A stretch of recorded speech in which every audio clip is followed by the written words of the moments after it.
Because our team is built on second chances, and they show up every day ready to prove it. Visit hiregood.ca or call and mention Jason Gregor for a first-time discount. HireGood. Stable jobs create stable lives.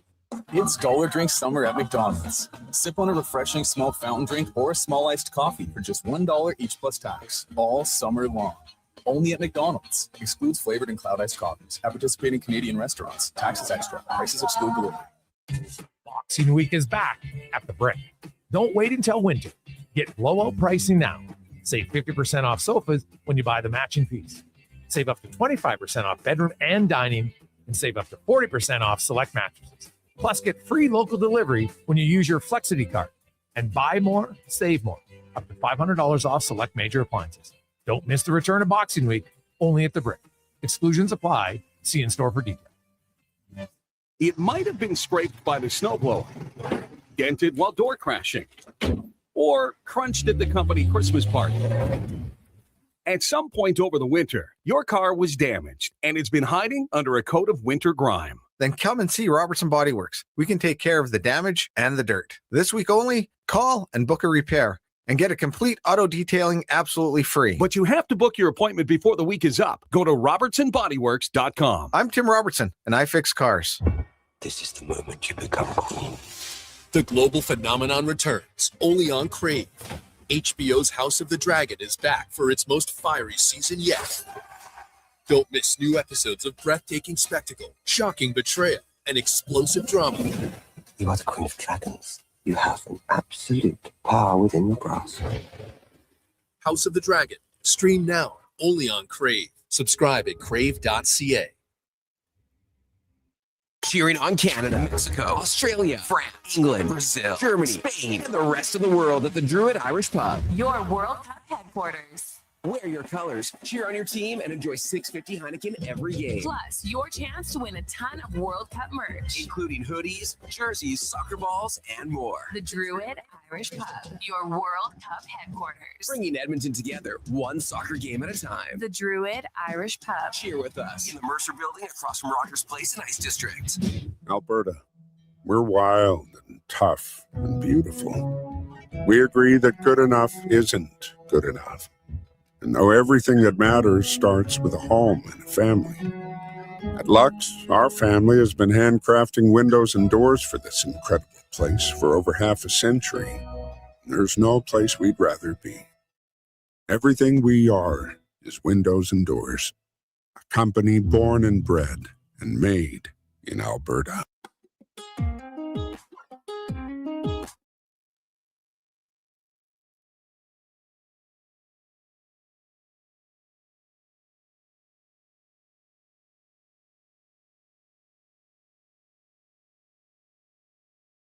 The Jason Gregor Show. As Vernon Adams Jr. goes over 300 yards and now goes for even more. Vernon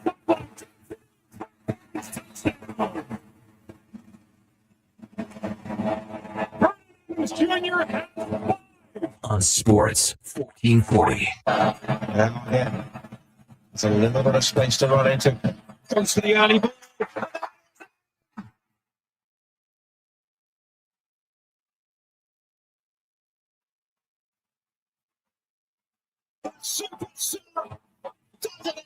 Presented by PlayAlberta.ca, Alberta's only regulated online gambling website. Now Brian Rocchio with a fly ball to right field. Down the line. Goodbye.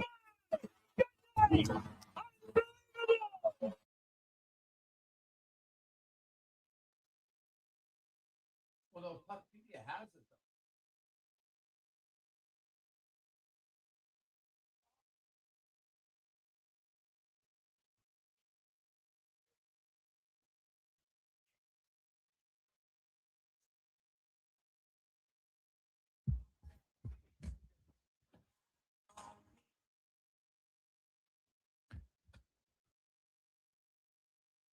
Well, a frantic Friday afternoon. How are you?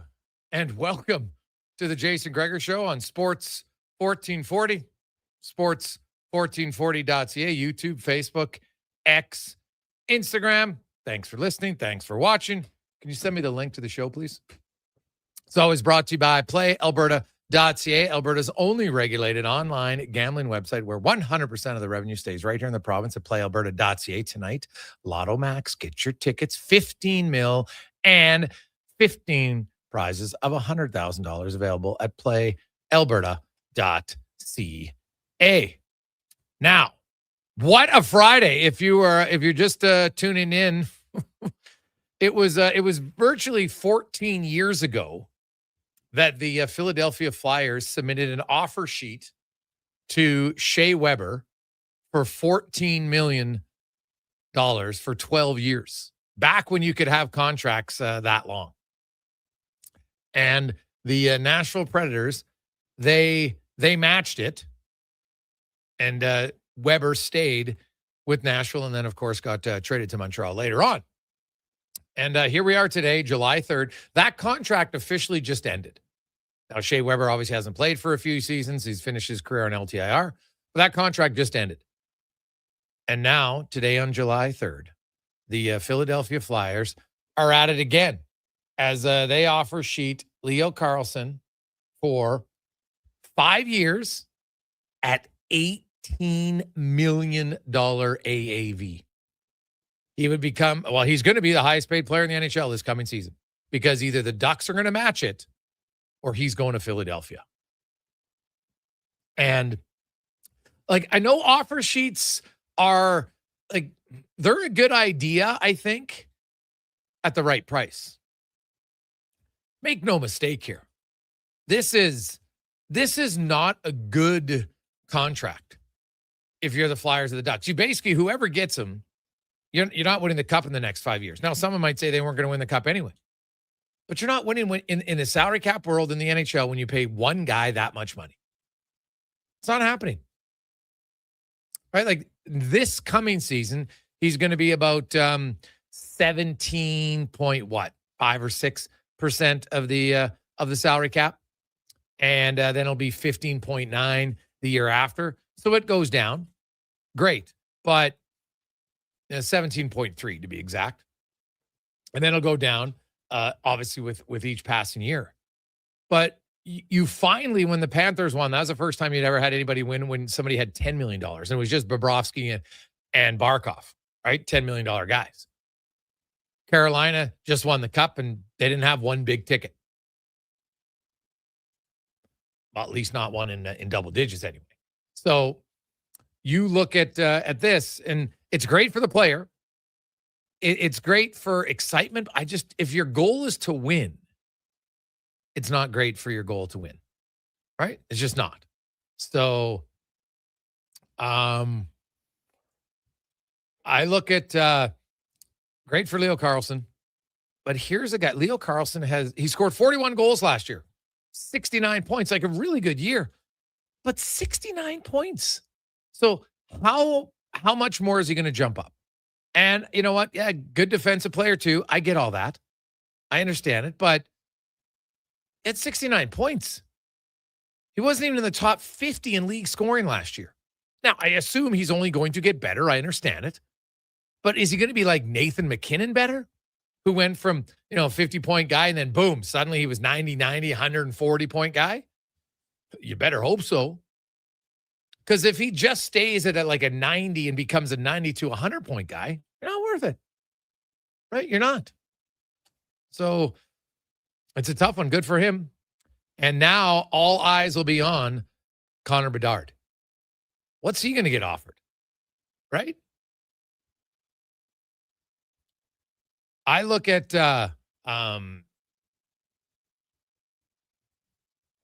what they do, and if you're the Ducks, do you just take the 4 picks and then go acquire Dylan Larkin? Right? Would that be better? I don't know. Now, I'm trying to find out. I don't think, because, Cutter Gauthier is another guy, but I don't think Cutter Gauthier is offer sheet eligible. He's only played 2 years, so I don't think he is eligible for an offer sheet. Looking at it, no, he is not. So, Jason Robertson is. Connor Bedard is. Trevor Zegras, Adam Fantilli, Connor McMichael. Those are other guys who've, plus 40 points. Maverick Bork just got traded. He's still eligible, but lots of people think he's going to sign. So it is wild. Now, offer sheets, I think you look at St. Louis, like that's an offer sheet that you make, 2 of them. But it's not, I think, debilitating to your organization. Right? Look at the Barrett Hayton one from New Jersey, 4.75. Like it's not outlandish for something like that. But Utah is in a tough spot, and you can take advantage of it within the rules. This seems like just a massive reach by the Philadelphia Flyers. Right? It's a massive reach. And I'm sure there's teams around the league like, man, this is going to screw things up. But remember, like the Shea Weber offer sheet didn't really alter a lot of other players getting big tickets. Right? So we'll see. I don't know if it automatically, it's an offer sheet. It's kind of a unique situation. And it didn't lead a lot of other D-men to be getting massive money like Shea Weber. So that's part of it. But it's a big storyline today for sure. So, and hey, you know what? Sometimes you get lucky with your timing. As we have on the show today, general manager of the Edmonton Oilers, Stan Bowman. So perfect timing. Stan was obviously part of the offer sheet process with the St. Louis Blues. So I think he can give us pretty good insight into what it's like to be a GM when you're mulling over the offer sheet. Now it's a little bit different, but it's still the same. You're weighing all the options. This is one where you looked at it and said, well, how do we, he accepted Broberger, Holloway. Like those ones weren't. Now the Oilers were up against the cap, but it would have been easier. It wasn't like one guy would have taken up almost 20% of your cap. And so I think it's different for sure. Also today, I saw it this morning and, I'd reached out and people were saying, oh, Claude Giroux to Edmonton. And I'm like, I don't think that was ever realistically an option. Guess where he signed, funny enough, back in Philadelphia with the Flyers. Like Corey Perry's done it, but there's not a ton of guys. And Corey Perry played in Anaheim, so it's a bit different. He's used to the West. When you've played your whole career in the East, I'm trying to think the last veteran player who was 36, 37, who had played his whole career in the East and then suddenly signed in the West. And like the travel is a factor if you're not used to it. When you start out at 19 and you travel in the West, that's all you know. So it's no big deal. It's like, hey, you're born in Alberta, wintertime's cold. You're like, whatever. It's not a big deal. You get used to it. But Claude Giroux has signed with the Philadelphia Flyers, or is going to sign with the Philadelphia Flyers. So Oilers fans, Stan Bowman, I think it's kind of clear what the Oilers would like. They'd like a shooting scoring winger if you can find one. But they're in no rush. I think between now and the trade deadline is when that spot could be filled for the Edmonton Oilers. Stan Bowman has had a very good offseason of creating cap flexibility, something that I know they've wanted as an organization for a while. And he's added another key player who is defensive first in Ryan Shea. Right now, they got 3 goalies. It's kind of unique. We'll talk to Stan about that as well. So, here we go. Also on the show today, Dave Naylor. We'll talk a little CFL. Vernon Adams last night, 6 touchdown passes. They had so many touchdowns in Calgary, they ran out of fireworks. 58 points. Now, what did we say yesterday? What was the easy call going into that game? Take the over. We told you at playalberta.ca. Because the Stamps and the Argonauts were the top 2 scoring teams in the CFL. And they lived up to it last night. Heck, they got the over almost by themselves at 58 points. It was a wild, hey, I wasn't expecting. But the crazy part about it is he had 6 touchdown passes. He completed 20 passes the whole game. 30% of his passes went for touchdowns. 5 completions combined for 212 yards. Big play Calgary yesterday. And he even threw a touchdown with his left hand. Was just kind of scrambling and threw it away, kind of, like a shovel pass almost, but still pretty sweet. So we'll talk to Dave about TSN and the Elks looking to go 4-0. Jabomi's going to get his first start in the CFL as a middle linebacker for the Edmonton Elks because Brock Mogensen is out and will not dress. Mathis also comes off the roster for the Elks. But you look at it, Darryl Jabomi, he was the 3rd overall pick in the draft. This is probably a little bit earlier than people thought the organization he'd start, but they're excited for him. And we'll see what he brings. We'll talk to Dave about that. Also, Mike Rupp will join us. We got Craig Button, Mark Spector, Low Tide. Stats of the day. We got a busy Friday for you. 833-401-1440, 833-401-1440. Hey, guys, if the Flyers end up getting Carlson, does that help or hurt the Oilers' chance of getting Tippett from Sean? Well, I think if you go out and get Carlson, why? Like, I think you believe that you're making a trade to become a playoff team. Why would you then give up your next most productive player? So, no, I don't. I guess it could happen, but it would seem a little bit odd to me. You're not going to expect him to just carry all of the offensive weight. You're going to want him to play with someone. I would hope, anyway. I do wonder, though, what it means for a guy like Trevor Zegras, who's a center iceman. And, you know, he had a really good year in Philly. But, you know, Owen Tippett, like, he's a winger. You got Konechny as a winger. Michkov. It's more the center ice position. And what are you going to do with Trevor Zegras, I think, more so than what would you do with the Red Rocket, as they like to call him, Owen Tippett. Hey, Gregor, everyone signs your guys that you believe a year ahead of time or to trade them ASAP from here on in. I don't know. Again, like we saw this with Shea Weber, and Shea Weber offer sheet did not lead to massive increase in salaries for everybody else. It just didn't. So I don't know if we can just assume that this offer sheet now, the cap is planning to go up significant last year. So every situation is different, but that didn't lead to lots of other D-men suddenly getting $12, $14 million. Right? Hey, Gregor, can Carlson say no to the offer sheet? Big Easy. Well, Big Easy, it's a contract. He has to sign it. A team can't just offer you a contract.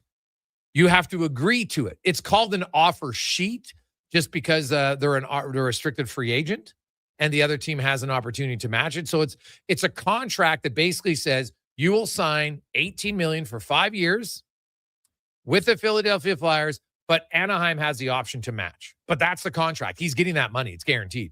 So you couldn't have a team that just comes to you and says, hey, Connor McDavid, we're going to give you an offer sheet. And he's like, what? I don't want that. No. The player has to agree to it, which obviously makes sense. Otherwise, it'd be crazy. It'd be kind of like another draft of signing. Hey, we want this guy. Let's just sign him to this number. And the player wakes up. Pardon? Oh, yeah, so-and-so just signed you to an offer sheet. Well, I don't want to go there. It doesn't matter. No.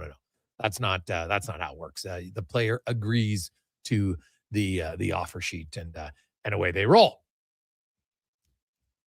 Hey, boys, this is unbelievable for a team in our division. The Ducks remind me the Oilers had minor success and then had to pay their players and lost others and didn't win around for 5 years. Ducks just lost a ton of demon and now will still have to pay Gauthier, who scored 13 more goals and who scored more than Carlson.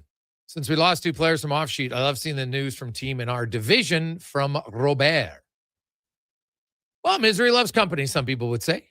Yeah. But I just look at like Leo Carlson in his career, 61 goals, 141 points in 201 NHL games. He was a second overall pick in 2023. The first overall pick, Connor Bedard. He's played 219 games. He has 75 goals, 203 points. So he has 62 more points in 18 more games than Leo Carlson. What is he going to get? Right? Would Seattle and would Connor Bedard go there? He's from BC, right? But like, would Connor Bedard leave Chicago to go to Seattle if they offer sheet him at 18 sheets? Who knows, man? But it's wild stuff. We'll take a quick break. We'll come back. We'll talk to Stan Bowman about all this and more on the Gregor Show, presented by PlayAlberta.ca. Are you looking for safe and reliable transportation solutions for your wedding, corporate retreat, or golf trip? Look no further than Silent Rides, Alberta's premier charter bus company. Whether your group is big or small, Silent Rides has you covered. We offer 3 different sizes of units to cater to your needs, and we provide first-class service at affordable rates. Get your quote today. For more information and to request a quote, contact sales at 877-748-0991 or visit silentrides.ca. Got a car you're ready to part with? Find out what it's worth fast, easy, and totally free at Go Auto. We're talking top dollar trade-ins, whether it's a little worn or still rocking that new car smell. Just a few clicks and boom, you've got your value. Text value to 780-777-7777 to start. That's value to 780 all sevens. Why guess what it's worth? Let Go Auto show you the money. Scott McGilvery here, HGTV host and renovation expert. The one upgrade I know homeowners will love: better, fresher Culligan water straight from the tap. Culligan's Aquasential reverse osmosis filtration system takes your water to the next level. With up to 7 stages of filtration and 14 filter options, they're certified to reduce over 90 contaminants. Your tap water is about to get a major upgrade: safer water that tastes great. Get started with a free in-home water test at Culligan.com. Culligan, water you love. And here comes Action Electrical Service Team sprinting onto the scene. These are your first responders for any electrical emergency. That's right. With their fleet of service vans and specialized gear, they assess, they service, and maintain electrical lighting and automation systems. They're all about rapid response. Quick diagnostics and repairs to restore power and safety fast. Hire the Action Electrical team to bring home a win for your project. Visit actionelectrical.net. Smart, connected, community-driven. Jason Gregor sets the standard for sports talk in Edmonton.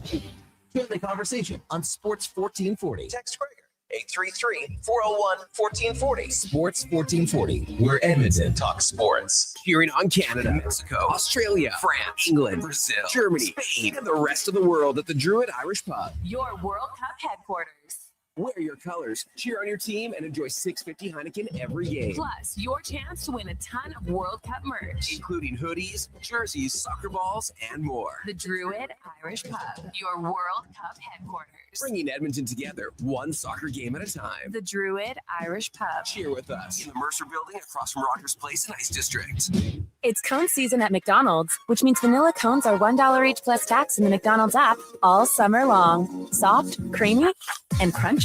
For just $1 each plus tax exclusively in the McDonald's app. App download and registration required at participating McDonald's in Canada. I'm Colin Livingston, president of Cantork. Cantork has always been a forward-thinking company.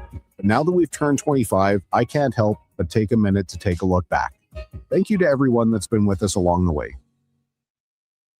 Alberta, we're wild and tough and beautiful.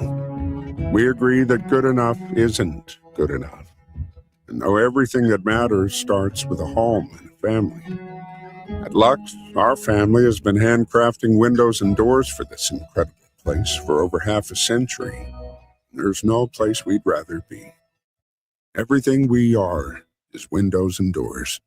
A company born and bred and made in Alberta. From the first face-off to Sports 1440 is your home for hockey talk with live coverage, expert analysis, and pre- and post-game shows. We bring you closer to the game. Tune in 24/7 only on Sports 1440, Edmonton Sports Station.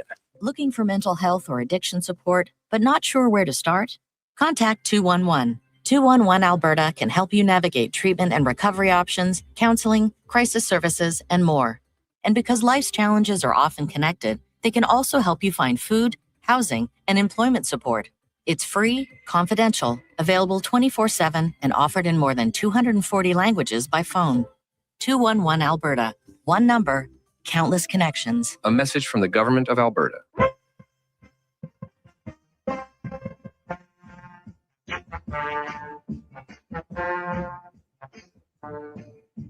Portions of this hour brought to you by the Druid Irish Pub, Edmonton's favorite soccer home. The Druid Irish Pub is back in the Ice District across from Rogers Place. Watch all the games with $6.50 Heineken only at the Druid Irish Pub. Pro sports, local sports, minor leagues, you got it all. It's the Jason Gregor Show on Sports 1440. Presented by PlayAlberta.ca, Alberta's only regulated online gambling website.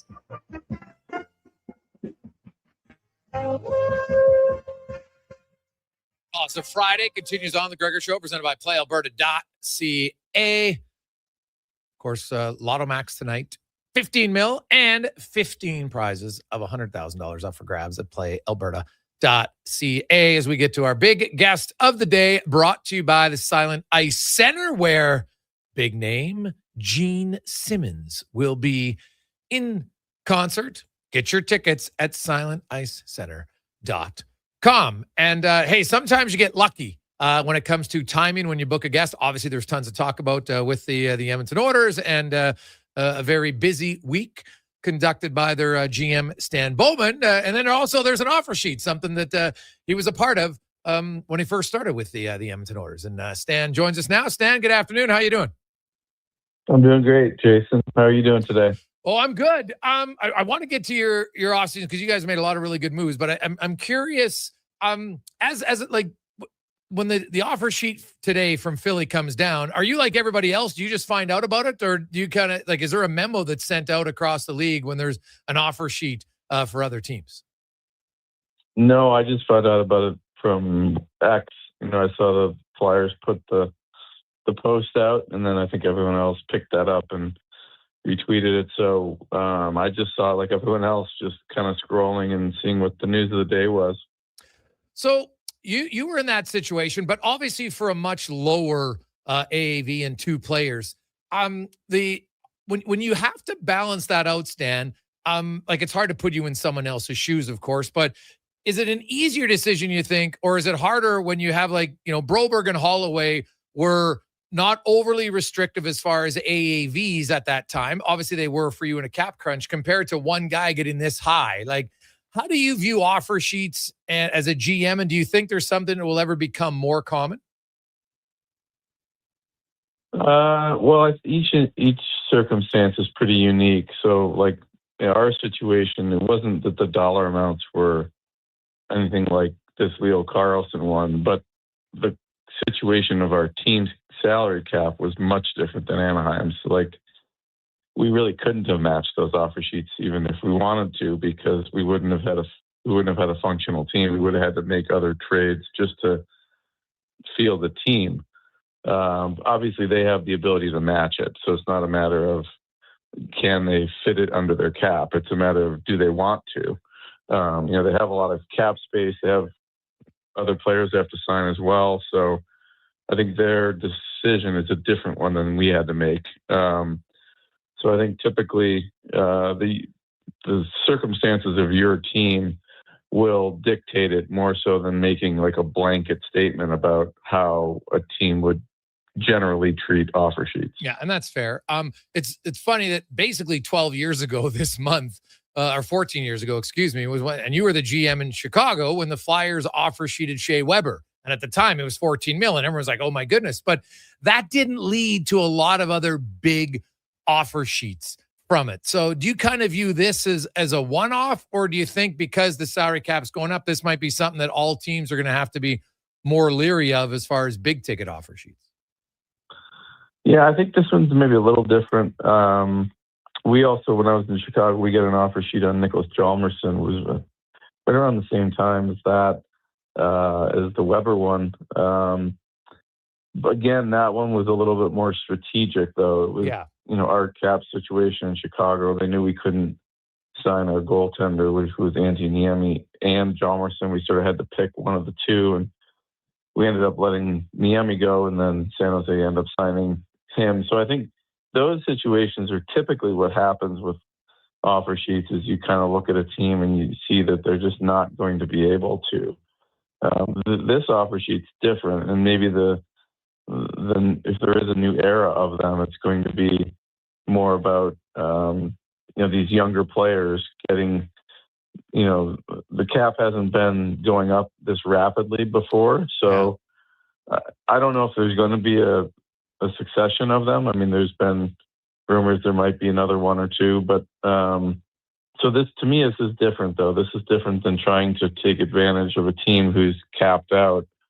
I think these teams here, they're not capped out. It's just how much do you want to pay a young player, coming out of his entry level. Yeah. Stan Bowman joins us. So, Stan, now we'll get to your team, and you had a very busy week I guess we'll start with the trade for Darnell Nurse. And you were pretty adamant that said, hey, we believe fully there's a market. He had originally given you 3 teams, and then he expanded that, and then you got the trade that you wanted. You're pretty confident you wouldn't have to retain salary from the get-go. So tell me, I guess, a little bit about Mock Medulin and what your expectations are of what he could potentially be for a player this year and beyond. Sure. Yeah, I mean, you never know until you get a deal done, whether, but, you kind of judge it by the conversations you're having. And I think there were enough teams that had a lot of cap space that they were going to be able to accommodate the full hit without retention. That was very important to us. So, yeah, we found a match eventually with San Jose, and Mook Medulin is a talented young defenseman. He's just sort of coming into his own right now. It's kind of his first full year in the NHL was this past year. He's at that age when defensemen tend to start cementing themselves in the lineup, 23, 24 years old. They've a couple of years pro. He's a big kid. He was a first-round pick. And, as a bigger defenseman, sometimes it just takes a little bit longer for your development arc before you're able to put it all together. But I like his package of skills. I think he's obviously a big kid. He's got a long reach. He can really shoot the puck. So he's a shot threat. He's got the ability to play on the right side, which is nice to have that flexibility. So I think he played over half the season on the right. So I think he's comfortable at both. He profiles more probably as a defensive guy, but he's got the shot. So he's probably going to be able to score a bit just because he can shoot the puck hard. But his calling card is probably more on the defensive side. So we like the size and the reach, and he's got that size advantage that, you don't have to always have big defensemen, but it's not a bad thing if you have a few guys that have that skill set, and he takes pride in playing a harder game. So I think he's someone that DJ wants to work with, and we've done a lot of work on him over the last couple of weeks and watched a lot of video, and DJ is confident that he can be a player for us. When you're watching video, Stan, on a player, and you're because obviously you've done a lot of scouting too, but when you're watching the video and you're looking for young players, how much of it is, do you like to see their natural instincts in certain situations? Say, I think we can help him make better reads. What is it specific when you're looking at a player to say, this is why I think, he can help us in the future? Yeah. My feeling, having watched a lot of hockey, is if you watch a player when they're 15 years old or when they're 25, they don't really change that much, kind of their foundation of what they are, their style of play, and their skill set. What they do is they refine it more and more. So if you watch a player closely for a series of games, you kind of get a feeling for kind of what type of player he is. Yeah, does he have an idea of what he's doing? Is he out of position? Is he making questionable plays? Or you're watching him and you're wondering, like, what was he thinking there? But that's not the case with him. No, there's always details of the game that I think coaches can help with. But they can't, change a player's fundamental disposition as a player. So you have to look at sort of what you're working with. And I think when DJ did that, he was excited. He said, there's a lot of things here that we can work with. And I think a good coach can take those things and, not change it, but try to refine the areas that they're not good at yet. And there's certainly the defending part of the game, there's a lot of aspects to that which you get better at over time, and your coach can help you improve that with your timing and your gap and the way that you swing into guys. And, but the way you read the game, that's a difficult thing to switch. If you don't have that at a younger age, it's pretty difficult to develop it later. So when you look at a guy like Mac Medulin, and you have Ekholm and you have Wallman, and you added Ryan Shea afterwards, do you see him as a guy, because I know he played the right side last year, do you see him on your team to start anyway as more of a right shot defender? Well, not a right defender, not a right shot defender. Yeah, we don't know that yet. I think that's where I probably stopped trying to prognosticate how it's exactly going to know. I mean, I think you really have to see how it meshes with with the coaching staff, with his teammates, how he plays, and how the other guys play. Yeah, I would always prefer to have more defensemen than not enough. I think we've got 8 or 9 guys that are all NHL capable. If you add in Regula, Stastny, and then those other guys you mentioned. So, obviously they're not going to all be in the lineup, but it's better to be dealing from a position of strength because defensemen are always, needed, whether you have injuries or whether other teams are short players. And so I don't exactly know where he's at, and I don't think we have to figure that out right now. We'll just sort of let that materialize over the course of camp and the start of the year.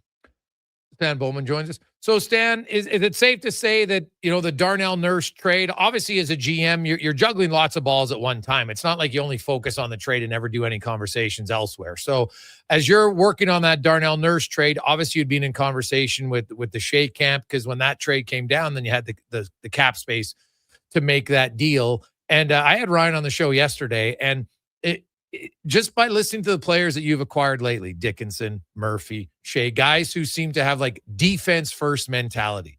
Is it safe to say that that's a real big priority for you? Your team's always been able to score. The players talked about it. They need to be more aware defensively. Is that maybe one of the most intriguing parts of Shea and why you went after him, because he's a defense first? And like he raved about, like he talked like being an elite penalty killer, like the elite power play guys talk about being an elite power play guy. Yeah, well, the interesting thing about Ryan is like I drafted him, and I guess shame on us, we didn't sign him coming out of college. He didn't. We had some other players kind of coming out at the same time, and he was just sort of coming into his own his junior, senior year.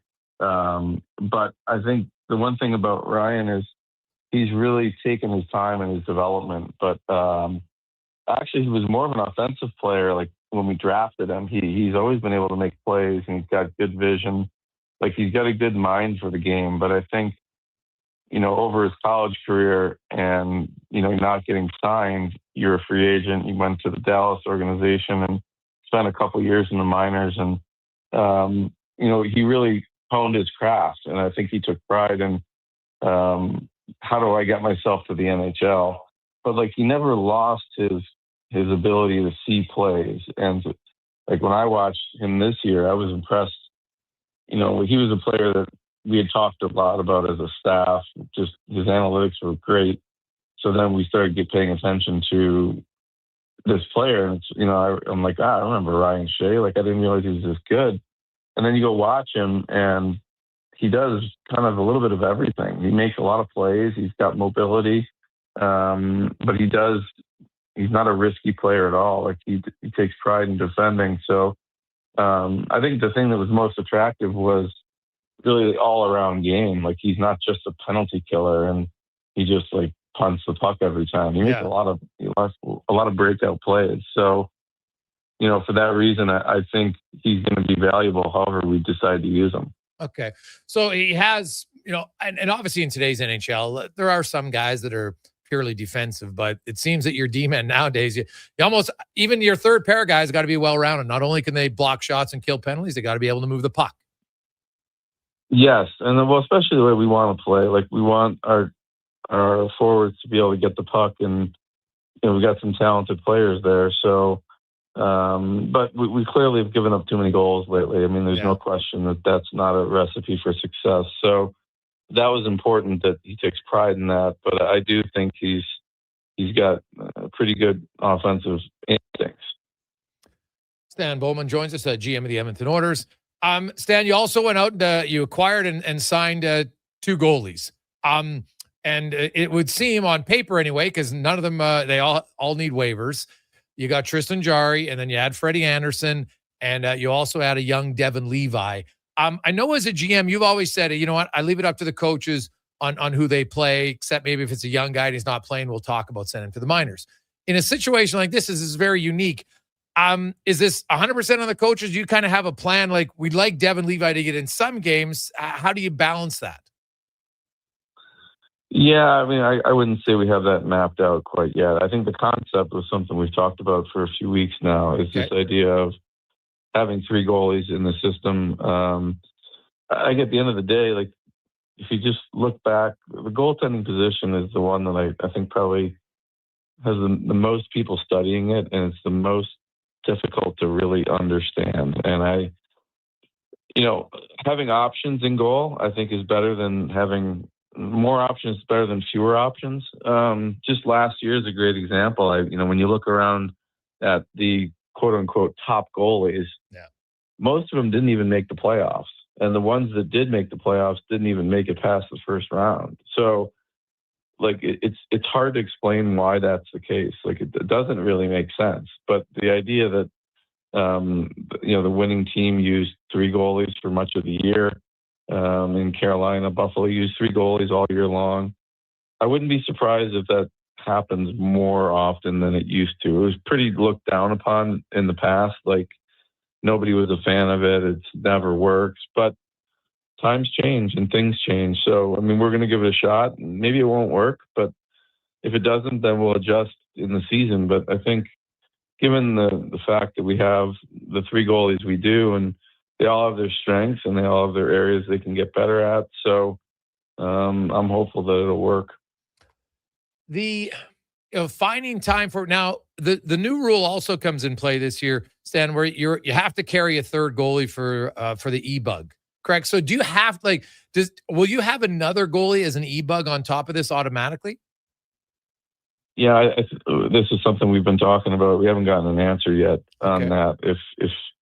Because when you submit your roster for the night, you only have your 2 goalies rostered. The other one's scratched. So I'm not sure that they're going to let that person be the e-bug. I think we probably still have to have one, but that question I don't have the answer to quite yet. Okay. And another one, the 19-year-old in the American League, he's got to be a first-round pick. Does he need to be 19 by September 15th or 19 by December 31st? There's a couple different provisions. It depends on how many years they played. There's 2 different criteria. We just got the wording the other day on that. I'm not exactly sure the answer to your question, but in our case, we don't have anybody that fits that thing. So at least at this moment in time, I'm not positive on that. But we did just get the wording the other day from the NHL. And I think it depends on where you played, your underage year. So if you're basically 3 years in the CHL, for example, that's different than a guy who just showed up. And because we have a few of these players that, I think Chase Reed's an example that he only played really 1.5 years in the CHL. So I think there was a provision for those types of players as well. Okay. Having studied it and watched it as long as you have, you've seen a lot of 20-year-olds in the American League struggle. Would it have to be a very unique situation for you to put a 19-year-old there? Yeah, obviously we're not picking in the first round, so we haven't the last couple of years. So the chance of a player in the third round being ready to, obviously he wasn't, it could happen, but I think for the most part, there's usually a handful of guys that this is going to be useful for, and it's a player typically for a team. I know I had this issue in Chicago when we drafted Kirby Dach, and I think we ended up keeping him for the year in Chicago, not because he really was ready, but we didn't really want to send him back to Saskatoon because we didn't really want him to just go back and dominate and score a lot of points. He had to learn a different skill set, which he would have learned in the American League. Instead, we tried to have him learn it in the NHL. It's tough to do that. So I think that those instances where you've got a talented player who sort of had a ton of points in junior, but they have to learn maybe the details of the game. So that's the age-old question. Is it better to just let them go back and dominate? But they get a lot of bad habits too. They take long shifts and they play 2 minutes on the power play, and they do things that aren't really necessarily benefiting them to be an NHL player. So I think there's a handful of players that I think may use this new rule. I don't think it's going to be, a widespread number of 19-year-olds in the American League. And lastly, Stan, you've created a lot of cap flexibility for your team. You've got a pretty much a full roster. You got a few RFAs that I don't think are going to be difficult to sign in Doc Stastny and Malcolm Doolin. But so that will leave you, even with them signed, lots of cap flexibility. Is it fair to say like a scoring winger would be the one thing between now and the trade deadline? Doesn't have to be before the season. Would that kind of be priority number one for your team, do you think? Yeah, I don't think we need a goalie or defenseman. I think we seem to have pretty good depth in both of those spots. I think up front would be the position where we would probably look for help if we're going to bring a player in. So I don't know if we'll bring someone in this summer. I mean, we're still talking to some players, but if it doesn't materialize when we go to the season, I think it would be, you got to see how the team plays, of course. And, your plans in the summer don't always materialize the right way. But I think that's a safe bet that it would be that type of players where we would be focusing our attention. Well, Stan, congratulations on a successful week for your team. Happy 4th of July. Hopefully you get home to celebrate with your family and some time off. And then we'll see you at the new start to the season. I think it's like September 29th or 30th when the puck will drop on NHL season. It's earlier this year. That's right. Yeah. It's shorter camp and off we go. I guess one more last one. I lied. Because of the shorter camp. Now you're a different situation because you've got a lot of veteran players, but so maybe it's not a big issue. But do you think is 4 preseason games still going to be enough time, for to know about bubble guys or not? Yeah, it's a challenge. Not ideal, but we have a new coaching staff too, so there's a lot of work to get done in a short amount of time. So I think what we'll probably see is the beginning of the season, the first couple of weeks, there might be, the people that start game 1 might change by game 5 or 10. I think you got to probably look to November more so as, when things get sort of solidified. But that first couple weeks with this shortened training camp, less exhibition games, I think it's going to, I don't know if we'll necessarily have it all mapped out, but we'll have to make, choices early and then see how it plays out. Awesome. Thanks so much, Stan. Appreciate your time. Yeah, thanks, Jason. Have a good one. There you go. That is Stan Bowman, GM of the Oilers, had a very productive week. When you consider, look at the acquisitions they made, got more goalies, right? Got a defensive defender in Shea who can move the puck, right? We had Shea on yesterday. Very well-spoken guy. Really liked his, very confident in what he does, how he checks with his stick and what he can do on the penalty kill. They got a little bit younger. And more importantly, in the nurse trade, they freed up cap space. So now they got a lot of cap flexibility. And I don't see Stan Bowman, just signing one of the free agents to eat up all his cap space. I'd be stunned. I don't think there's any free agent left that's used to that, right? Like they're not going to pay Anthony Mantha $5 million, for instance, right? Now, if you get to late September and Anthony Mantha's like Jack Rossovic, well, then I think you would look at it. Why wouldn't you? What if you get him for $2 million? Then you still got $4 million in cap space. You could do that and see how the season goes. So, because it would probably be another 1-year deal. I think Mantha would look to say, geez, what? I don't love it, but look at Jack Rossovic. I'm not saying he'll do it in Edmonton, but maybe he does it somewhere else. So we'll see. The goalie situation is one that's clearly fluid, according to Stan. You can't map out exactly injuries, how someone's playing are obviously going to play a bigger factor than anything else, but it will be unique to see how teams do it. And does sound that the E-bug can't be one of your own goalies, which does make sense, right? Because that would be a clear advantage if you were carrying 3 goalies and then your third goalie got to be the E-bug. So I get it. E-bug, my understanding is it's somebody who's never played professional. So you got guys coming out of NCAA, good players, right? Coming out of U Sport, good players. You're probably going to get a 6-figure salary. My understanding is I think it's got to be at least $100K. And what an opportunity. Just to, you're going to practice with NHL players. You're going to be around them. And who knows, man, the league is littered with guys who are late developers. So maybe just being around for a goalie, they might say, hey, you know what? I do it for a year. Then I'm going to go play pro. And maybe that year really helped me. So that'll be something to watch, I think, around the league for those 32 goalies. Some might have no aspirations of going pro, but I wonder if some do. We'll see. Take a quick break. We'll return to Gregor Show presented by PlayAlberta.ca. With Play Alberta, backing the home team goes beyond the bets. That's because your picks have provincial impact. Play Alberta is the only app in the province that puts all revenue directly back into supporting programs and services that Albertans rely on every day. By investing in the General Revenue Fund, every play, bet, and buy made on Play Alberta helps make a difference across the province. Visit playalberta.ca/Gregor to learn more. That's playalberta.ca/Gregor. Must be 18 plus to play. If you gamble, use your game sense. Mr. Rooter has deja vu. Mr. Rooter has deja vu. The bathroom is right over there, Mr. Rooter. Thank you, good sir. Wait, I swear I've plunged this toilet before. It was clogged with a snow globe. Am I living in a time loop? Oh, good. It's just a voodoo doll that looks exactly like me. Whew, what a relief. For a plumbing experience you'll want to relive, call Mr. Rooter.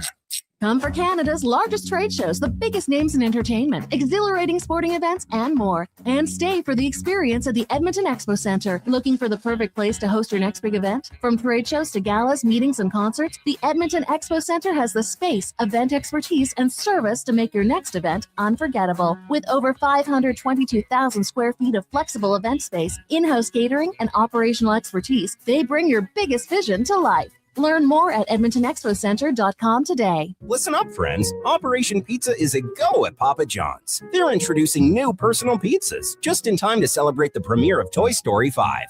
These adventure-sized pies come in new exciting flavors like Sheriff's Roundup, Space Rangeroni, and Reach for the Pie. Or take your personal pizza to infinity and beyond by creating your own flavor just for you. Order 2 or more with Papa Pairings and get yours for only $9.99 each. New personal pizzas are ready for takeoff. See Disney and Pixar's Toy Story 5 in theaters June 19th.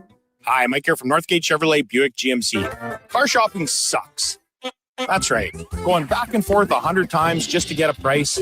Give me your credit card for a test drive. What's all these extra fees? That sounds ridiculous. At Northgate, we do things a little differently. Good deals on new, pre-owned vehicles, good people, and a great selection. Stop in and see us today, 13215 97th Street, or visit us online at northgategm.com. You're in Northgate country. Albertans love to debate the best way to enjoy summer sports. No. Playing on the field is the best, man. No way. Watching from the sidelines, way more relaxing. You're both crazy. Checking out the game from the Bro Zone is where it's at. But there's one thing every sports fan agrees on. Wilhauk Beef Jerky. Wherever you catch the action, load up on Alberta's best beef jerky. Wilhauk Beef Jerky. Because you can't have summer fun with salad. Only available in Leduc. Portions of this ad brought to you by Mortgages to Go. Need cash or have equity in your home? Mortgages to Go has you covered. When the bank says no, they say yes, and they've been doing it in Alberta for over 23 years. Call 1-888-888-5998 or visit mortgagestogo.ca.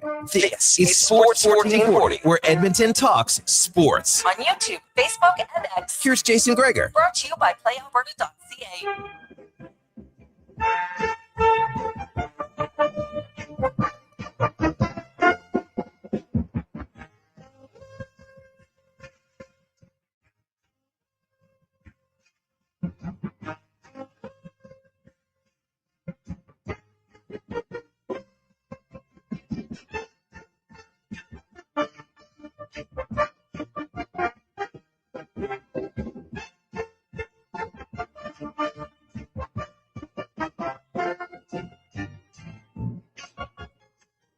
Awesome Friday continues on. How you doing? Jason Gregor, Declan Kruger, Kenzie McClellan joining you. If you missed it, the big story of the day, the Philadelphia Flyers have submitted an offer sheet to Leo Carlsson. He's obviously signed it. 5 years at $18 million. Now, Carlsson, according to a report by Darren Dreger, 4 teams submitted an offer sheet. So it's almost like a bidding war. Now, we're all assuming that Seattle had to be one of them. So you look at teams, because you would have had to think if your offer sheet, it's probably starting at least 15 mil. That would just be my guess off the top of my head, right? Like you're not going to do it any lower than that, because it's almost like Anaheim says, okay, thank you. Thank you very much. So if you look at the teams, I don't think Chicago would do it. They've got Connor Bedard, right? They couldn't pay both. They have $29 million in cap space. They can't pay both of them 16 plus, right? So the sneaky one, and I have to look, but I wouldn't have ruled out the Pittsburgh Penguins as a team submitted an offer sheet, to be honest. Seattle, definitely. Like other teams with big money, like Detroit. Would Detroit do it and then say, hey, can we facilitate a trade that you get Dylan Larkin? Maybe. Right? Like that wouldn't shock me. Because remember, when St. Louis made their offer sheets, they ended up making a trade with Edmonton. And so the Oilers got more than just the required second rounder, right? Rather than match it. So that's something that maybe happens. We'll see. Offer sheets don't happen very often in the CFL, but you know what doesn't happen in the CFL very often? 6 touchdown passes in a game, tying a Calgary Stampeders record last night, Vernon Adams Jr. And he did it on only 20 completions, 20 of 25, which is still good, right? 80%. But 30% of his passes completed went for touchdowns. Unreal for him. 58 points for Calgary in their win. As we get to the CFL report, brought to you by Legacy Heating and Cooling, home of the no payments, no interest for 1 year on your AC or furnace. LegacyHeating.ca. As Dave Naylor from TSN Football Insider join us. Davey, how you doing? Very well. It was interesting. I spent this week writing about the first month of football and the unprecedented offensive prowess that has characterized the first 14 games of the regular season. And I got done writing that article, and about, 4 hours later, I sat down to watch Toronto and Calgary, and they put up 96. So it is, I don't know what's happening. I mean, it's so interesting because it's not, I'll tell you, we'll get to the Elks here in a minute, but the Elks are like the throwback team of the league right now. They play defense and they run the ball. And everybody else is throwing it and can't stop anybody from throwing it. So they're really kind of the throwback team, but it's not like, you got 1 or 2 teams that are, hot here offensively. It is right across the board. And in some ways, it's a game I don't recognize this first month of the season. Fans are loving it. Football people aren't loving it, but I think this is the way the game is trending. Yeah, well, and I think that's good. I think people like offense. You want scoring back and forth, and you can still have good defense. I do see some teams that are getting exploited in the secondary for sure, right? And that's kind of what we see here. The BC Lions, their run defense is awesome. Their pass defense is terrible. And, so we'll kind of see a unique matchup. Edmonton's got a great running game, and their passing game's okay, but it's definitely not one, they're going to beat you over the top very often. So how do you like that matchup as far as run defense against the best run defense against the best running offense this week in BC? Yeah, I mean, I think it's really a fascinating one as well. A really good pass defense as well with Edmonton as well, going up against Nathan Rourke, who's had some injuries to his receivers, been playing from behind a lot. But I think the tricky thing about a good run defense from BC's side is you got to. It's not just about dominating at the line of scrimmage when you're facing Justin Rankin, because so much of his yardage comes outside of the box, right? When they, as I say, the guy you can check the ball to down to 5 yards to go for 45, pretty regularly. So, they're going to have to be efficient in their tackling, and it's, I say because the Elks are the one team that is playing decent defense right now. I think both directions. I'm kind of interested to see, how this old school style, at least, when you put Edmonton's numbers into a typical CFL season, they don't look like old school numbers. But when you look at them right now, and how much they do rely on Justin Rankin, I stand to be corrected on this because I gave this a quick glance this morning, but I think Edmonton's leading receiver is 29th in the league, and I think that's TJ Luther. And unless I missed something in it, because I was giving it a quick scan. So this is a team that they say that's going to run the football. The BC Lions know it. And that to me is the key matchup in this game, because that's Edmonton's bread and butter in this wild, crazy passing league that we've all of a sudden got. Yeah, it is. It's fun to watch. There's no question about that. I love it. And I think offense sells in the regular season, no question. And you want to button it down later on, knock your socks off. Toronto can score, Dave, but man, they can't defend. Like They got torched like 5 of those completions. He had 407 yards. 5 of his completions were over, I think it was 221 yards just in those 5. Like Toronto's just been giving up way too many big plays. Yeah, and they got lots of company in that. But what we're seeing is, teams are playing 4 deep across the back to trying to prevent big plays, and that's opening up everything underneath. Where especially if you're adding a 5th pass rusher, is pretty thin in the middle of the field, and teams are taking advantage of that. When they pinch down, guys are going deep, and that's the surprising thing. Usually, when you see teams playing sort of 4 deep zone, your completion percentage in the league is going to go up because you've got completable throws to make underneath, but they're taking away the deep ball. Well, going into last night, it was the completion percentage in the league on passes over 20 yards, pass attempts over 20 yards was like 49%, which is crazy, especially given the types of defenses that they're facing that are designed to take that away. And I guarantee that number didn't go down last night with what Vernon Adams was doing. And, I think there's a lot of lessons in what we're seeing with Vernon Adams. And this is a guy who played for a whole bunch of teams. He's been replaced, almost everywhere he's gone, including the last 2 places where he had a lot of success. Trevor Harris took his job in Montreal. Nathan Rourke took his job in BC. Heck, you go back to his days in Hamilton, they tried to convert him to receiver. And it's just a reminder of how long it takes to really refine the skills. Because the one thing about Vernon Adams, I used to say this, he's the only guy I knew who could, throw for 295 yards, 3 touchdowns, and 5 interceptions. And he was good other than those 5 passes where he threw the interception. Usually you have a 5 interception game or a 4 interception game. It means the guy's a disaster. Mm-hmm. But with Vernon Adams, you could cut out those 5 plays, show you the rest of the game and say, well, that guy's great. Yeah, except on those 5 plays. And what's the one thing he hasn't done all season?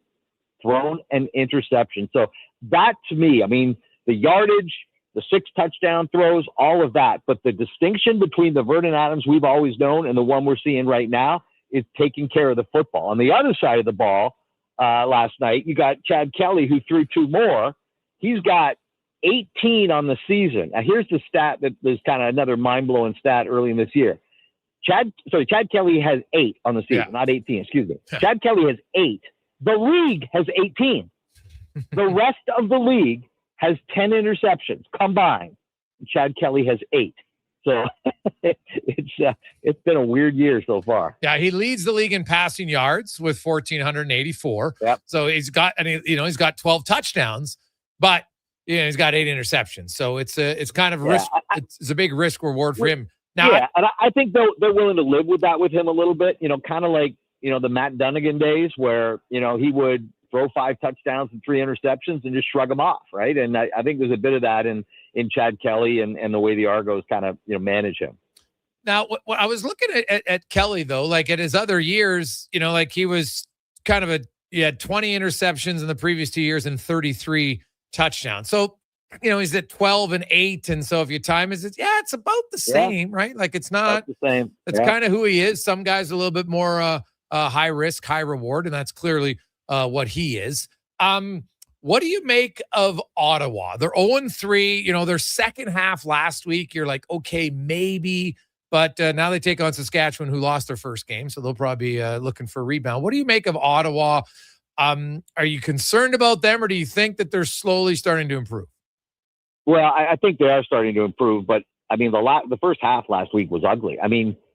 Halfway through the second quarter of that game, Jake Mayer had 5 yards passing to receivers. Everything else was a dump off to a running back or, a screen pass to a running back. He had 5 yards to receivers. And the only time he tried to throw vertically, basically on the entire first half, was at the end of the half, and he got it picked on a throw to Khalil Pimpleton near the goal line.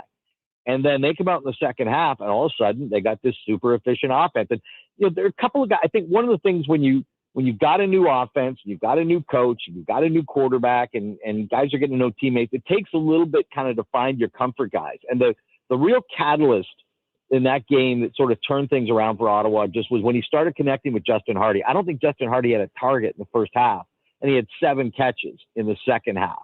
So that was the one that kind of really seemed to open up. Keelan White is another guy. He's got some second-year receiver he's got some chemistry with. So I think it's hard for Ottawa right now because every other quarterback in the league is, where he was. I don't have to think of this in my head. Is where he was a year ago. I'm pretty sure, without exception.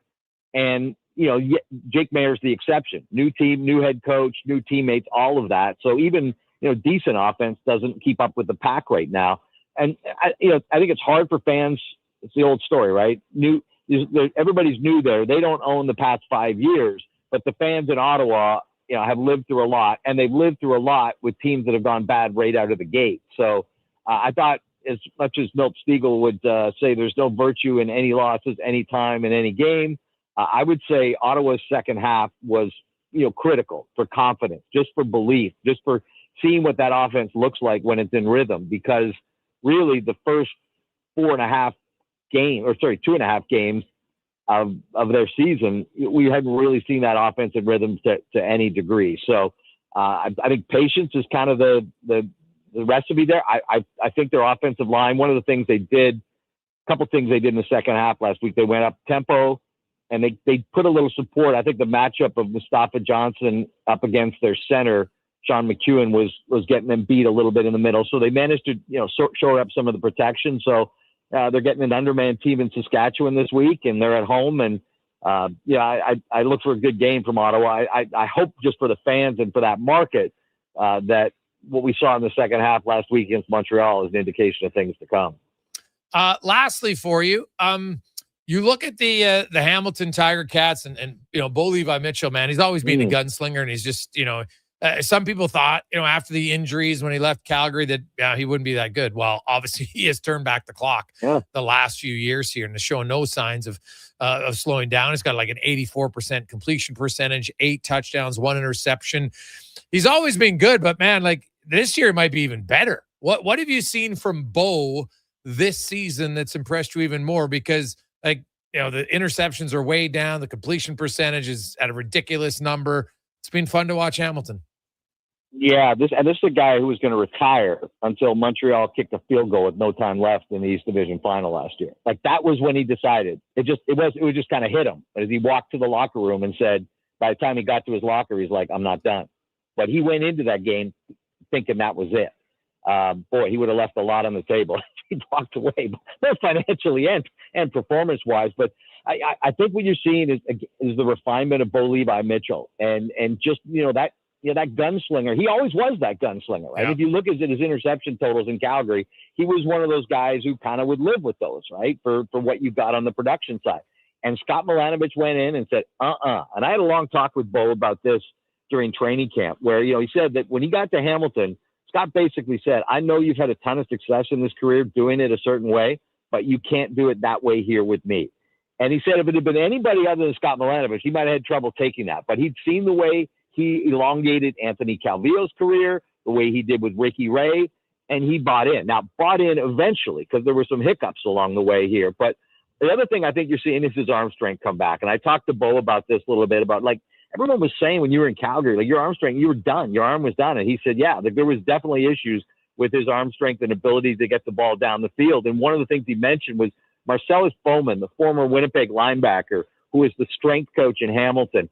Bo worked with him to try to develop that arm strength and really build that back up. And so I think when you combine, the sort of restoration of his arm strength through working with the strength and conditioning coaches in Hamilton, combined with the refinement of the way he's playing quarterback. And I asked Bo, I said, look, dumb this down for me, okay? When you talk about the way you used to play quarterback in Calgary and the way you play it now, give me the difference. He said, think of a point guard in basketball who's used to scoring all the points, and now he's got to distribute the ball. That's the difference, kind of the way he approaches the sport, and just way more careful with the football, way more willing to throw it away, way more kind of on schedule, being efficient, but as efficient as he can be moving the sticks. Man, he's demonstrated he can throw the deep ball with any of them this year. So it's been fun to see. You don't see it very often when a career starts to decline and a guy looks like he's kind of done, that he would do it full circle and actually play at a higher level than he did in his prime. But that's what Bo Levi Mitchell's been doing this season. Dave, it's always great to catch up with you, man. Enjoy the weekend. It was an entertaining start last night. Hopefully it continues tonight. Appreciate your time. Indeed. Thanks, Jason. There you go. That's Dave Naylor from TSN. Of course, the Elks on the road in Kelowna, because, of course, the World Cup is at BC Place. They got one more game to go there, and then the Lions will be getting back into their home stadium. We'll take a quick break. We got Mike Rupp coming up. More on the offer sheet. Wanye Gretz here on the Gregor Show, presented by PlayAlberta.ca. Let's get to Declan Cougar Sports 1440 update, brought to you by GoAuto.ca. This weekend, sadly, it's going to be a little rainy again, but guess what? Go to GoAuto.ca. They got over 15,000 vehicles to choose from. Hey, test out in the rain. You'll find out just how good it is. GoAuto.ca. The Sports 1440 update. The breaking news coming out of the NHL: the Philadelphia Flyers have signed Ducks restricted free agent forward Leo Carlson to a 5-year offer sheet and an NHL high $18 million AAV. Elsewhere in the NHL, Dallas Stars re-signing captain Jamie Benn to a 1-year deal with up to $2 million. The NBA, the Lakers trade DeAndre Ayton to Washington, and around the sporting world tonight in Week 5 of the CFL, we will see Saskatchewan and Ottawa with a 5:30 Mountain Time kickoff. World Cup final from earlier today was Egypt over Australia, 1-1 at the end of extra time, but 4-2 in penalties for Egypt. Argentina and Cabo Verde up next at 4, and Colombia Ghana at 7:30. MLB scores right now. Cards lead the Cubs 6-0 in the middle of the third. Later on tonight, we will see the Blue Jays and the Seattle Mariners. 8:10 first pitch for that one. Dylan Cease on the bump. Edmonton Riverhawks will be out in Wenatchee at 8:05 first pitch for that game tonight. And I'm Declan Kruger, and this has been a Sports 1440 update. Sports 1440, a Stingray radio station broadcasting on Treaty 6 territory. Download the free iHeartRadio app and listen to CKJR wherever you go. Get ready for a night of rock with the Gene Simmons Band. Monday, November 30th at Silent Ice Center in Nisku. The Gene Simmons Band, performing your favorite classic hits. Monday, November 30th at Silent Ice Center in Nisku. Tickets on sale now at silenticecenter.com. Don't miss the Gene Simmons Band. You see it? Fusion Promo Marketing can make it. Fusion makes high-quality, memorable promotional products for businesses, sports teams, and corporate events. From vision to reality, get noticed and remembered. Fusion with a Z, promomarketing.ca. Need a new ride for road trips, errands, or just life on the go? Go Auto offers a massive selection with over 15,000 new and used vehicles to choose from. With over 70 locations across Western Canada, finding your next ride has never been easier. Whether it's a roomy SUV for the family, a sleek car for the open road, or a rugged truck for your weekend adventures, you'll find it here at a price you'll love. Explore thousands of vehicles today at goauto.ca. Action Electrical Solar Team is now making a play for sustainability and savings. They're specialists in powering up for a greener future. That's the strategy, designing and installing high-efficiency solar panels. They're helping homes and businesses combat rising utility costs by harnessing the power of the sun. A smart move for efficiency and the environment. Hire the Action Electrical Team to bring home a win for your project. Visit actionelectrical.net. Shoulder pain. It can make even the simplest things like reaching up, lifting a bag, brushing your teeth, or sleeping frustrating. Rotator cuff strains, impingement, arthritis, they're some of the most common issues we treat every day. I'm Grant Fedoruk, and at Leading Edge Physio, our team brings postgraduate training, evidence-based technology, and just the right amount of humor and humility to help you feel better. Because we never forget the most important part, the gratitude we feel for every patient who allows us the opportunity to care for them. Because life shouldn't hurt. When it does, leadingedgephysio.com. Novo Blinds is your home ice advantage for window coverings. Edmonton's own custom manufacturer with over 300 5-star reviews from homeowners, builders, and commercial contractors. Book a free in-home consultation at novoblinds.ca. Listen up, friends. Operation Pizza is a go at Papa John's. They're introducing new personal pizzas just in time to celebrate the premiere of Toy Story 5.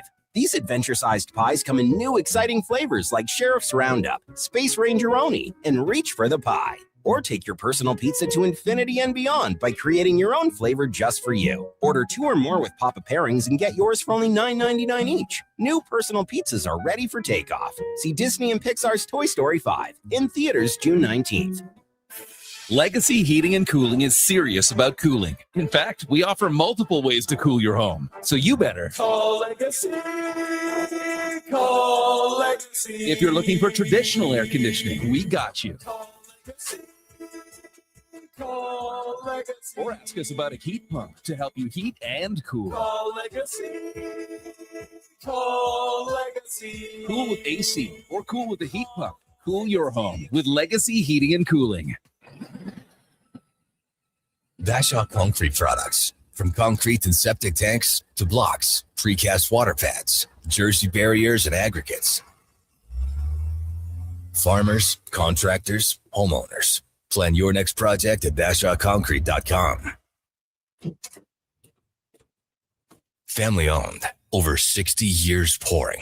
Bashaw Concrete Products. Once again, start here. BashawConcrete.com.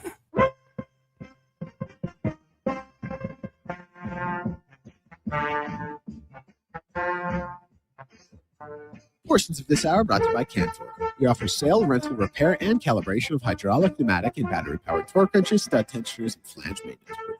Order today at cantor.com. The Jason Gregor Show. The best of Edmonton sports talk and beyond. This is Sports 1440. Presented by PlayAlberta.ca, Alberta's only regulated online gambling website.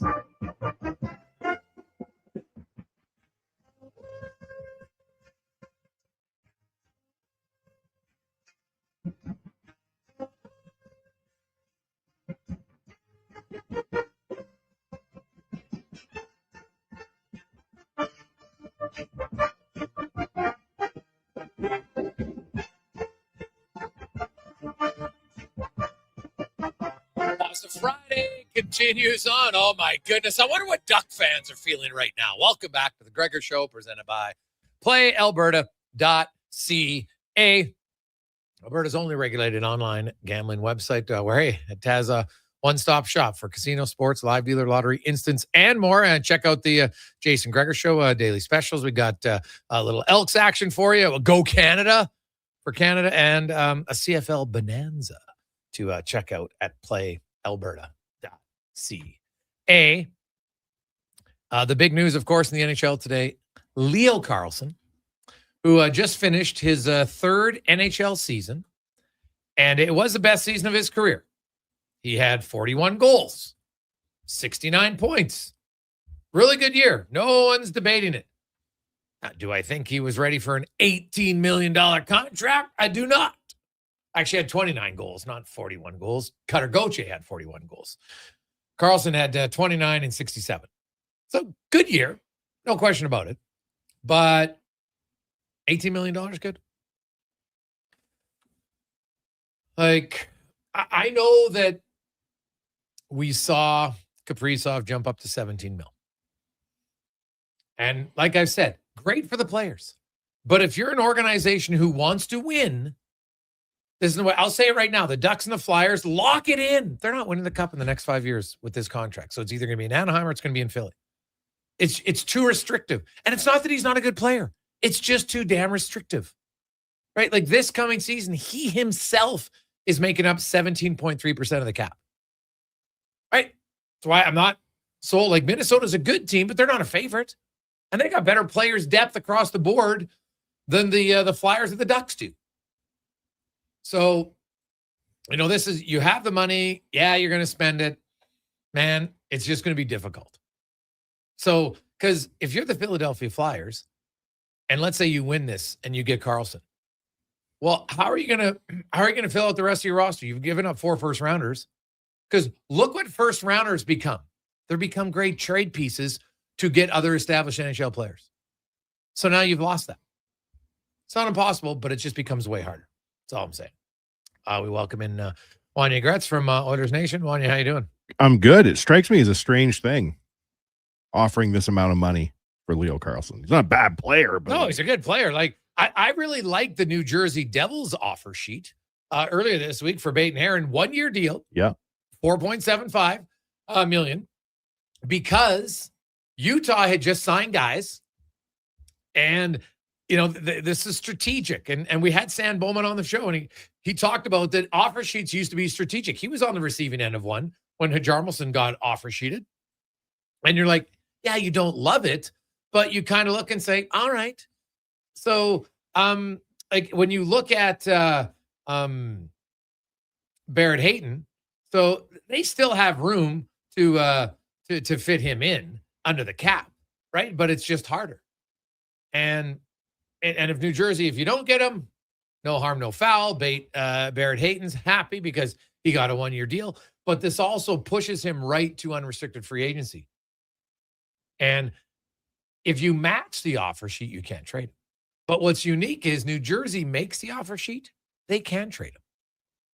Yeah, that's the weird part about it. So I was seeing the contract gurus there talking about that. And I was like, all right, okay, interesting. So, obviously if you're Philly, you're getting Leo Carlsson. You're not trading him right away in the first year of his deal. Obviously not. So we'll see where it goes from here. But remember when Shea, now this is a 5-year deal, so a little bit different.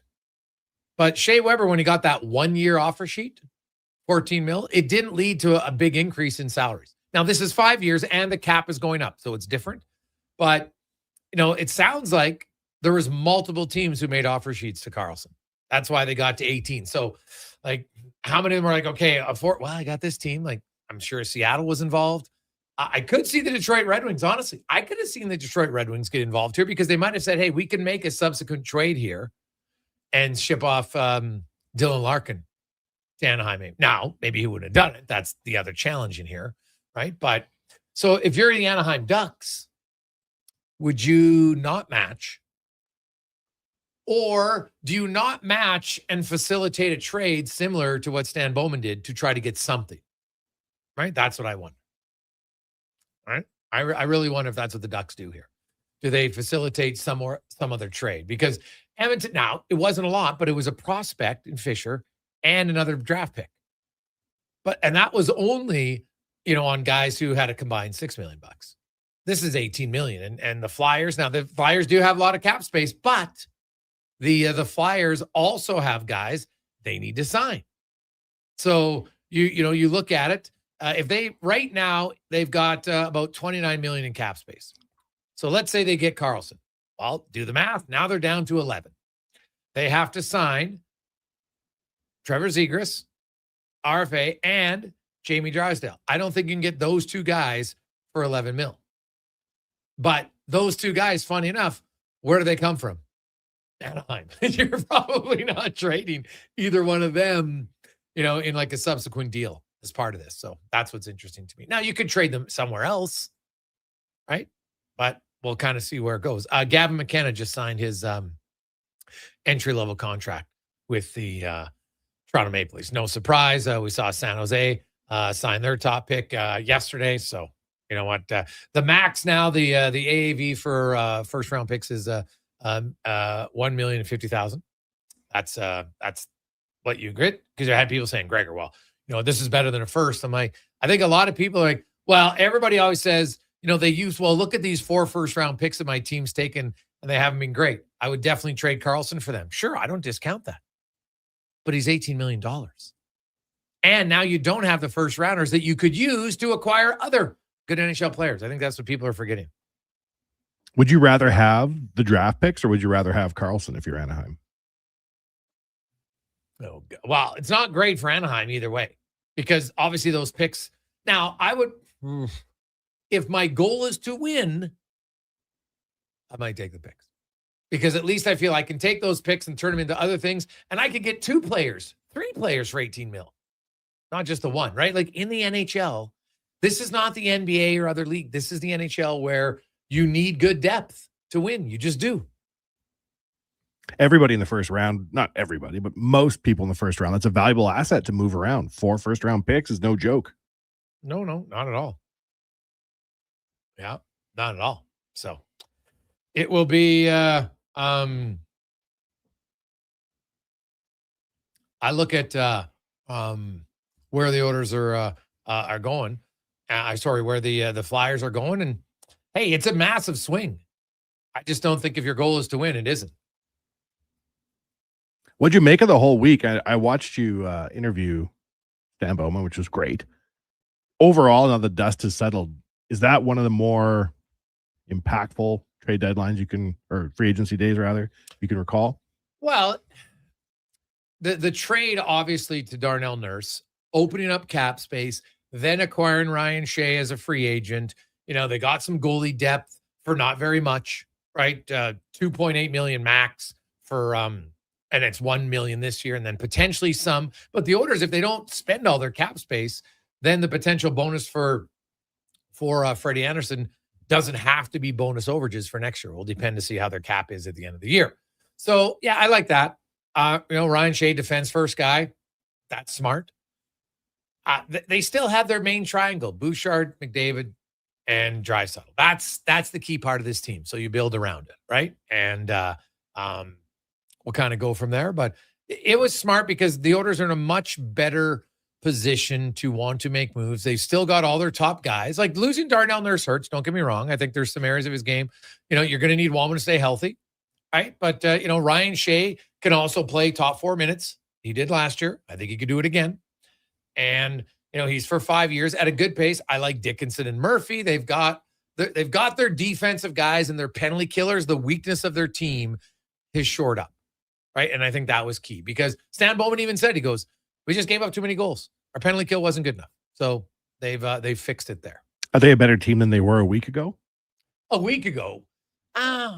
So a week ago, Nurse was on the team.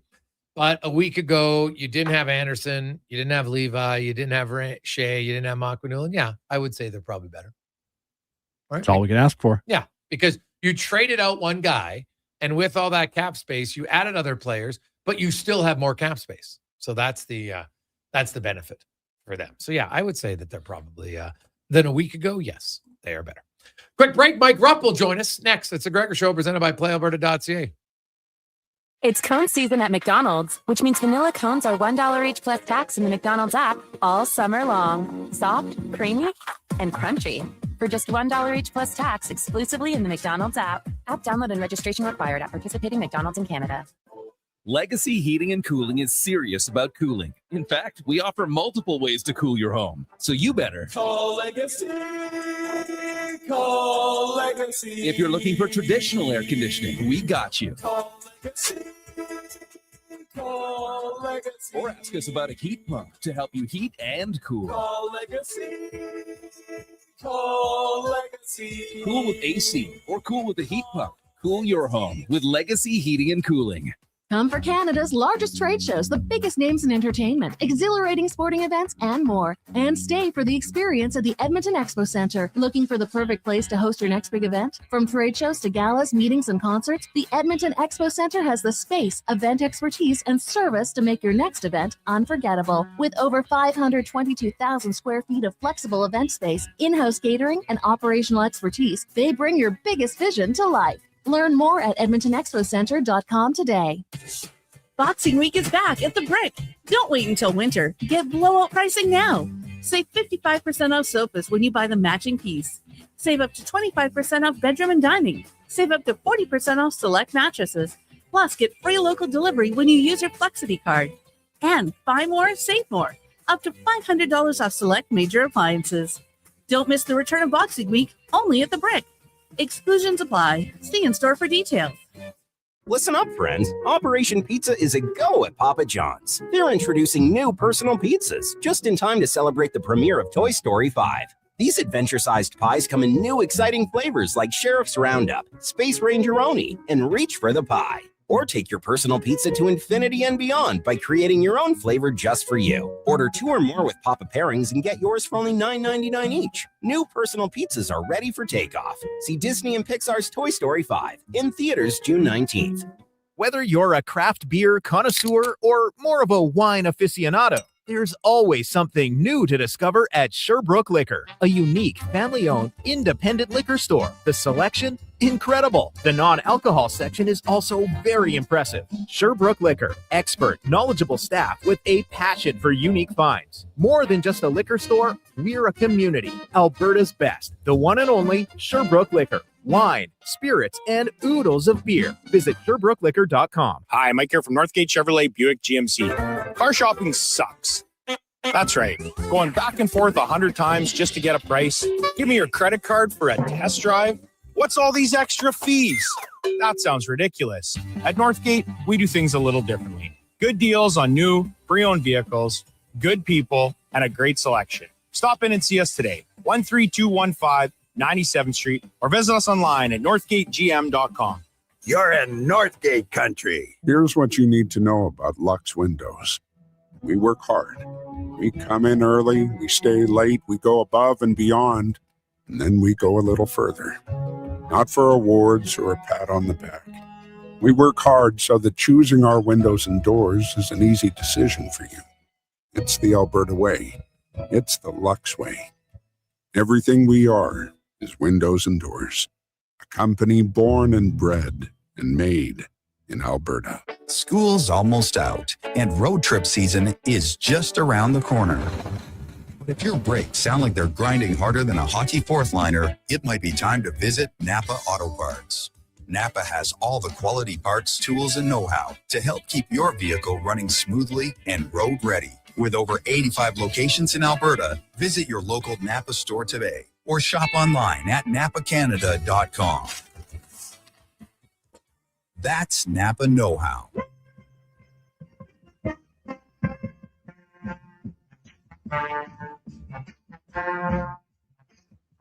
Portions of this hour brought to you by Emerald Equipment. Emerald Equipment is Edmonton's newest dealer for Yanmar compact equipment. Machines built tough for the jobs that don't quit. Get your new Yanmar compact track loaders with ASP PosiTrack at Emerald Equipment. From puck drop to kickoff, it's the Jason Gregor Show on Sports 1440. Presented by PlayAlberta.ca, Alberta's only regulated online gambling website.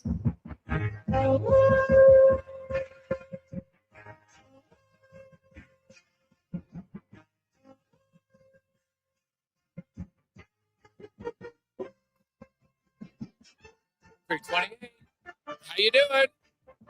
Positive Friday, man. It's a real positive Friday if you're Leo Carlson. $90 million. Now, this is very front-loaded, and there's reports that over in the next 12 months, like once, the deal is signed, he's going to be taking home something ridiculous, like $39 million, because signing bonus, obviously it's heavier in money. The AAV is 18 mil, but you're really trying to scare off the Ducks for matching because you're going to have a lot of that money up front. Yowza. So good for him. Good for him. Significantly large signing bonus by the sounds of it. So there you have it. 833-401-1440, 833-401-1440. It's the Gregor Show brought to you by PlayAlberta.ca. And remember, if you do gamble, use your GameSense. Go to GameSenseAB.ca and find out more and make sure you are staying within your limits. As a time to go around the NHL, brought to you by McDonald's and McD's right now.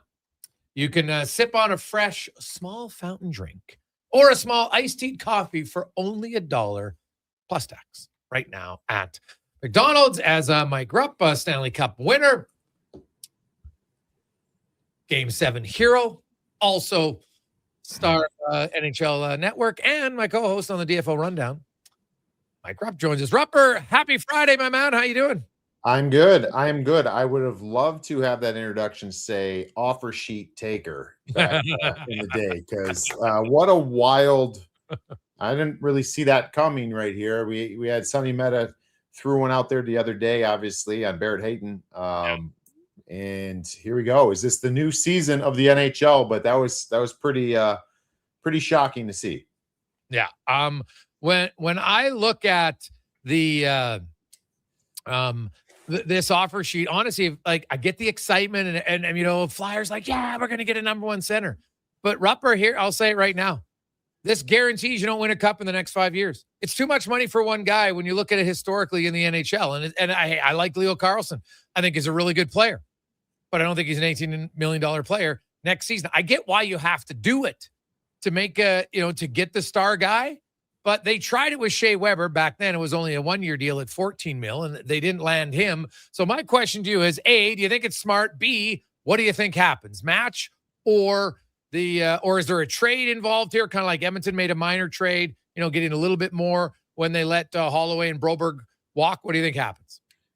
I think it's a brilliant idea for the Flyers. I agree. History doesn't bode well for you as far as where these remember, it wasn't that long ago when we were like, hey, if if you have over a $10 million player, you can't win the cup. And that's been answered. And so you sit here and look at it when you're talking now 18 million.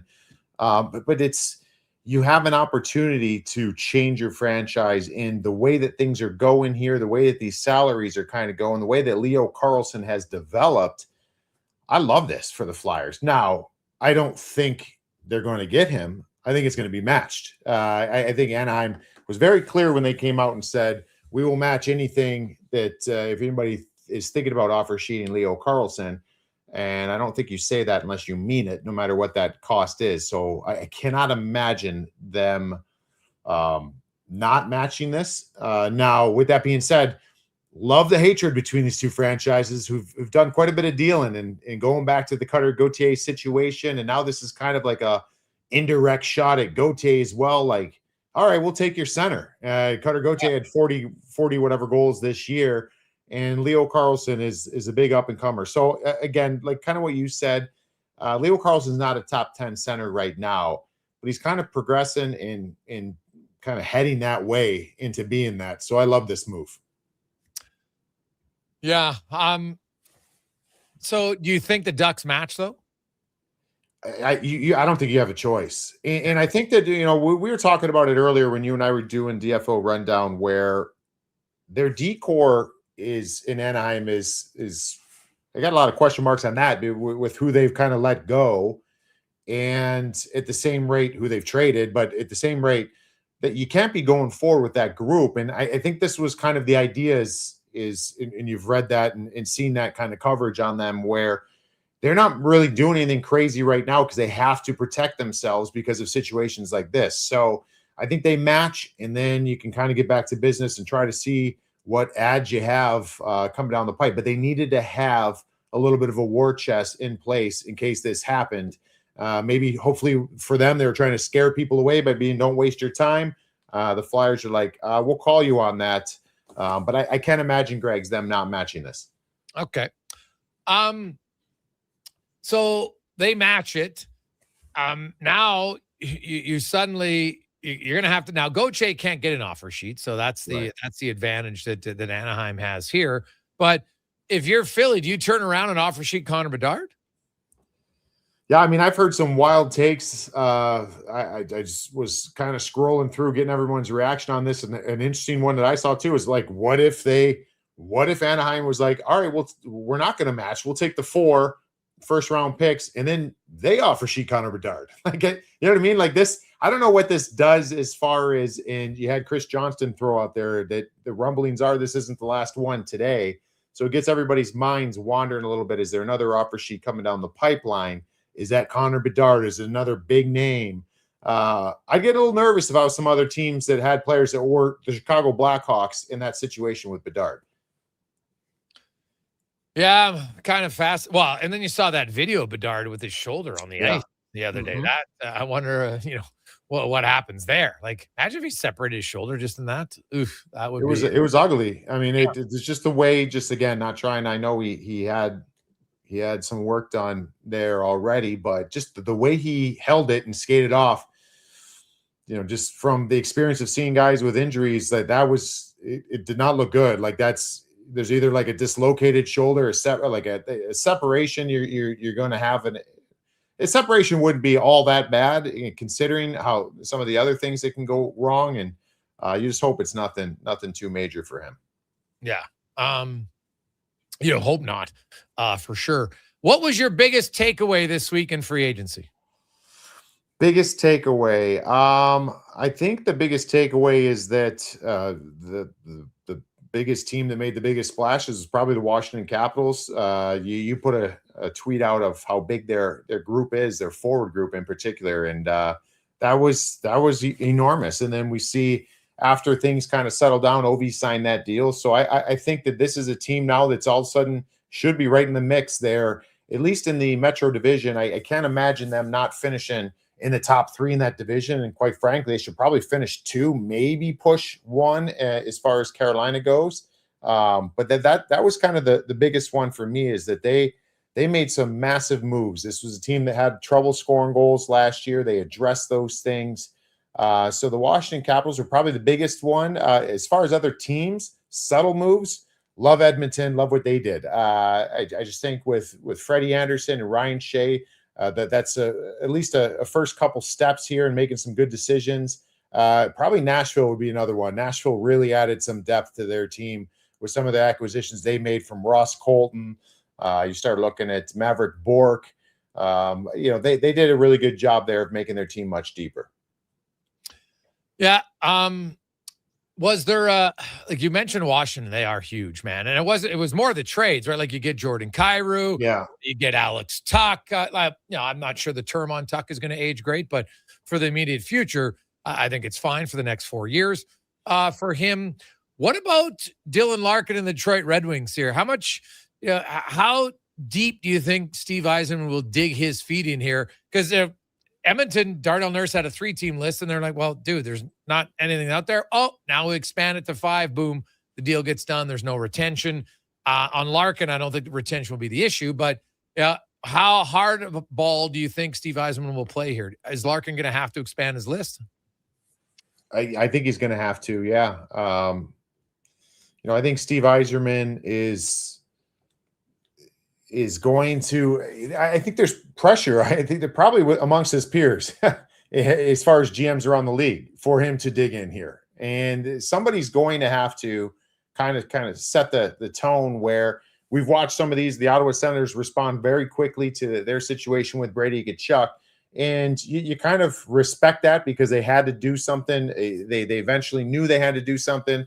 So you just got it done when you could. But Detroit's in a unique spot because they're going to lose this transaction. That's not a good place to be, especially with where this team is and where they've hoped to be. And that's to have at least a number of years in the playoffs at this point under that regime and with Dylan Larkin. You haven't had that. So I don't think this is going to be something that's just inevitable. It's going to happen with the list that he's given. I think it has to make sense for Detroit. And, I don't know. I'm not inside that prestigious circle as far as being a general manager in this league, but I bet you there's a lot of other teams that are rooting Steve Yzerman to dig in real hard here. Yeah, I definitely could see that. What about Hellebuck in Winnipeg? What do you think goes on there?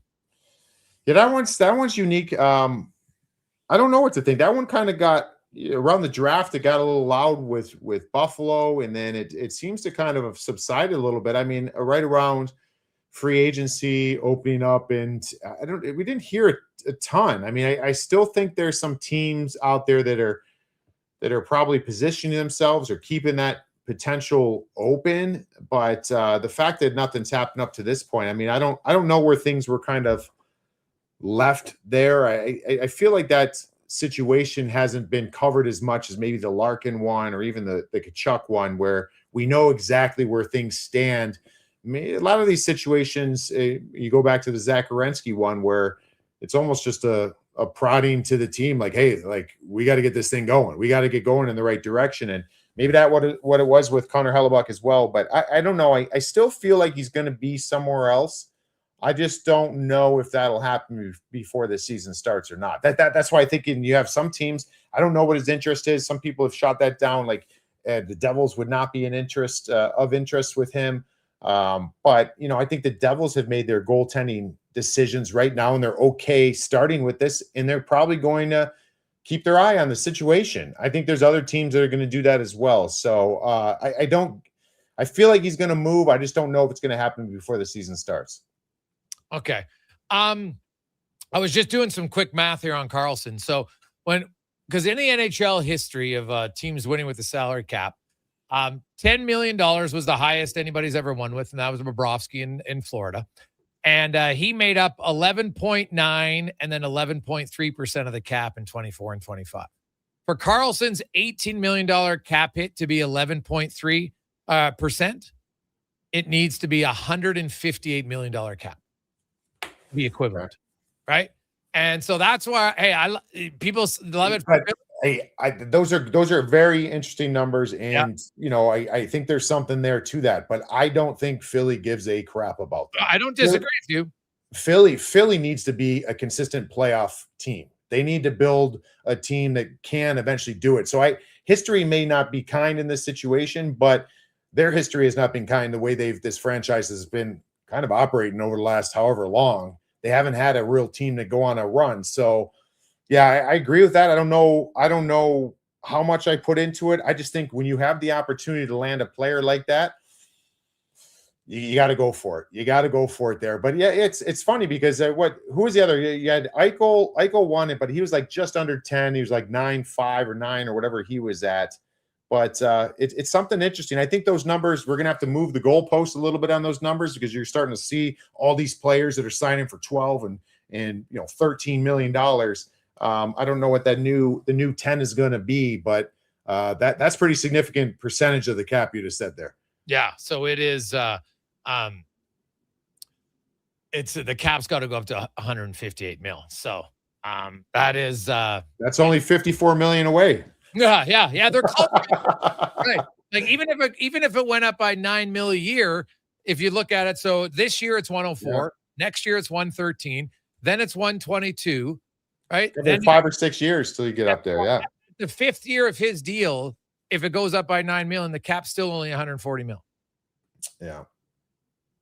I mean, it's crazy. I just in that situation, and it's again, I'm kind of being redundant here, but you have the opportunity to land this player. Like this is not a player that they have in their system. Like as much as we want to think and love, some of the young players that they have and where this team is heading, and some of these other teams, like Leo Carlsson is a huge human being, and he's getting stronger, getting bigger. I think honestly, like I wonder where that limit is on it too, because I was just thinking to myself, like, oh, why even stop there? I don't think the compensation, I might be wrong here. The compensation maxes out at 4 first-round picks, right? So could they have gone up to 20? Could they have gone, I mean, obviously they can only go a percentage of the cap, but they still had room to go higher than that on the offer sheet.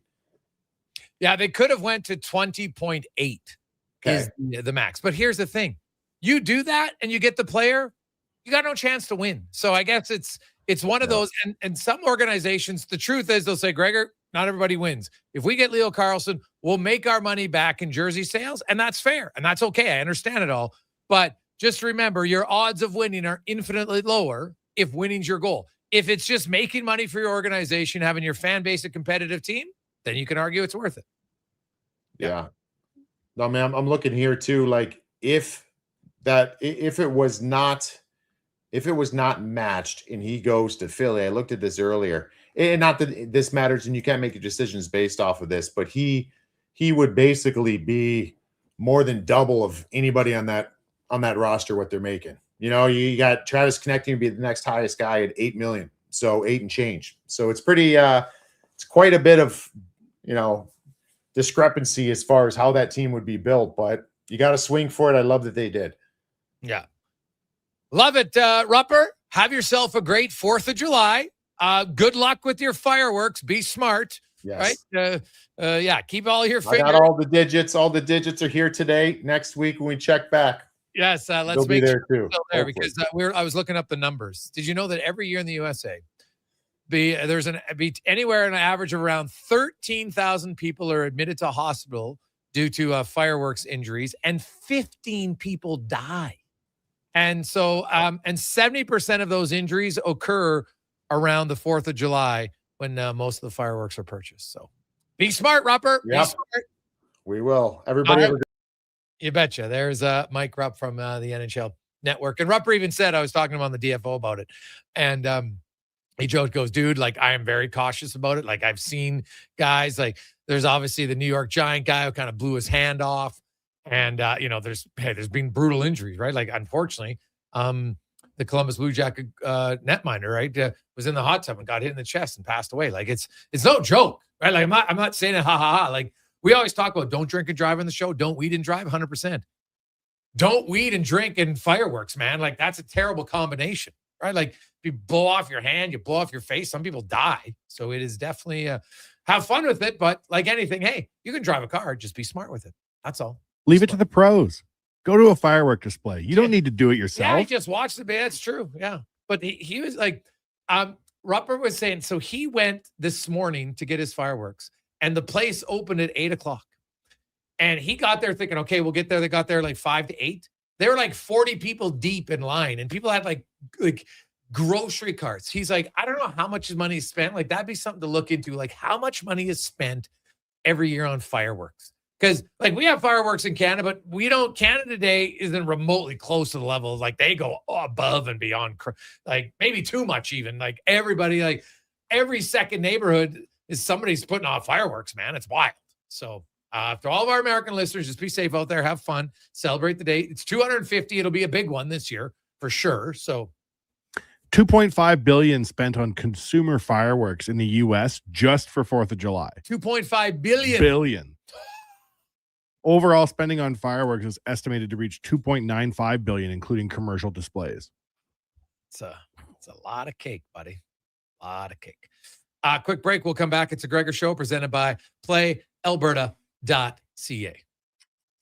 You may get up early, but more than likely, the team at GS Construction have already gotten up before you, grabbed a coffee, headed to the site, and started their day. So while Edmonton wakes up, GS crews are already underground, quietly keeping things moving, upgrading, and laying the new underground infrastructure for our growing city. If you're the kind of person who goes to sleep with their steel-toed boots on, GS Construction wants to hear from you. We're looking for a maintenance foreman as well as a building and yard attendant. Visit gsconstruction.ca for more. Summit Restaurant, located in the heart of the Silent Ice Center and just minutes from South Edmonton Common. Summit is your destination for exceptional house-made pizza, delicious entrees, and expertly crafted cocktails. Experience the perfect blend of flavor and ambiance in a modern setting. Join us for a straightforward yet elevated dining experience where our commitment to quality speaks to every bite and sip. Make Summit Restaurant your next night on the town. With Play Alberta, backing the home team goes beyond the bets. That's because your picks have provincial impact. Play Alberta is the only app in the province that puts all revenue directly back into supporting programs and services that Albertans rely on every day. By investing in the General Revenue Fund, every play, bet, and buy made on Play Alberta helps make a difference across the province. Visit playalberta.ca/Gregor to learn more. That's playalberta.ca/Gregor. Must be 18 plus to play. If you gamble, use your game sense. Okay, new strategy. I'll just live in the freezer till October. It's spacious in here. It's spacious. There's a better way to survive the coming AC season. Pro Solutions is your one-call solves-it-all expert for AC repairs, tune-ups, and new installations. We offer convenient financing options and fast appointments so you can enjoy your entire home, not just the freezer. Now I can leave the frozen peas where they belong. Book now at prosolutionsinc.ca. The longest running basketball show in Canada airs every Saturday morning at 10 on Sports 1440. Hoop City with Paul Sir introduces a new generation of basketball talk, and it's right here on Edmonton's home for sports, Sports 1440. Wondering what you can afford? Let Go Auto do the math with our free car loan calculator. No pressure, no awkward convos, just quick answers on your budget and payments. Bad credit, no credit? We got you. Text CHECK to 780-777-7777. That's CHECK to 780 all sevens. Find out what you qualify for and start shopping with confidence. Go Auto. Drive what you love with payments that make sense. Don't let equipment failure stop you cold. At AWS Welding in Nisku, our factory-trained service techs are on hand for all welding equipment repairs. We're a fully warranted center for Miller, Lincoln, and ESAB. And we service all makes and models. Proper, regular service extends the life of your gear and keeps it running at peak capacity. Don't wait for a breakdown. Book your service appointment today at 780-979-0470. AWS Welding. We make it happen. It's Dollar Drink Summer at McDonald's. Sip on a refreshing small fountain drink or a small iced coffee for just $1 each plus tax, all summer long. Only at McDonald's. Excludes flavored and cloud iced coffees. At participating Canadian restaurants. Taxes extra. Prices exclude delivery.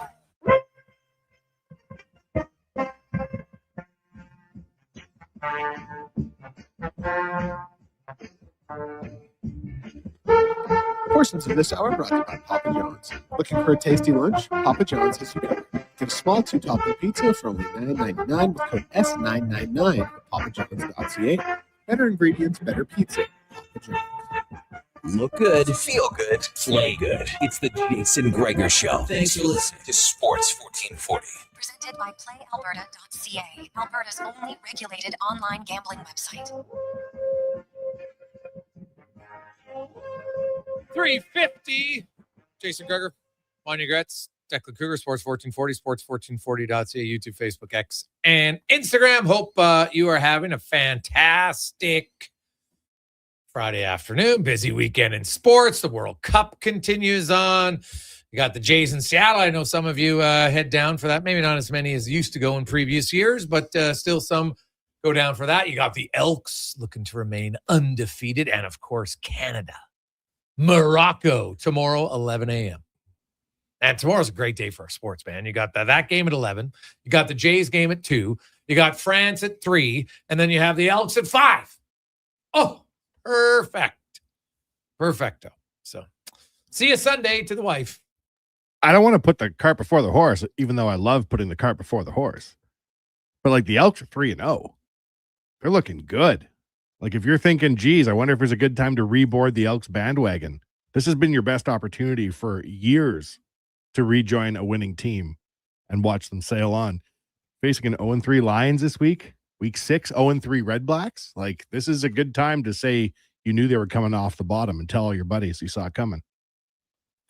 Well, it is. This is a big weekend. I know they're just for the opportunity to come home 4-0, and then you have a home game on Thursday, and hopefully the rain. Like my goodness, I know there's lots of places out there, lots of basements, lots of businesses. Like the rain, just like no mas, please. Like that's be nice to get like a long stretch here, some heat, and just no water. So hopefully there's no rain for that home game on Thursday, and regardless whether they're 3-1 or 4-0.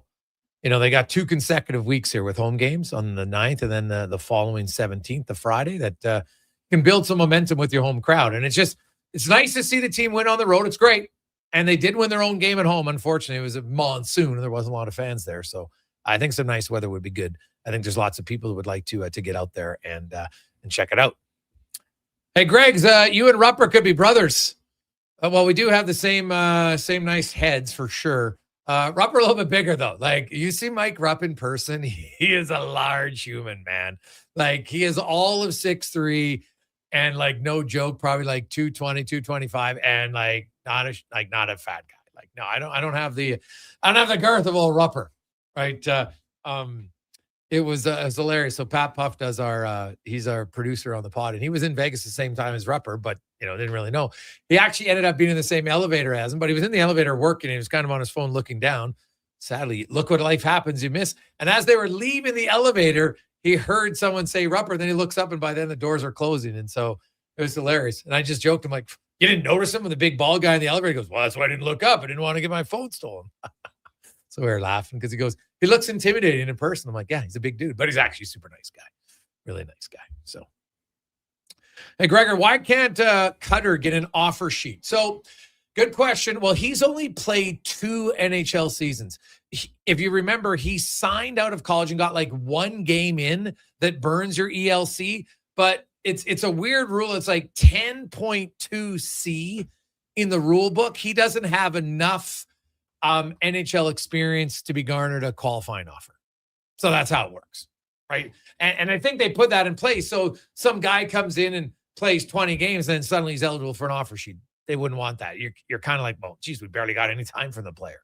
So Gauthier might only sign a 1-year deal now, so he's eligible for an offer sheet next year. We'll have to see, but that's why he is not eligible. He is a 10.2C ruling. There you go. Hey, Gregor, how come no one's talking about how bad the offer sheet is? Anaheim absolutely should not match. Make Philly eat the contract. Nuge put up 56 points in his 3rd season, 24 goals in his 4th. Don't exceed those numbers until his 8th year. My point, Carlson is more likely to be the Jordan Eberle of Philly than their savior. From KG. Well, I wouldn't really compare Nugent Hopkins to Leo Carlson, no offense. But Leo Carlson in his 3rd season in the NHL put up 29 goals and 67 points. He's also 6'3" and 215 pounds and a better skater than Ryan Nugent-Hopkins. Like you can't just pick one player and say, well, Ryan Nugent-Hopkins did this, right? Nugent-Hopkins in his third year had 56 points. He never had 67 points, right? Nuge never scored 29 goals. He's only ever done it once, in fact, and that was his like 10th or 11th year in the league. So I wouldn't use Nugent-Hopkins as my comparison to Carlson. They're not remotely the same, other than their top picks. Nuge is a number 1 pick. Carlson's a number 2 pick, but that's it. Not every numbered pick's the same, but Carlson's a man-child. He's huge. Do I think Leo Carlson could score 100 points? No doubt. But to me, now there's two things here. If your goal is to win, ultimately win, then it's not a great signing. But if your goal is to become more competitive and sell more jerseys and excite your fan base, then it makes sense, right? Then it makes sense. So that's how I view it. But it's not smart because the cap hit is too much of a hindrance. The cap, in order, like for the highest salary cap by an individual to ever win the cup was 10 mil. And when they won in Florida, it was $10 million. And that ate up 11.9% of the cap and 11.3% of the cap because the cap went up in 2025. So if you do that and say, let's just go with the low end, 11.3, the salary cap has to get to $150 million before it's equal in percentage of the cap. So 158 mil, in fact. And if the cap goes up by 9 million every year, right? It went up 9 mil this year. It's going to 1 and 4. Then it's going to go up 9 mil to 113, 122, 131. In year 5 of the deal, it's 140. And so it's not even at 158 yet. So now Philly might never win, but their organization could make a lot of money. They could sell a lot of jerseys. So I understand it. There's two sides here. It's good from a business standpoint. I don't think it's good from a winning standpoint, winning the cup standpoint. But there's no guarantee you can. So I can see why they would do it. It's a risky venture because now what do you do when any of your other guys, like what if Michkov scores 68 points next year? What does he want for salary, right? Like how do you keep your guys around him? That's the challenge. But he is a really good player. I get why Philly wants him. And it's why I think Anaheim, and here's the other tidbit. Anaheim has really shied away from signing bonuses. They don't like it. This contract has 2 massive signing. I think it was Friedman who reported that in the next 12 months, so basically this July, big signing bonus when the day of the contract, right? So, well, it's being signed. So you get the signing bonus right away. And then you get another big one next July. And I think Friedman said it was something like 39 million combined. So there'll be some salary in there, but it's mainly going to be like 18 mil a year in signing bonus, which is what the Ducks have never wanted to. But that's why you have to do it, because you do something. What does the organization not like? They don't like, maybe they don't have the cap space to match, i.e. Edmonton with Broberg and Holloway, or they don't want to spend the money. And now we'll see if it works. It'll be fascinating to see if it works. So, guys, I'd compare Leo more to Barkov than Nugent Hopkins. Yeah, sure. Great. Barkov. They won when it was 10 million. So if you look at Barkov, then you're going to wait till the cap's 158 million just based on cap percentage. Not saying no, but just look at the history of the league. It's never happened. Look at Carolina just won. They didn't have big tickets. Like you need really good depth. And when I look at Philadelphia and you look at their team, so he'll come in, he would clearly be their number 1 center, right? Now you got Dvorak and Zegras, Noah Cates, Sean Couturier, right? You'd have to move out somebody. And if you do get him, now you have 11 million in cap space. Can you afford Zegras and Drysdale at 11 million? Probably not. Right? I think there was a report Drysdale was going to sign for 6. Well, is Zegras going to sign for 5? Probably not. So then you're going to have to move him. So, right, and I look at their defense, Sanheim, Ristolainen, York, Drysdale, Sealer, and David Jiricek. Is that a cup-winning blue line? Probably not.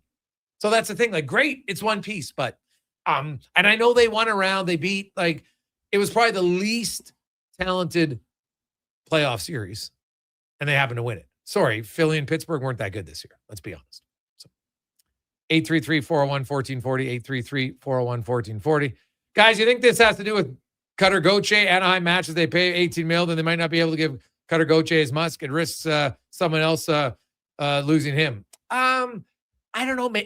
Who knows? I think there's lots of speculation that this is something that's personal. Now, it wouldn't be the first time.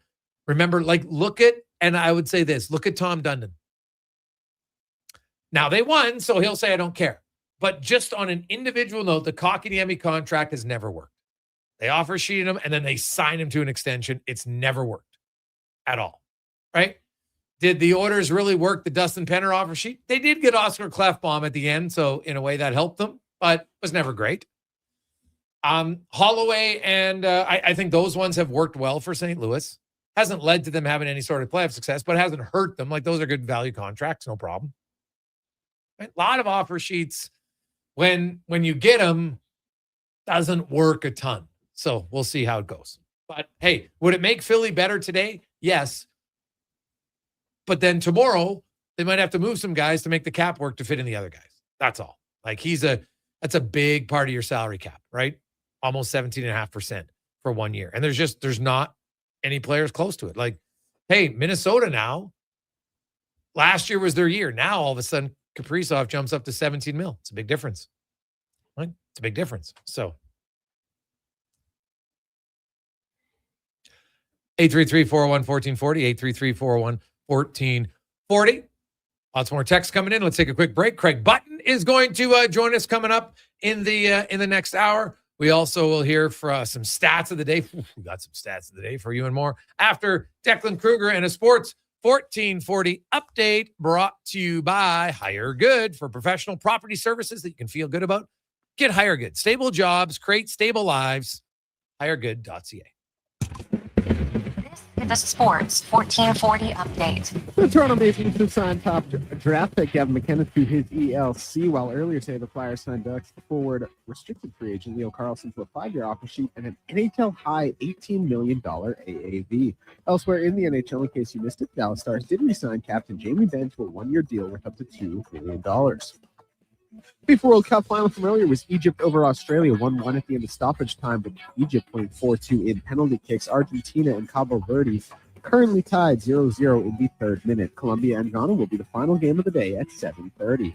In the MLB right now, it is the Cardinals up big on the Cubs, 14-0 at the bottom of the fifth. Pirates and Nats will be next at 4:45, and the Jays also in action tonight at 8:10 as they're in Seattle to take on the Mariners. Dylan Cease on the bump. Edmonton Riverhawks and other baseball action will be out in Wenatchee with an 8:05 first pitch for that one. And in the CFL tonight, Week 5 continuing on as Saskatchewan is in Ottawa to take on the Red Blacks. I'm Declan Kruger. This has been a Sports 1440 update.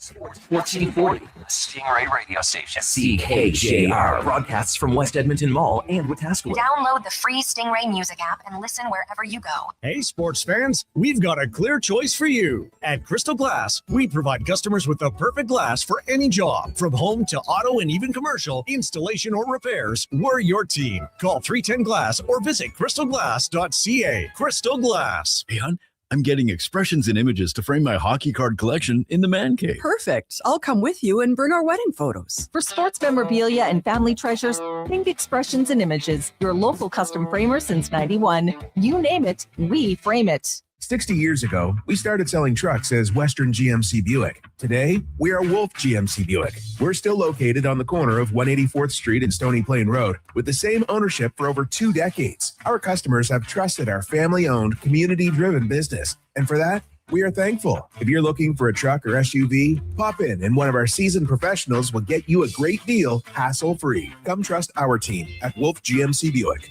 Wolf GMC Buick. We're making it easy. Cattail Crossing Golf and Winter Club. Fun and friendly with morning rates Monday to Thursday. Just $65 for 18 holes with cart. $55 for seniors. Includes a $5 food voucher for dining at Cattail's Out of Bounds restaurant. There's early bird golf Saturday and Sunday. $50 for 9 holes with cart and snack voucher. 9 and dine Fridays after 4. $130 per pair for 9 holes, cart, and a $40 Out of Bounds gift card. Plus, Glow Golf every second Friday and bring your dog golfing on Mondays. Visit cattailcrossing.ca. Legacy Heating and Cooling is serious about cooling. In fact, we offer multiple ways to cool your home. So you better Call Legacy. Call Legacy. If you're looking for traditional air conditioning, we got you. Call Legacy. Call Legacy. Or ask us about a heat pump to help you heat and cool. Call Legacy. Call Legacy. Cool with AC or cool with a heat pump. Cool your home with Legacy Heating and Cooling. Are you a skilled laborer? All Star Construction wants to talk to you. A heavy equipment operator with track hoe or backhoe experience? All Star Construction wants to talk to you, too. With work in and around Edmonton for local land developers, All Star Construction offers year-round employment. Whether it's power, gas, or telecom, developers rely on All Star Construction to get the job done. So if you're a skilled laborer or a heavy equipment operator with track hoe or backhoe experience searching for work, search All Star Construction on Indeed. It's cone season at McDonald's, which means vanilla cones are $1 each plus tax in the McDonald's app all summer long. Soft, creamy, and crunchy. For just $1 each plus tax exclusively in the McDonald's app. App download and registration required at participating McDonald's in Canada.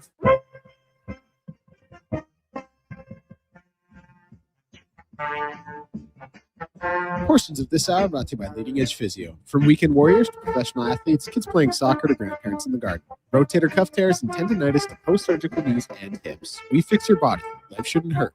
LeadingEdgePhysio.com. The Jason Gregor Show. The best of Edmonton sports talk and beyond. This is Sports 1440. Presented by PlayAlberta.ca, Alberta's only regulated online gambling website.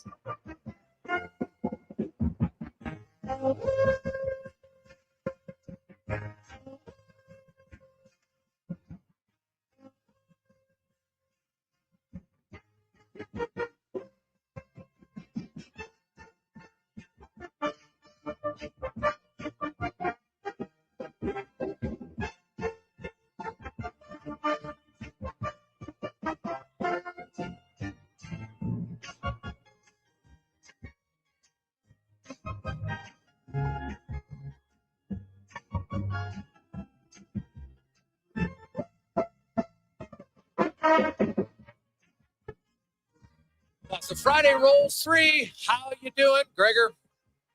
Kurger, Wanye Gretz, Kenzie McClellan on a busy Friday. Man, we got a lot of texts coming in, 833-401-1440. The Gregor Show is brought to you by PlayAlberta.ca, where you can get in the game. And check out the Jason Gregor Show odds boost while you're there. And hey, good luck tonight. Lotto Max, 10 million and 10 prizes of, actually, no, sorry, not 10 million. Tonight is 15 mil with 15 prizes of 100K at PlayAlberta.ca. We got a lot of guys. I just have to say, I love watching other teams. I was nervous about losing Broberg and Holloway, but it wasn't my best player. I can't imagine what Duck fans are feeling right now. And that's a fair point, right? Like I can see that. Flyer fans, ecstatic, as they should be. Duck fans, nervous. And maybe angry if they lose their, I think Leo Carlson's their best player. So it would be huge. Hey, Greg's, what about the fact that Pat Verbeek never got this guy signed beforehand? Fair question, but like, if there was 4 offer sheets made to Leo Carlson, and that's what we're hearing, 4 different teams made offer sheets. Clearly, his agent knew before July 1st that the offer sheets were coming. I'm sorry, being around the league long enough to know there are conversations before, right? People want to talk about tampering and they think, oh, it doesn't happen. I'm just telling you, you can't be naive. Okay, you can't be. It happens. So and how it happens is, hey man, you know what? Yeah, we got a team. We would love to offer sheet a center iceman. And we got like $35 million in cap space right now. We'd be willing to probably pay a guy $16 million.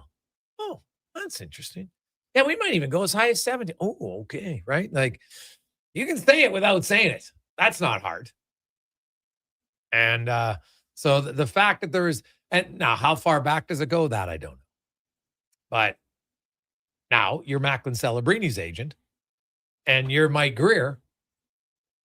Celebrini has until next July 1st you're going to probably lock him up this summer if you're the San Jose Sharks. Right? You can't allow this to happen. Yeah. You can't have an Anaheim on your hands. No. You don't want to. Right? You would want to avoid it. Bedard, maybe? Well, I had mentioned about Connor Bedard, and I think like Connor Bedard, who was now he was the number one pick, Carlson's the second pick. And I know people say, oh, they'd rather have Carlson over Bedard. Carlson's the center. I get it, all that. But I think people have to remember that Connor Bedard was in elite category until he got injured. Right? Like he was having himself a hell of a year. And when did he get hurt? I'm looking, he had, because he was ahead of Draisaitl in scoring. And I think it was through 30, was it 30 games? I think it might be in 30 games. Maybe it was 29 games before he got hurt.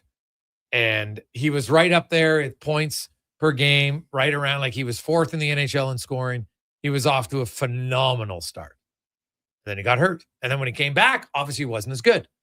But in year number 3, really started to live up to it. And, he was right there with Macklin Celebrini. Celebrini had 43 points, 15 goals in 30 games. Bedard had 18 goals, 40 points in 29 games. He's right there. So, why did Chicago and him not come to an agreement sooner? I do think the Bowen Byram contract and the trade was a clear message to Connor, hey, we're going to get you some guy. And we'll pay you. But, and there was a rumbling the other day that they thought, hey, Bedard was going to get $17 million like Kaprizov. And people are like, what? Well, now you see this one, you're like, okay, yeah, I guess I get it. So I'm telling you, same draft class, but look at the point difference. And I know that points aren't everything, but they're a big thing. You can't underestimate how teams and agents look at the numbers.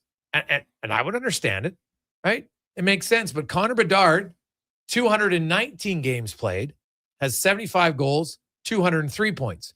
Leo Carlsson in 201 games has 75 goals, 61 goals, 141 points. So Bedard has 62 more points. He's played 18 more games. He's been more productive. Right now, that's early. Carlson, bigger body. We're seeing it. Last year, really good season. But Bedard was having an unreal year too until he got hurt. So I think Bedard's agent's just like, guess what? Leo Carlson's got 18 mil. I know it's an offer sheet, but it's reset the market automatically. And if he was asking for 17 mil beforehand, it's right in the wheelhouse, which tells me if that's what you heard he was asking for, because that's probably what the offer sheets were going to be. Right? And I would guess Bedard hasn't signed the offer sheet because he feels like, well, Chicago's going to pay him close to it. Because we've got a lot of texts from people asking like, do you have to? Yeah, you have to agree. This is like a contract. You have to sign it. A team can't just make you an offer sheet and you have no idea. You have to agree to it, right? Because it's a standard NHL contract that's submitted to the league. And now the only difference is it says Philadelphia Flyers, but Anaheim has a chance to match it. And then the contract would then be theirs. And that's how it goes. So it's going to be fascinating. Now Elliot Friedman's reporting that out of the $90 million, it's all signing bonus except basically $1 million a year. So it's 17 mil in signing bonuses on average and $1 million in salary. 85 of the 90 million is signing bonuses because the Ducks have shied away from that. They don't like it. There's steam coming out of the offices at the Honda Center right now when they look at that. Yeah. Yeah. So, yeah, it'll be wild, man. It's going to be wild. And we'll see what's happening here. Right? Now, who is his agent? I should look up who's Leo Carlson's agent. That will be because good for him. Who is his agent? Matt and Ryan Keeter. Not necessarily big name guys, but good for them. And because I see Dan Milstein tweeted out, he's just got a guy eating popcorn. He's an agent. Hey, the agents love this, right? Rich Ritter would be the first one in here. Say, hey, man, you want to get your guys money? For sure. And he did his job. Hey, guys, you think someone will offer sheet Minchikov 4.7 cap hit? You only have to give up a second rounder? Well, the Ducks have $35 million in cap space. So I guess maybe you could go after him. But with the Karlsson one right now, they've still got $17 million, and they need to sign Cutter Gauthier, Minchikov, and Hines. Now, Cutter Gauthier doesn't have offer sheet rights, though. So he's in a different ballpark here. He can try to play hardball, but how hard can you play when you don't really have, what are you going to do? You don't have arbitration rights. You don't have offer sheet rights. What are you going to do? Well, we're not going to sign. Okay, sit out. So eventually I think they'll sign. He doesn't have much negotiating power, but I guess you could do it. How good do you think Minchikov's going to be? We'll see. Hey, Gregor, does this mean McDavid's next contract will be 20+ million AAV? Ranger, honestly, man, I don't know. If Connor McDavid hasn't won a cup in the next 2 seasons, is he suddenly going to want to chase the money? He's already made $125 million. Right? I don't think he needs more money. There's no price you can put on the feeling and the resume of a Stanley Cup. Right? Money can't buy you a Stanley Cup. Now, it might buy you a ring off of eBay if you want to buy someone's ring. That's doable. Yeah, that's doable. But you cannot buy your name on a Stanley Cup as a player. Owners, sure, you own the team. But you're putting something in. You can't just say, you know what? Well, I'm going to take all the money I can get and hopefully I win a cup. I would say for Connor, it'll depend. Even here's the thing, even if he does win one, I don't think he'd look to say I got to be the highest paid guy. Because he'd be like, well, now I want to win 2. That's how I view it. So, and we'll see. Now I'm looking at, Minchikov's agent is Dan Milstein. So, too funny. 833-401-1440, 833-401-1440. Take a quick break. Craig Button will join us. Hey, Gregor, do you know who the other teams were and what the other amounts? No, I don't. Well, Seattle would definitely be one for certain. They went $15 million on Robertson. So Seattle's going to be one. I was looking at other teams who had money to make an offer sheet and have all the picks, right? Because that's what you need. You need both. And had the Detroit Red Wings as a team, because I looked at Detroit and I could see them doing it, because then they might say, well, hey, maybe we facilitate another trade, and then you get rid of Dylan Larkin in another way and you get some things back, get some pieces back. Now, obviously, you're paying way more, but I thought that was another team that could do it, because they're really there's not many teams who have 18 mil in cap space, right? Here's the teams who have 18 mil in cap space, and Detroit barely has it, so even them probably not. But Philadelphia has it, Chicago has it, and I can't see Chicago doing it. Seattle for sure, Pittsburgh, but would Dubas do that? I don't know. It would seem kind of counterintuitive to where they're going, right? Columbus wouldn't shock me, honestly. Columbus are like, hey man, maybe we're moving Werenski, maybe we're moving Kirill Marchenko. We're getting somebody. So those would be my 3 guesses. In Seattle was one, and the fourth, who knows? It'd have to be somebody who has that much cap space, or I guess it could be someone below them, and they're just going to make other moves after the fact, right? It's always possible. You're allowed to go over the cap by 10%, right? You could be technically at you can go over the cap by 10%. So what's that? 10.4 mil. So you could be technically at $114.4 million at some part of the summer before September 15th, right? So that rule is you can get 10% over as long as on opening night. Back. On opening night, you have to be cap compliant. Yes. So that just gives you a window. If you want to use it, you can use it. Quick break. We'll return to Gregor Show, presented by PlayAlberta.ca. Did you know there are actually 3 seasons we experience in June? Spring, summer, and construction season. And while roads may be narrowed and detours are everywhere, GS construction crews are on site every day doing the work, because the city doesn't stop, and neither do we. As we build and upgrade infrastructure, life continues around us. That's why we never lose sight of what matters most, making sure everyone, including our team, returns home safely at the end of the day. For more on what we do, visit gsconstruction.ca. Everything is going to be okay. Any business, regardless of size, can stumble occasionally. I'm Dan McDicken, a licensed insolvency trustee with Faber. If your business is facing financial challenges, our team of chartered insolvency and restructuring professionals have corporate debt recovery solutions that work. Schedule your free Faber Focus session at faber.ca today. Chances of a positive outcome increase if you engage Faber sooner rather than later. Boxing week is back at the Brick. Don't wait until winter. Get blowout pricing now. Save 50% off sofas when you buy the matching piece. Save up to 25% off bedroom and dining, and save up to 40% off select mattresses. Plus, get free local delivery when you use your Flexity card. And buy more, save more. Up to $500 off select major appliances. Don't miss the return of Boxing Week, only at the Brick. Exclusions apply. See in store for details. Cheering on Canada, Mexico, Australia, France, England, Brazil, Germany, Spain, and the rest of the world at the Druid Irish Pub. Your World Cup headquarters. Wear your colors, cheer on your team, and enjoy $6.50 Heineken every game. Plus, your chance to win a ton of World Cup merch, including hoodies, jerseys, soccer balls, and more. The Druid Irish Pub, your World Cup headquarters. Bringing Edmonton together, one soccer game at a time. The Druid Irish Pub. Cheer with us in the Mercer Building across from Rogers Place in Ice District. The job isn't done until the last load is hauled, and having a semi-trailer out of commission is not an option.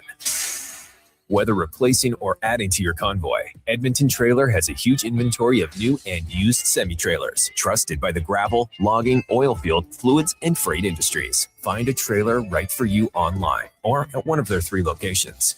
For sales, service, parts, rental, and finance, when you're in it for the long haul, Edmonton Trailer. Legacy Heating and Cooling is serious about cooling. In fact, we offer multiple ways to cool your home. So you better Call Legacy. Call Legacy. If you're looking for traditional air conditioning, we got you. Call Legacy. Call Legacy. Or ask us about a heat pump to help you heat and cool. Call Legacy. Call Legacy. Cool with AC or cool with a heat pump. Cool your home with Legacy Heating and Cooling. Grove Rotary Rib Fest returns July 10th to 12th in Central Park, Spruce Grove. Become a VIP to earn reserved seating, dedicated bar service, on-site parking, and more. Brought to you by Mr. Lube Plus Tires in Spruce Grove. Visit groverotaryribfest.ca.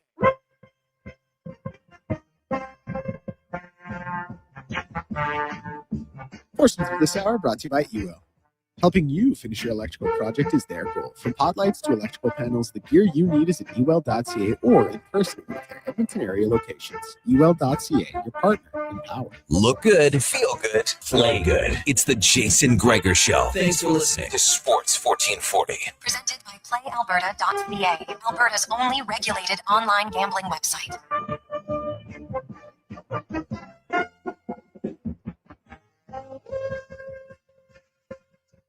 420, welcome back. Jason Gregor, Wanye Gretz, Declan Kruger with you as we're going to get to our stats of the day, brought to you by All-Star Construction. And hey, they got some good stats for you. If you're looking for a job, because guess what? They are hiring. Go to Indeed.com, look up All-Star Construction, from construction laborers, backhoe operators, hydrovac operators, and more. It is All-Star Construction. And some stats of the day. We get former NHL GM, ace analyst for TSN and scout Craig Button joins us. And Craig, it was a wild day this morning when the Philadelphia Flyers provide an offer sheet that, of course, Leo Carlsson signed at 5 years with an AAV of $18 million. The majority of that's going to come in signing bonus each year, which is something the Ducks organization has been loath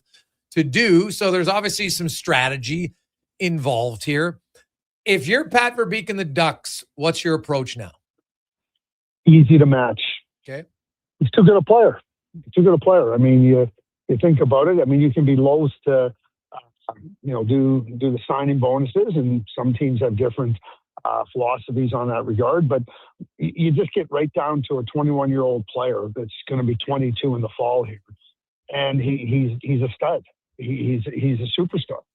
And yeah, I think that Pat Verbeek would say to you that yeah, we'd like him to be making less than that. We'd like to have that type of number tied up for longer term.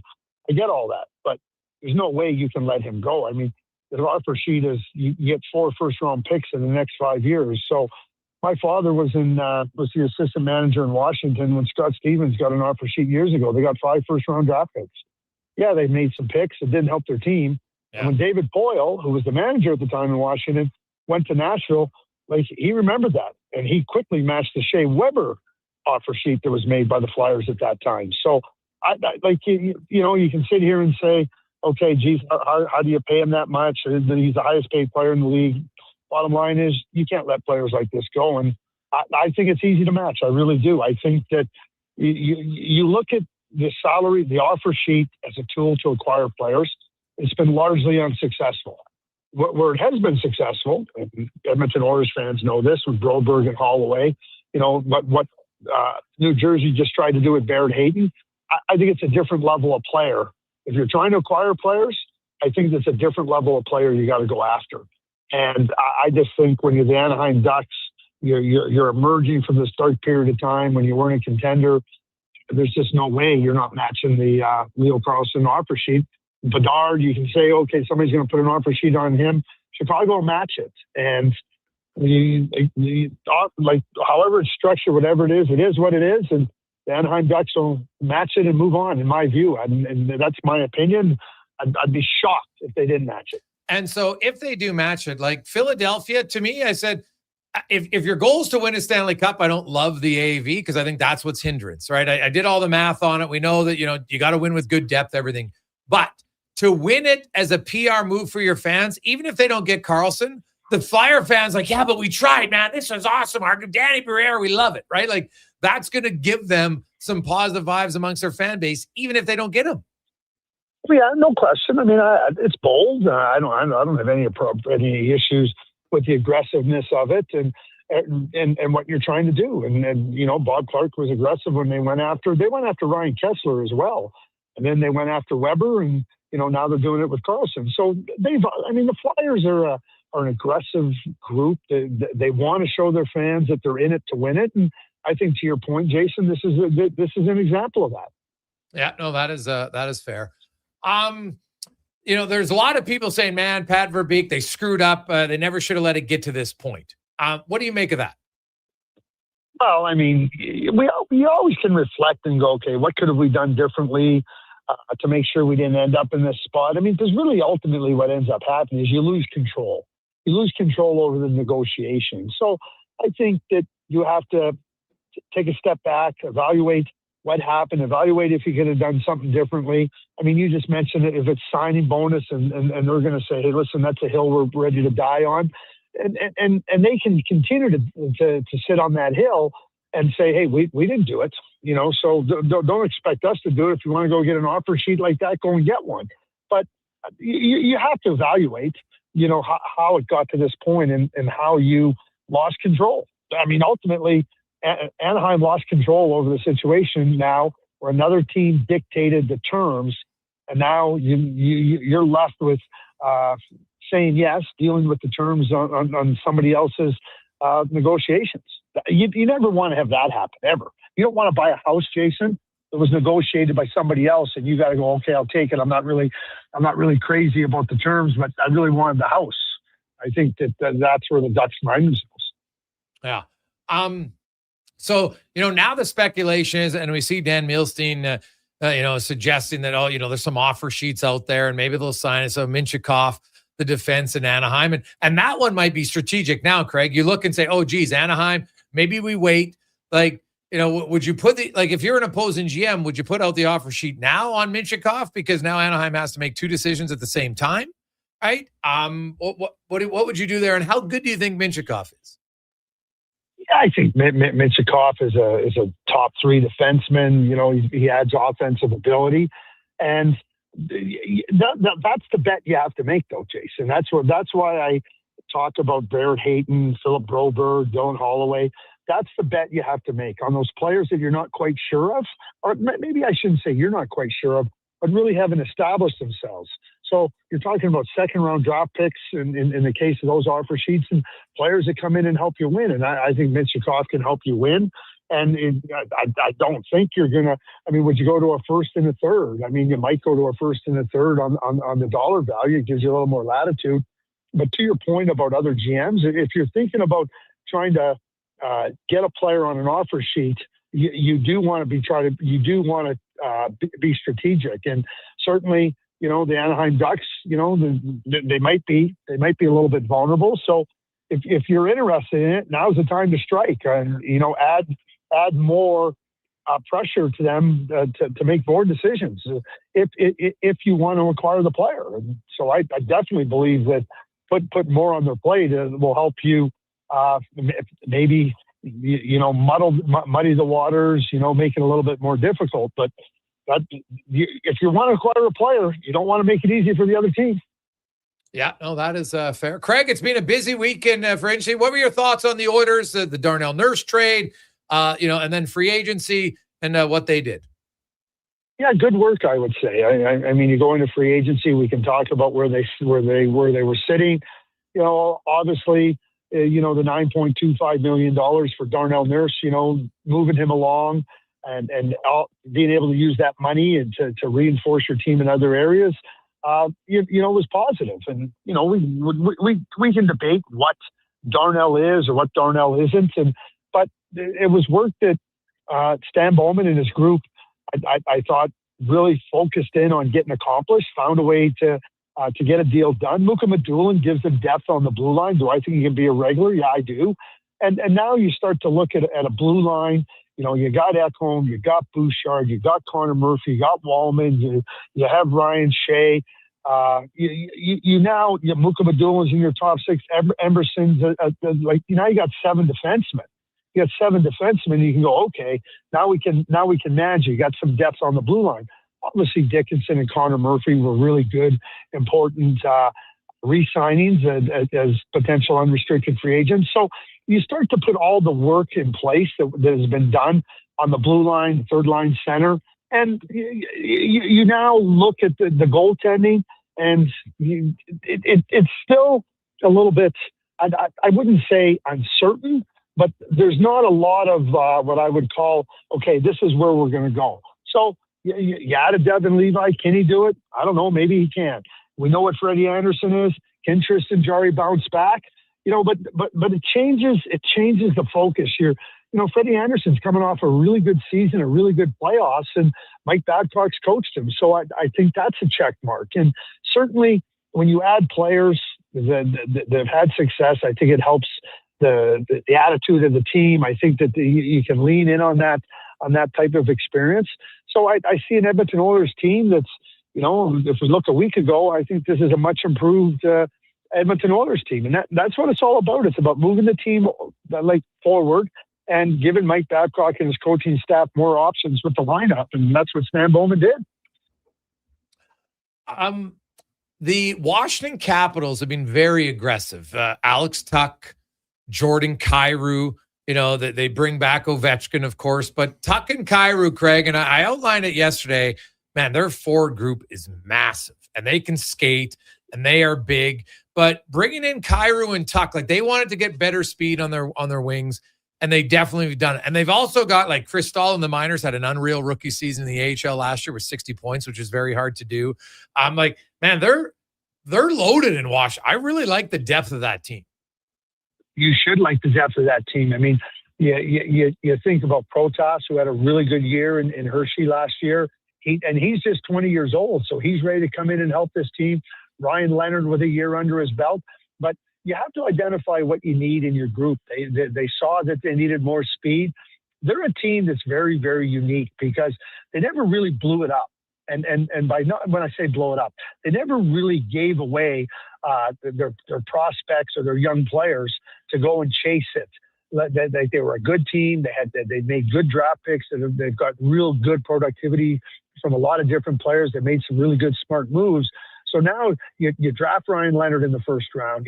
You get Chris Stahl in the second round. You make some good selections in the Protas brothers. And now you're looking at a team that is able to get to a place right now where they're a contender. They're a contender. They're a team that is a contender, and certainly a much better contender now with the speed that they have and the depth that they have. They got a lot of depth in that group, and they got a lot of good young players in their system. So this is a Washington Capitals team. I mean, they're going to be fine once Alexander Ovechkin hangs them up. Yeah. Craig Button joins us here on TSN. Craig, we already saw it. The top two picks have been signed. No big surprise. Outside of do you think both of those guys are going to play in the NHL this coming season? I assume yes, for sure on McKenna. What about Stenberg? And do you see anybody else? Nobody thought Schaefer would come in and do what he did, so I don't want to count on anybody. But when you look at some of the top picks, is there anyone else you think has destined themselves to be an NHLer this year?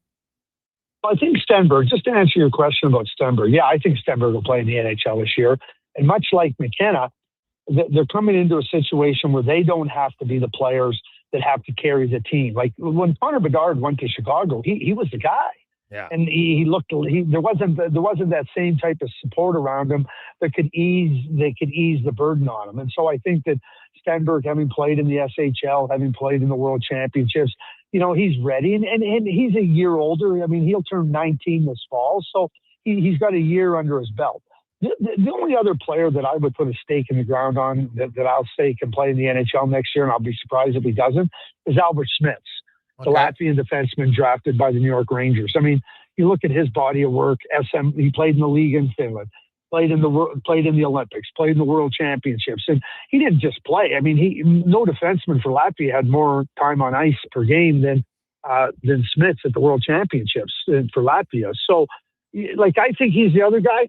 Could there be a Ben Kindle in there who we didn't expect to be able to come in and play last year? Yeah, there could be, but those are the three that I think are ready to come into the NHL and play. And are they all going to be like Schaefer? Are they all going to be like Macklin Celebrini?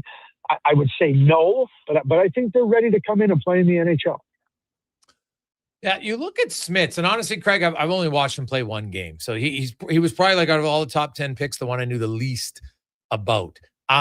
Comparisons are hard, but whose game is he similar to for us who haven't seen him play? Mikhail Sergachev is the guy that I've compared him to. Really good skater, really good initiative in his game, good shot, has some physical elements in his game that, where he competes. And so I think that whole body, the skating, the puck play, the shot, those types of qualities, I think are evident in Albert Smits. So that is the player that I've been using as a comparable type is Mikhail Sergachev. Okay. And been a real good player. I mean, we know he's not going to win a Norris Trophy. He's not one of the league's top defensemen, but really good, solid, really good, functional, solid player that helps you win. And I think Smits can be exactly that. The free agent market this year, now there's some guys that are still unsigned. Patrick Kane is one. Anthony Mantha is another. Do you think Anthony Mantha, does he go down the Jack Roslovic last summer page where, he ends up having to wait and doesn't get the big ticket that he thought he was going to get? Or do you think teams are just being patient here and he's going to still get a pretty hefty price tag? Yeah, well, I'll start with Anthony. I'll finish with Patrick. So if you look at Anthony's career, so last year was fantastic, right? Not a word you'd use for the rest of his career. So, a player has a really good year, and I think teams have taken the position of caution over aggressiveness with him. I think, a long-term contract for Anthony Mantha, I don't think is in the offering. So, yeah, very well, you can look at what he did, just like Edmonton did last year with Roslovic. Look what he did at even strength in Carolina. And he's looking for a little bit more term or money, and it's not there. So you come to a position of where you realize, okay, this is what's there for me. And I think that's how teams look at Anthony Mantha. Patrick Kane, I think it's just sitting back, evaluating what his options are, looking, okay, where can I find a place that would be a good spot for me? Where's a good spot for me to try to go and potentially help a team be better, help compete? It's easy to say he wants to win a cup. Yeah, who doesn't? But at the same time, I think he can sit back and evaluate, where's a good fit for himself right now. And he's got the luxury of time, because I don't think that the interest in Patrick Kane on a 1-year contract is going to dry up anytime soon. I think he is in complete wait and see. Craig, they've got Frederik Andersen and Tristan Jarry and Devin Levi. And I would expect all three to be in Edmonton this year. Now, Stan Bowman, we had him on the show earlier, and he said, we don't really have a master plan of games played or anything, because obviously injuries are a factor. What do you make of the kind of the strategy there? A little bit of following in the footsteps of Carolina in a way, to say, sometimes you'd rather have more, even though some of them have question marks, more so due to health. Yeah. Well, and I think it's you have to deal with your reality, right? So the Edmonton Oilers are looking to try to improve their goaltending. They're trying to look at what the best options are with the money available. So now they say, okay, here's what our options are. We lay them out in front. They make the trade for Devin Levi. Devin Levi's been a good goaltender in the American Hockey League. Is he ready to come to the NHL? We'll find out. Freddie Andersen, we know he's a little bit older. We saw what happened in Carolina. And over the course of his time there, he's had some injuries. But when he's played, he's been a pretty darn good goalie. And can Tristan Jarry find his way back? So you have three goaltenders, and if you have those other areas of your team stronger, like I mentioned earlier, where the team has become improved and with more options for the coaching staff. Well, now, people say, oh, you can't have a three-headed monster. Why not? Why can't you have three goaltenders? Montreal had Fowler, Dobish, and Montembeault. It worked for them. They went all the way to the conference final, and Montembeault had it early, and then he didn't have it, and then Dobish came in, and he didn't have it, and then Fowler came in. And you look at the different stretches of the season for the Montreal Canadiens, specifically Fowler and Dobish really got the team into a spot, because Dobish was struggling for a stretch after a great start. And then Fowler had to come in and really get the team back up on track, with Montembeault and Dobish struggling. And then we saw what happened after Dobish found his way. Montembeault couldn't find his way. So I don't see any problem with three goaltenders when there's not this clear, obvious choice. Maybe there will become a clear, obvious choice, but I don't see any downside right now for the Edmonton Oilers in having those three guys. I don't even want to use the word compete for the number one spot. Just compete to be ready to go in and help the team win. Yes, 100%. Craig, have yourself an awesome weekend. Enjoy a Canada game tomorrow, and we'll see what this week comes with the Anaheim Ducks. And whether they're going to match or not, I agree with you. They're probably going to match. And then we'll see if other teams are circling around on Minchikov and maybe even Connor Bedard. Although that Connor Bedard injury we saw on video yesterday, that's definitely probably not great news for the Blackhawks. No, and especially based on the injury he had this year, right? And you start to think, and the players train hard. They're really getting themselves ready. Looks like a really unfortunate. Hopefully it's not serious for Connor, and he'll be ready to go when preseason starts. Awesome. Thanks, Greg. Have an awesome weekend. Yeah, thanks. There you go. That's Greg Button from TSN. Hey, Brian Burke is back in hockey. He is the senior hockey ops advisor for the Brantford Bulldogs in the Ontario Hockey League. Also, Gary Roberts has been promoted to VP of hockey operations. We will take a quick break. When we return, we got 5 questions and more. It's the Gregor Show presented by PlayAlberta.ca. You want it? We got it. At Harley Davidson of Edmonton, we have a huge bike inventory just waiting for you to ride. We're not a car dealer. We're your local family bike shop. We are riders. Come find your dream bike here at Harley Davidson of Edmonton on the Yellowhead Trail, locally owned and operated since 1980. Find us at hdedmonton.com. With Play Alberta, backing the home team goes beyond the bet. That's because your picks have provincial impact. Play Alberta is the only app in the province that puts all revenue directly back into supporting programs and services that Albertans rely on every day. By investing in the General Revenue Fund, every play, bet, and buy made on Play Alberta helps make a difference across the province. Visit playalberta.ca/Gregor to learn more. That's playalberta.ca/Gregor. Must be 18 plus to play. If you gamble, use your game sense. You've got a go-to coffee spot, a trusted barber, even a lucky game day jersey. But when it's about looking your absolute best, there's only one name you need: Mr. Dirk. Family run since 1939, we're experts in crafting impeccable tailor-made suits and offering a wide variety of everyday styles. Pair that with personalized one-on-one fittings and the convenience of on-site tailoring. Mr. Dirk elevates your style game. Visit our Edmonton store or explore MrDirk.com. Score big on style with Mr. Dirk. It's dollar drink summer at McDonald's. Sip on a refreshing small fountain drink or a small iced coffee for just $1 each plus tax, all summer long. Only at McDonald's. Excludes flavored and cloud iced coffees. At participating Canadian restaurants. Taxes extra. Prices exclude delivery.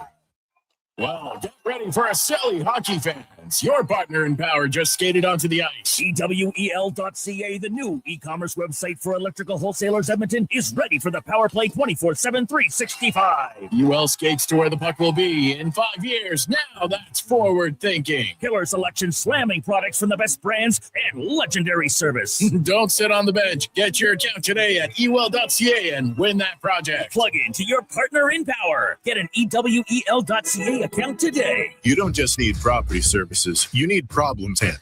HireGood provides cleanup, debris removal, site monitoring, and safety attendance across Edmonton. We reduce issues on your property, keep spaces safe, and take pressure off your team. We resolve real problems for businesses while creating real impact. Because our team is built on second chances, and they show up every day ready to prove it. Visit HireGood.ca or call and mention Jason Gregor for a first-time discount. HireGood. Stable jobs create stable lives. For decades, the pioneer spirit of Alberta has been exemplified in the chuckwagon racing legacy of the Dorchester family. And today, you can experience it every time you hit the links. Dorchester Ranch Golf Course is in top mid-season form. Enjoy the longer days on this historic 18-hole course near Pigeon Lake. Stunning views, reasonably priced, and only 40 minutes from Edmonton on newly paved roads. Play the course built with pioneer spirit and family pride. Dorchester Ranch Golf Course. Book your tee time today at dorchestergolf.ca. Legacy Heating and Cooling is serious about cooling. In fact, we offer multiple ways to cool your home. So you better call Legacy. Call Legacy. If you're looking for traditional air conditioning, we got you. Call Legacy. Call Legacy. Or ask us about a heat pump to help you heat and cool. Call Legacy. Call Legacy. Cool with AC or cool with a heat pump. Cool your home with Legacy Heating and Cooling.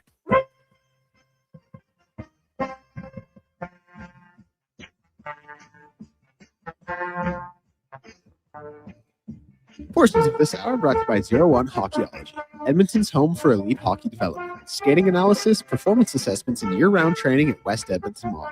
Elite hockey development at 01.ca. That's ZERONE.ca. He's not just another pair of glasses. It's the Jason Gregor Show. Thanks for checking out Edmonton Sports 1440. Presented by PlayAlberta.ca, Alberta's only regulated online gambling website.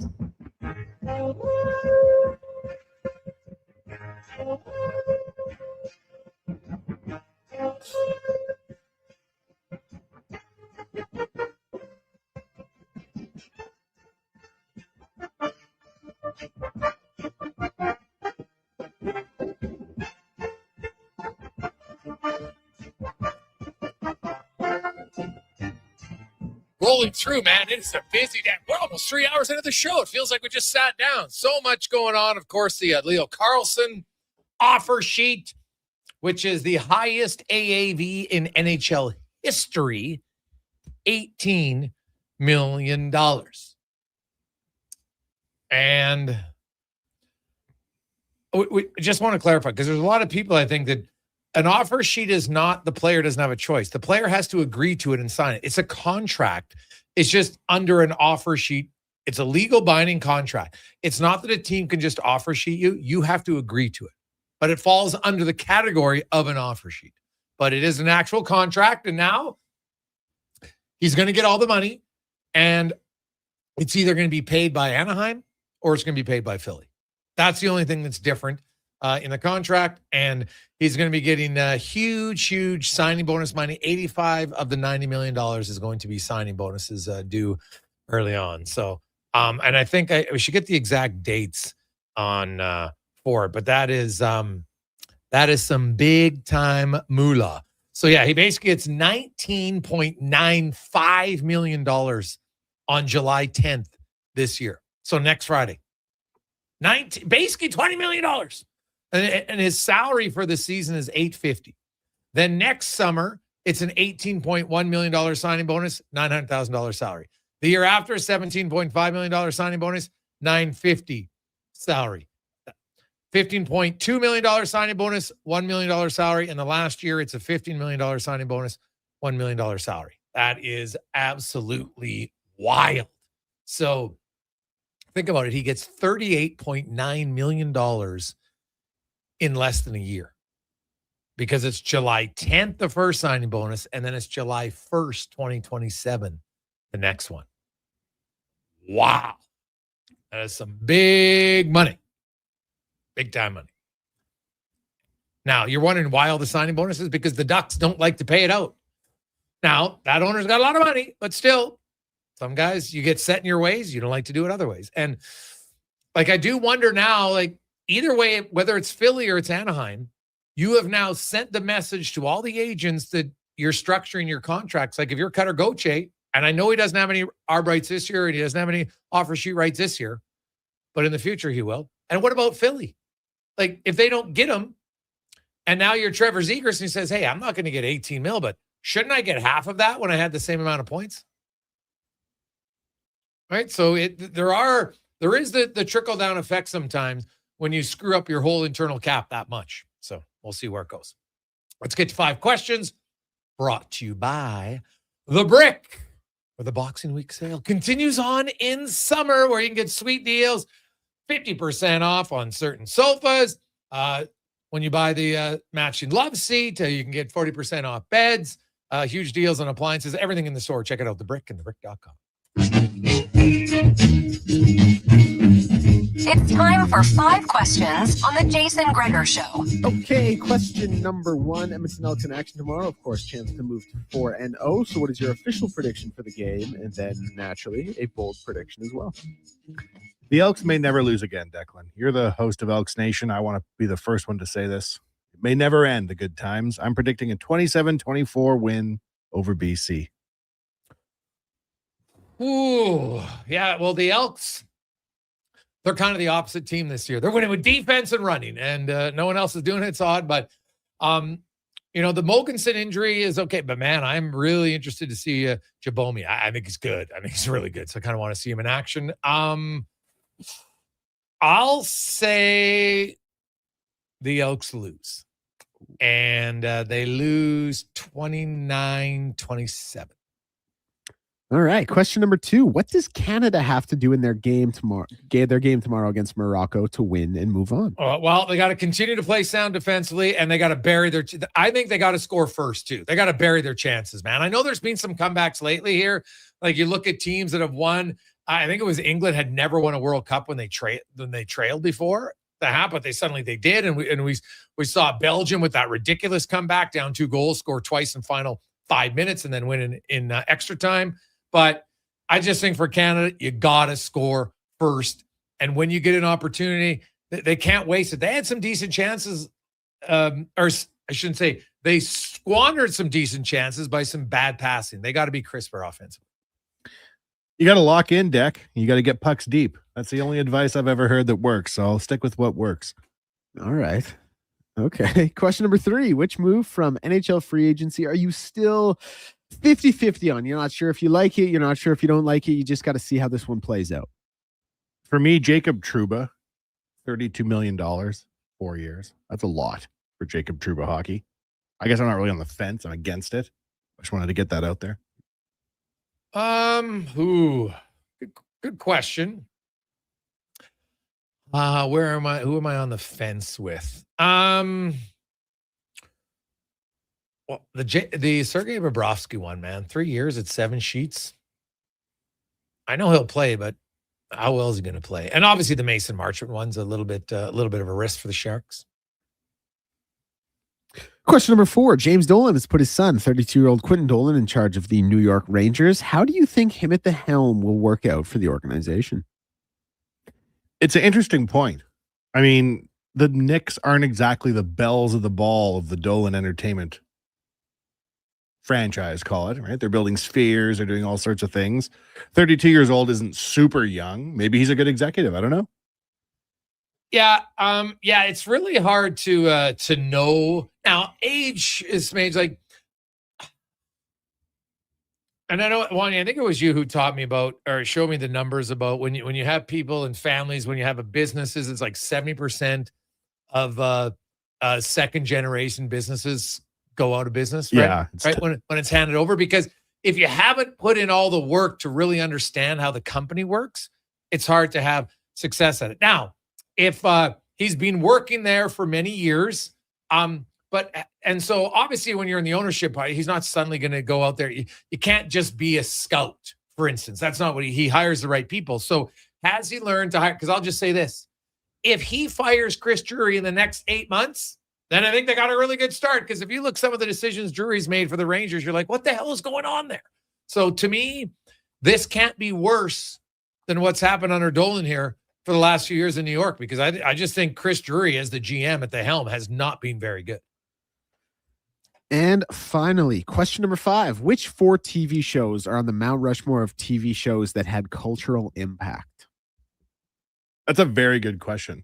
Thank you. Also, I do think that the Dolan dad is actually the kid of the guy who started Cablevision. So this would be the grandson of the people who started. They've been heavily involved in it. Yeah. All right. This is a good question, though, Deck, about the Mount Rushmores. Saturday Night Live, I would say, for me, has had the most cultural impact. Like, I've been repeating Saturday Night Live skits to people as though they're my jokes for 20 years. I think SNL is hilarious, and the characters on that show, some of them are eternal. And then in quick order, I'd throw Seinfeld on there, and Friends on there, and Boy Meets World, because we all fell in love with Topanga as children. Well, I guess if we're going in the history of it, you'd probably have to go back to all the way I Love Lucy, just because of like the use of multi-camera setups, live studio audience. No one had ever done that. So for like that changed things. And A Leading Lady was massive, right? So they would be one. I would have The Sopranos, I think. Right? Like they had anti-heroes in that story, right? And it was almost like cinematic storytelling a little bit for that show. I thought that was different. Obviously I'm biased. I'm going Seinfeld all day long. And the other one I would put in, because it's lasted so long, I have to put in The Simpsons. I would put in The Simpsons, pop culture, like, because that was a question to me, Simpsons and pop culture, like how many of those, like I referenced the Abe Simpson walk in the room, how many, and everybody knows it. You know exactly what we're talking about. Walk in, hats off. No, know what I like. Don't like what I see. I'm out.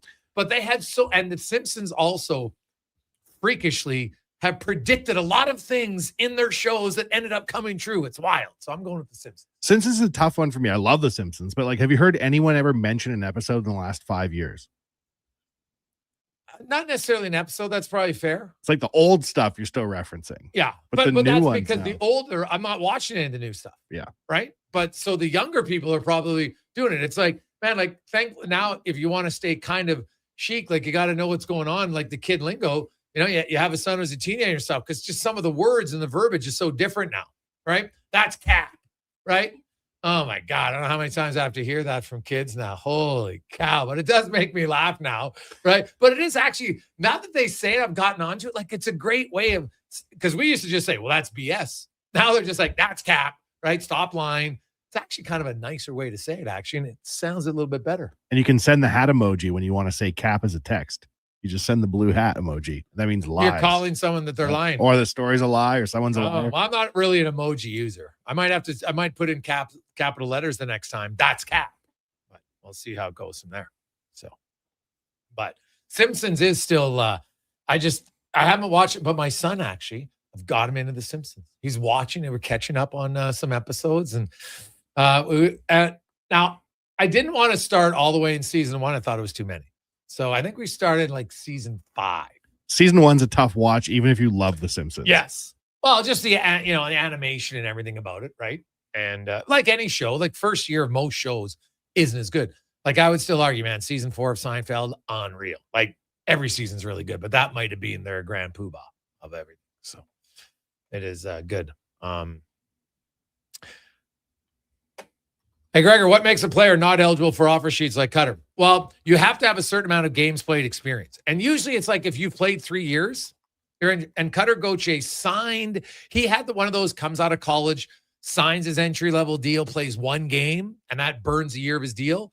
But it doesn't burn a full year when it comes to eligible for an offer sheet. So there is still you have to have a certain amount of games played experience, and usually it's got to be over 2 years of 3 years to get an offer sheet. So I'd have to read the exact wording of it, but I know he's not eligible due to he doesn't have enough NHL experience. So there you go. Let's get to Declan Kruger and a Sports 1440 update brought to you by Northgate Chevrolet Buick GMC. And it is employee pricing month at Northgate. You pay what they pay. You get some fantastic deals. Go in there. Just grill Mike down, man. Get a good deal. Right? Just start, he's shiny things. Just mention some sports thing. And the next thing you know, you'll be getting yourself a great deal. NorthgateGM.com. This is the Sports 1440 update. NHL news from earlier today. The Toronto Maple Leafs signing top draft pick Evan McKenna to his ELC. The Flyers also, of course, as you heard on the show, signing Dutch restricted free agent forward Theo Carlson to a 5-year offer sheet and an NHL high $18 million AAV. In the FIFA World Cup right now, Argentina leads Cabo Verde 1-0 at halftime. Lionel Messi with the goal in at the 29th minute. Egypt beating Australia on penalties earlier today. And Colombia and Ghana will be the only other game in the day, 7:30 p.m. kickoff. Scores around the majors right now. It's the Cardinals up 17-1 on the Cubs in the top of the 9th. Nats lead the Pirates 1-0 in at the top of the 2nd. Set to go in just a couple minutes time here. We will see the Twins and the Yankees. And later on tonight, we'll see the Blue Jays out in Seattle taking on the Mariners. Dylan Cease on the mound for that one. Edmonton Riverhawks in action tonight out in Wenatchee, an 8:05 first pitch for that game. And the CFL Week 5 will continue on. Saskatchewan and Ottawa kicking off in about 27 minutes time here. I'm Declan Kruger. This has been a Sports 1440 update. Sports 1440 in West Edmonton Mall and Wetaskiwin. CKJR is a Stingray radio station. Download the free radio player app and listen wherever you go. When your project can't afford downtime, call Japa Equipment Rentals. From excavators and wheel loaders to compaction equipment, Japa has the machines you need. Trusted since 1972. Visit japaequipment.com or stop our Edmonton or Calgary locations. Oodle Noodle origin. In 1864, Francis Oodle took over his dying father's business as a leatherman. He was quite proficient, but his heart was never truly in the trade. After his father's death, Oodle met a cocksure young man named Vladimir Nudel, who was a trailblazer in the popular new art of food boxes. They formed a partnership and aimed to ply their trade in the New World. At Ellis Island, Nudel was renamed David Noodle, and henceforth, the franchise has been known as Oodle Noodle. Boxing Week is back at the Brick. Don't wait until winter. Get blowout pricing now. Save 55% off sofas when you buy the matching piece. Save up to 25% off bedroom and dining. Save up to 40% off select mattresses. Plus, get free local delivery when you use your Flexity card. And buy more, save more. Up to $500 off select major appliances. Don't miss the return of Boxing Week, only at the Brick. Exclusions apply. See in store for details. Edmonton's go-to station for all things sports is Sports 1440. From Low Tide to Kevin Carrius and Jason Gregor, we deliver the latest on your favorite teams. Tune in 24 hours a day, 7 days a week To Sports 1440.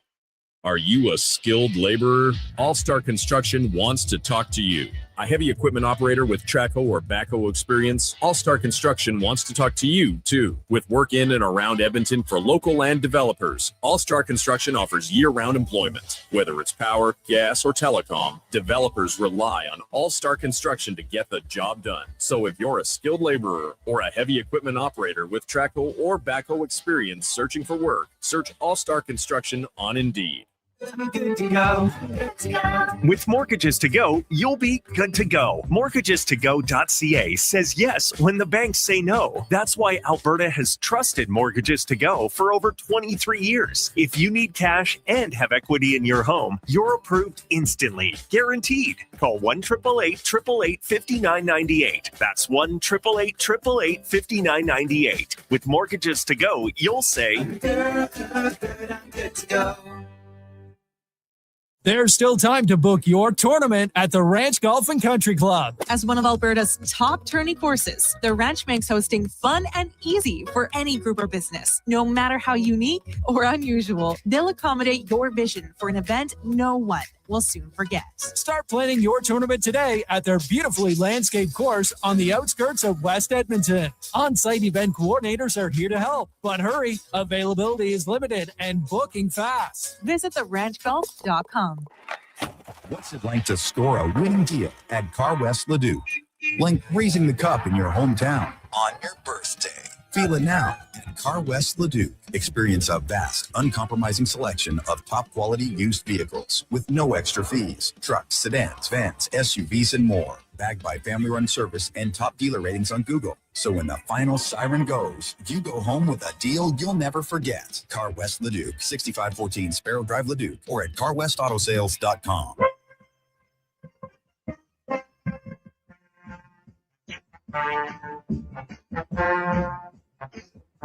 Portions of this hour brought to you by Crystal Glass, your clear choice for residential windows, locally manufactured and installed. Crystal Glass provides a beautiful product and incredible customer services for all your residential needs. Call 310 Glass or visit crystalglass.ca for a quote. Pro sports, local sports, minor leagues, you got it all. It's the Jason Gregor Show on Sports 1440. Presented by PlayAlberta.ca, Alberta's only regulated online gambling website.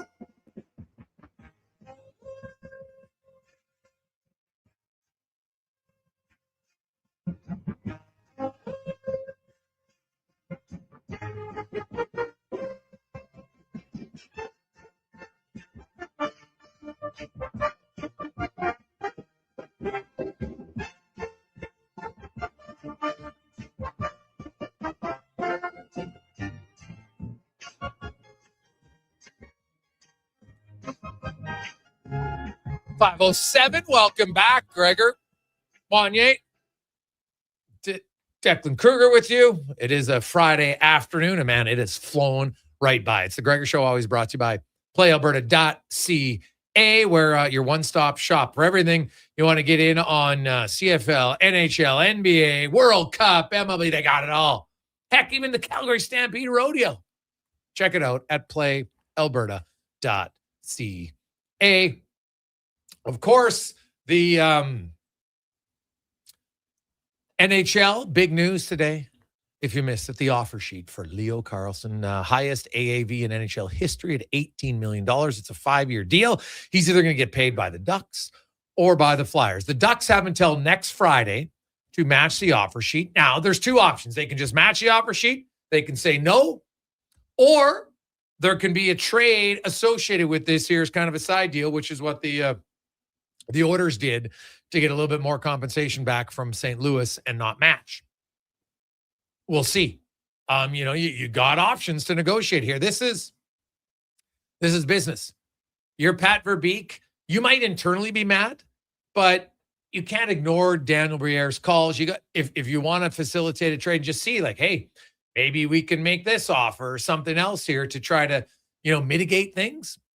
Who knows? So those, because we've seen that before where guys have been offer sheet and then trades are part of it, to mitigate a little bit. Sometimes people get upset about it. And I get it. You're competitive. You're Pat Verbeek. You didn't want this to happen. You would have rather just signed him. Heck, if he would have signed for $15 million, people would have said, holy cow, really good deal for Carlson. Okay. But now it's 18's highest paid player in the league. And that's going to be, make no mistake, man. That's going to be hard for Leo Carlsson. Now he signed it, and I get why he signed it. He's getting $90 million. Right? And then he's going to be a UFA at 21. Like, wild stuff, man. Wild stuff. Let's get to the Spec Report brought to you by GS Construction, your underground infrastructure specialist. And they are hiring. You want to work for a great company with great benefits? go to gsconstruction.ca and look up careers as Mark Spector from Rogers Sportsnet joins us. Spec, good afternoon. What was your initial thoughts on the offer sheet? Oh boy, that's a big number. That is the highest number. No one's ever been paid $18 million in this league, is to my knowledge. Correct on that? Yeah. The highest AAV I recall wasn't it Joe Sakic way back when he got that offer sheet, if I'm not mistaken. So from the Rangers, I think that's what it was. Yeah. So so that's crazy. Carlson's really, really good. He shouldn't be the highest paid player in the league, but I guess these are extenuating circumstances. Anaheim has always been a little bit of a they've had their own cap there. Revenues in Anaheim are only so high. They're not like the Oilers. They don't make the money the Oilers make. They don't bring it in. So this will throw them off. And this is a heavily front end loaded deal. Is that not right? Doesn't he make like, no, dude, it's every $5 million the first year or something? Well, no, like his signing bonus will be $19.95 million next Friday. His base salary for the coming year will be $850K. And then he gets a signing bonus on July 1st of $18.1 million and then $900K. And then like most of this is signing bonus. 85 of the $90 million is signing bonuses. But in the first 300, whatever that is, 57 days, it's like $39 million almost. It's wild. Yeah. So in the first year, he makes almost $40 million. That's going to throw, Anaheim ownership wasn't counting on this. I guarantee you that. It's going to throw Pat Verbeek's cap off quite a bit. And frankly, leave him in I haven't looked at Anaheim's who's coming up next.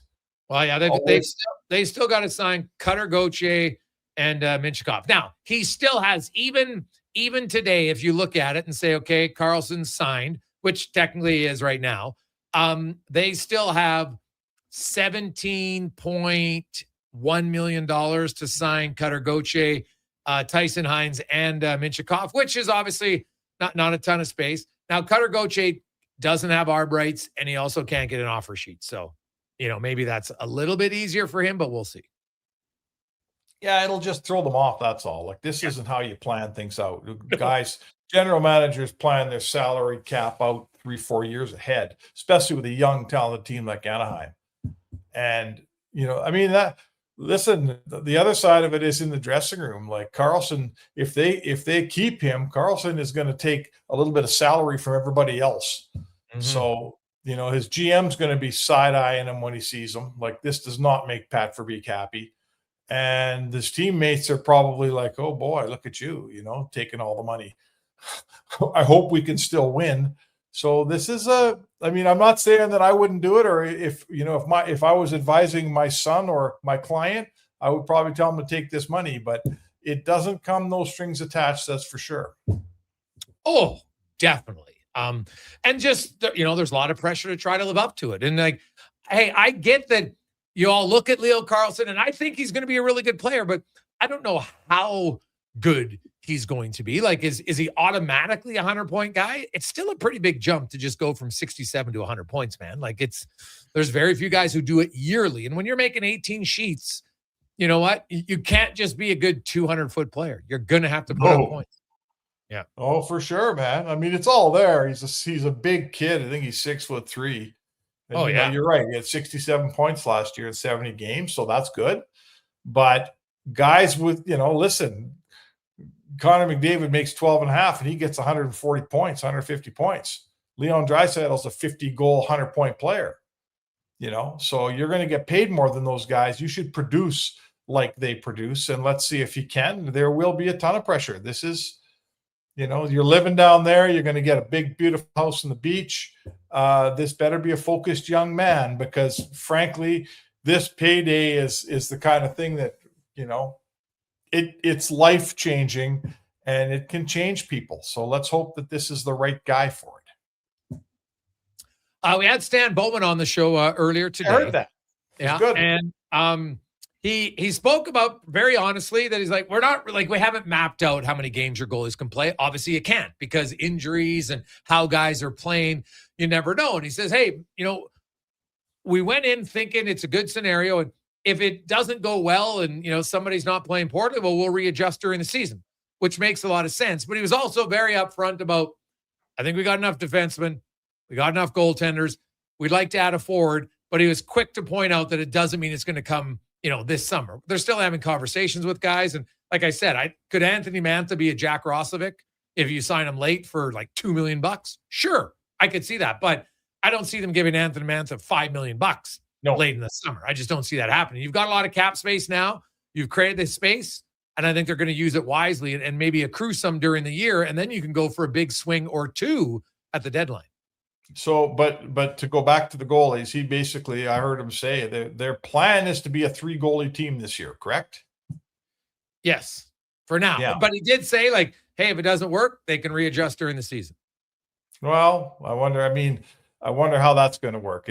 We talked about this, you and I, yesterday, and you know how I feel about it. Listen, I'm just a sports writer. I don't care if they have 10 goalies, right? Who cares? No skin off my nose. But all I know is it's always uncomfortable, and it's never a situation that goaltenders love. The starter's fine. The number one guy's fine because he gets his own net and he calls the shots. It's the other guys that are fighting for time in practice, and someone's not playing enough games. And so, listen, maybe they got this thing figured out because they want to probably play Freddie Anderson less, because he's older and he's been injured and all that.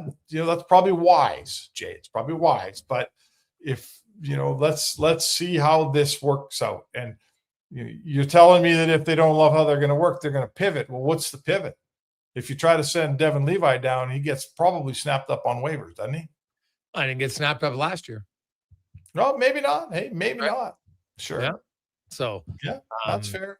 Yeah. Actually, no, you know what? He didn't need waivers last year, but he didn't play in the NHL at all. Like, the thing about Devin Levi, Spec, is like Devin Levi, he might, like, a lot of people were raving about it. I don't mind the bet, but like Devin Levi came in the NHL, in 23-24, played 23 games. Then 24-25, he played 9 games. All right. And then last year he played no games. That's going backwards. So he'll need a reset. And we'll see. You're right. This would be the first time he'd be eligible for waivers because he's had 4 seasons. And we'll kind of go from there. Although I'd have to look. I got to double check with Hart because he only played 7 games his first year. I think he does need waivers. I'm pretty sure, but he needs waivers. I checked. He's waiver eligible. So it'd be the first time he'd be waiver eligible. But like, he's a 7th round goalie who's played 39 NHL games, but it's not like his numbers are jumping off the charts for teams. So I think Edmonton can be patient with him, and it's going to be an interesting one. I think your goalie coach is going to be vital to kind of help out in the development of Levi because he might go some stretches where he's not playing. Yeah, and listen, you can coach a guy all you want in practice. Young players need to play. So, it's a tightrope. They're walking a bit of a tightrope. They got a number one that they're trying to keep the pressure off them until later in the season. They don't want to play too many games. I totally get that with Freddie Anderson. That is fair. You got a number 2 in Jari that we're completely unsure about in a lot of ways. Health-wise, skills-wise, consistency-wise. How's he going to do? I don't know how he's going to do. Nor does Stan Bowman. Then you got this third kid who the only thing I know about a young goalie like him, and you're telling me is going a little bit backwards, and I'll take your word for that. The only thing I know for sure is he doesn't get out of this thing and turn into a good goalie by sitting in a press box. He's got to play games, man. You got to play games. Whether I don't care what level it's at, press boxes and young goalies, they don't mix. So, to me, you might be able to get Devin Levi down at the end of training camp. But you know what happens once the season starts. There's always some team with a goalie injured that's going to snap up your guy you're trying to send down. So, you know what? I guess it's good. You got more goaltending. This is a team that's always looked for more goaltending. Now they got too much. But it's going to be a bit of a high wire act here to keep 3 guys happy, man. That is for sure. Yeah, no debate about that. Meanwhile, you have the Elks on the road in BC. Take it on the Lions. Spec Jabome is going to get the start at middle linebacker as Brock Mogensen is out. Has got a hamstring injury. The Elks have been the best defensive team in the league. They'd be the best running team in the league. The Lions, worst pass defense, but the best run defense. So it's a classic run defenses versus run offense. What's your expectation for the Elks? Well, listen, dare to dream, man. Well, why not 4-0? Right? Let's first of all, let's get our time straight here. What time does Canada play soccer tomorrow? 1 o'clock? Oh, 11. Oh, 11. And the Elks play at what time? 5. Perfect. So you can do both of them. That's important. Listen, they got things going here. Now the linebacker position is important. Who's this is a first round pick, and there's a couple of years ago that's starting, right? Oh, no, it's first round pick of 2 months ago. He was 2 months ago. He was a third overall pick this year. Yes. Oh, this year. I thought he was drafted already. Excuse me. Let's see what you can do. There's not a lot of confidence on BC side of the ball.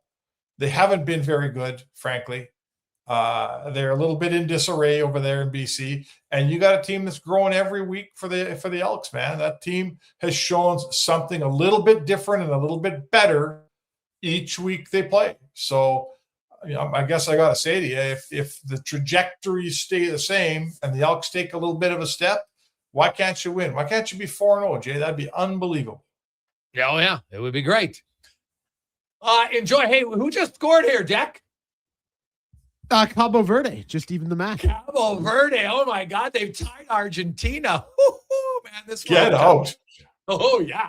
With how much time left? There's still about 20 minutes left in the match. Well, still, man, Cabo Verde. Go open a cold beer and watch the last 20 minutes of this game, buddy. I'd have to. All right, Spec. Have a good one. There you go. That's Mark Spector, the Spec Report, brought to you by GS Construction. We'll take a quick break. LT will join us. We got more on the green and gold, the Edmonton Oilers, offer sheets, Cam Tate, and more on a very busy Friday edition of the Gregor Show presented by PlayAlberta.ca. Hi, Mike here from Northgate Chevrolet Buick GMC. Car shopping sucks. That's right. Going back and forth 100 times just to get a price. Give me your credit card for a test drive. What's all these extra fees? That sounds ridiculous. At Northgate, we do things a little differently. Good deals on new, pre-owned vehicles, good people, and a great selection. Stop in and see us today, 13215 97th Street, or visit us online at northgategm.com. You're in Northgate country. Hey, sports fans, we've got a clear choice for you. At Crystal Glass, we provide customers with the perfect glass for any job. From home to auto and even commercial, installation or repairs, we're your team. Call 310-GLASS or visit crystalglass.ca. Crystal Glass. You've got a go-to coffee spot, a trusted barber, even a lucky game day jersey. But when it's about looking your absolute best, there's only one name you need. Mr. Dirk. Family run since 1939. We're experts in crafting impeccable tailor-made suits and offering a wide variety of everyday styles. Pair that with personalized one-on-one fittings and the convenience of on-site tailoring. Mr. Dirk elevates your style game. Visit our Edmonton store or explore MrDirk.com. Score big on style with Mr. Dirk. Noodle, noodle, noodle, noodle, noodle, noodle, noodle, noodle, noodle, noodle. Noodle, noodle, noodle, noodle, noodle, noodle, noodle, noodle, noodle, noodle,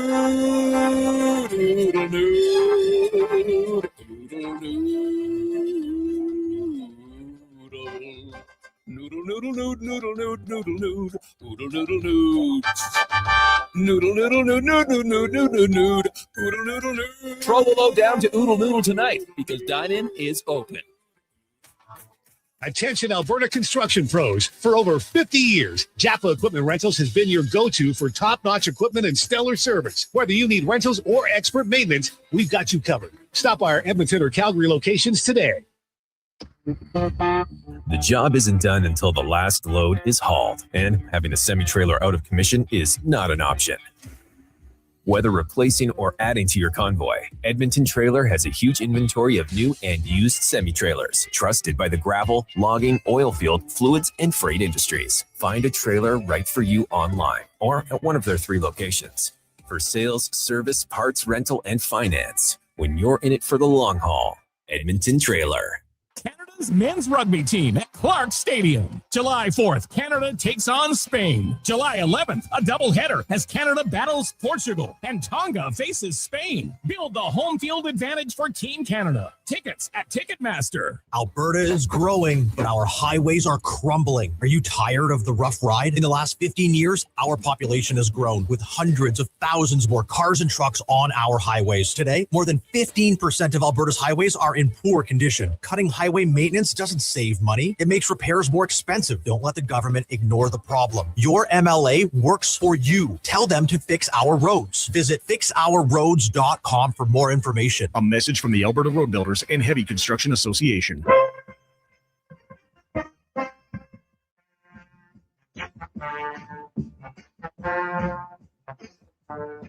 Portions of this hour brought to you by Sherbrooke Liquor, the best place for wine, cocktails, and beers from all over the world. Also, a variety of excellent non-alcoholic options, and you can see more at SherbrookeLiquor.com. Look good, feel good, play good. It's the Jason Gregor Show. Thanks for listening to Sports 1440. Presented by PlayAlberta.ca, Alberta's only regulated online gambling website.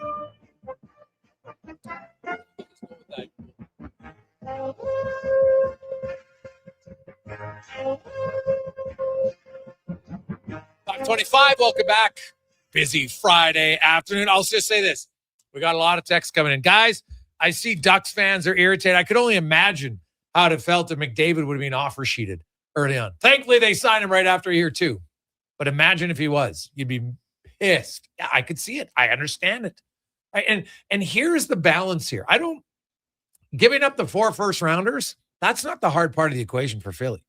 It's, are you going to get the value from 18 mil? And I like Leo Carlsson. I think he's a really good player. But you're talking money that is just so hard to match. And that's why for Anaheim, you look at this and say, okay, we got Cutter Gauthier, and we got Beckett Seneca, and we got some other players coming. So do we take the picks and then try to make other moves here and keep our other guys? Because if we pay him this much, how much do we have to pay Cutter Gauthier? How much are we going to have to pay Beckett Seneca? Right? That's their challenge. If all of a sudden, are those 3 guys going to take up 45 or 50 mil of your salary cap? Well, how do you win then? So that's their challenge here. It's not an easy decision by any stretch of the imagination. So I'll be very interested to see what they do. Then you throw in the owner, and you're going against everything you've ever done when it comes to signing bonuses and paying out that much money. That is a fact. You might not like it, but it's a fact. So this is going to be a wild weekend for the Ducks. They're probably crunching every scenario. I do think the trade scenario here is a possibility. I just wonder, is it how much of that could maybe facilitate this? So we'll see. 833-401-1440. So the goaltender for Capo Verde, when this World Cup began, he had 40,000 followers on Instagram. He's now up to 17.8 million. It's got more than most of the superstar players. It's global, and people follow him, and I think people just follow some people on Instagram, and then they never really take note of what they are. And sadly, now on your feed, it's so much other garbage, you don't even get to see the people you're following. But anyway, that is a wild story for me. If they win today, he'll probably be over 20 million. That's enough to run for prime minister when you get home. You've got more followers than the rest of the country combined. Oh, God, yeah. For sure you could. So, if I was that country, I'd be paying him to promote our own country without question. That's what I'd be doing. So, his growth is kind of like LT's follower growth, right? Once LT's on there, he's been dancing lately on social media. He's gaining lots of followers through his dancing. It's fun times. As we get to the oil report, brought to you by Go Auto. Not only do they have great vehicles for you, more importantly, they got a big heart. They have donated over $27.3 million to various charities where they work. Let's goauto.ca. Alan Mitchell, host of The Lowdown, noon to 2 here on Sports 1440. Joins us. LT, how you doing? Good. That wasn't dancing. That was a cramp. Oh. As you get older, you got to drink a lot of water. And even if you do, sometimes you just cramp up. And they just happened to catch me as I was, I would call it a lurch, really. Yeah. I just thinking of Lurch now in Family. What's it called? Adam's Family. Adam's Family. Yeah. Adam's Family. Yeah. Al, I know you love chaos. How were you when you saw the Flyers offer sheet? But with the three of us, we babbled like raccoons. We couldn't think straight. We just, we were looking around trying to find, comparables, trying to figure out, how much money Anaheim had. They can match. Will they? I think your point about the trade is interesting because if you're Anaheim, you've ground a lot of these guys. McTavish, others. They like the negotiation in these things. I think if you're Philly, you like it because even though, he may not turn into the player you want him to be, there's excitement there. They're an up-and-coming team, but they could use a center for crying out loud. And this is one way to go get a guy. As far as Anaheim is concerned, man, we saw them this spring. They've got so much young talent. I'd be tempted to keep him if I could, but, I don't know, guys. Do you think Anaheim's defense is anything close to much? So I don't know what they're going to do, but right now they don't look balanced at all. And I think this is several million more a year than they wanted to pay him, even though he's a great player. The amount of money is just astronomical. Oh God. Everybody's focusing on, because I wrote a piece about it. I don't think it's smart, not based on the picks. It's the AAV and the long-term value for you to get. It's almost unattainable for the player. But would it make Philly more competitive? Yes. Would it make them a cup contender? No, but it'd make them more competitive. And then they'd sell more jerseys and their fans would love it. So from one business side of making money, it's a smart decision. I think the business side on the ice, it isn't. Well, I think the Flyers, there was there's some history here between Anaheim and Philadelphia, and that might have led to it as well. But I also know that, every year, Oilers fans are maybe, unaware of it, but, they're pretty smart fans. But, the Oilers have had so much strength at center that maybe they're not aware of how many teams are just desperate for a second-line center or even a first-line center. So I think the bet by Briere in Philly is that this guy is real and he's going to be at least worth, let's say $12 million, and the rest you're just going to, find a way to have value contracts. The problem with it is that, he's 21. You're spending the next 5 years, he's going to be the highest paid player on your roster, and he, is he going to be the best player on your roster? For sure, is he? And then the other thing is what it does to all the other RFAs. This contract is going to have a ripple effect forever. And I wonder, I just wonder how many more offer sheets we might see here this year, and then next year might be another explosion. This, to me, is a NHL-altering move, and I think the world as we know it, in terms of young players coming into their RFA and being eligible for offer sheets, I think it changes everything. LT, if they talk about no cup winners have had a $10 million cap player on their team, what are they saying about an $18 million cap player on their team?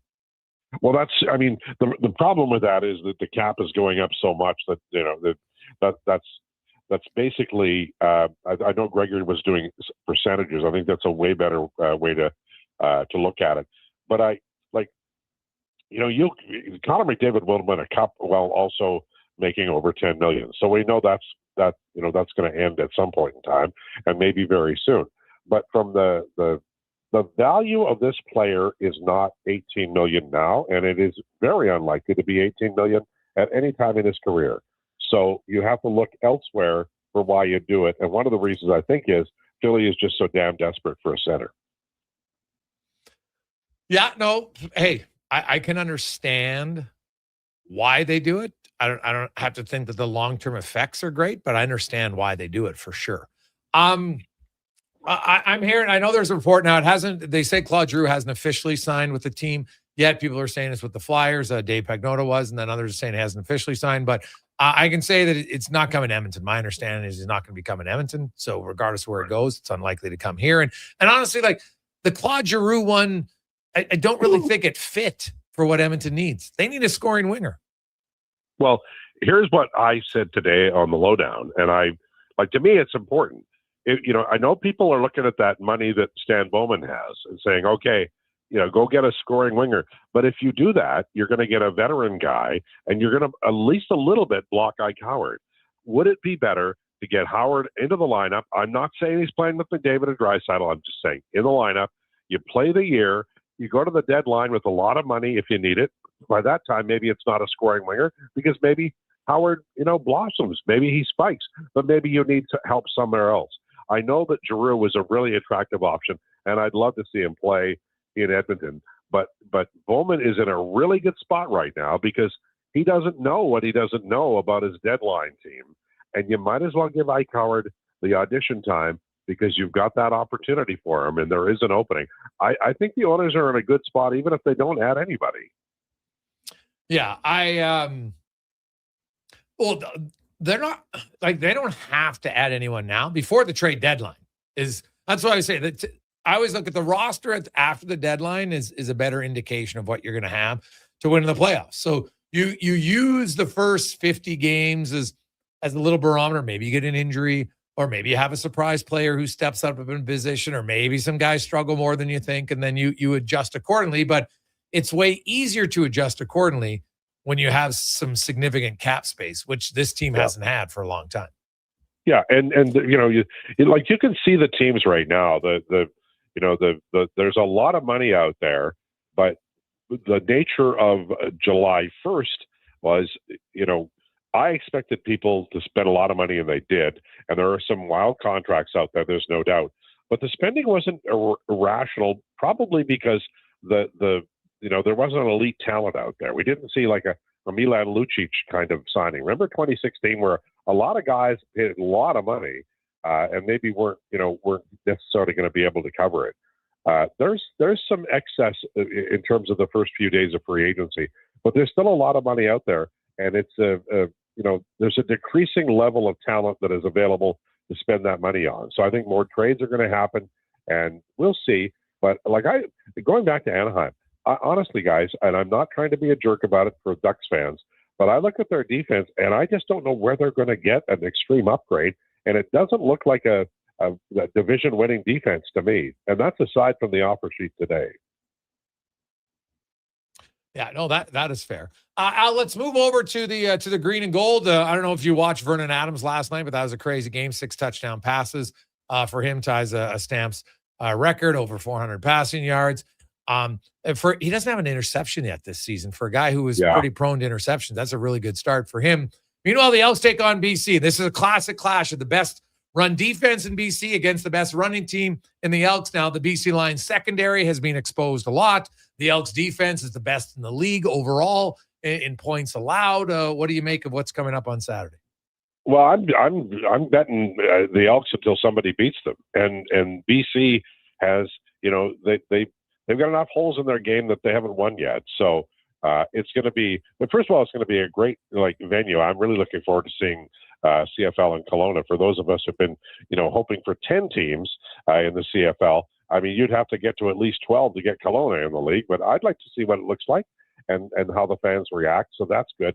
But the Elks are. We've talked about this before, Jason. The Elks are 3-0, and their offense is not they're leaving. I don't want to say points on the board, but there's opportunities there that they're not taking advantage of. And if they're a little more creative in this game offensively, I'm not saying they could put up a Calgary Stampeders number, but they could probably put up a decent number. We'll see how it goes. But I mean, I'm absolutely calling for the Elks to be 4-0 at the end of the weekend based on how well they played.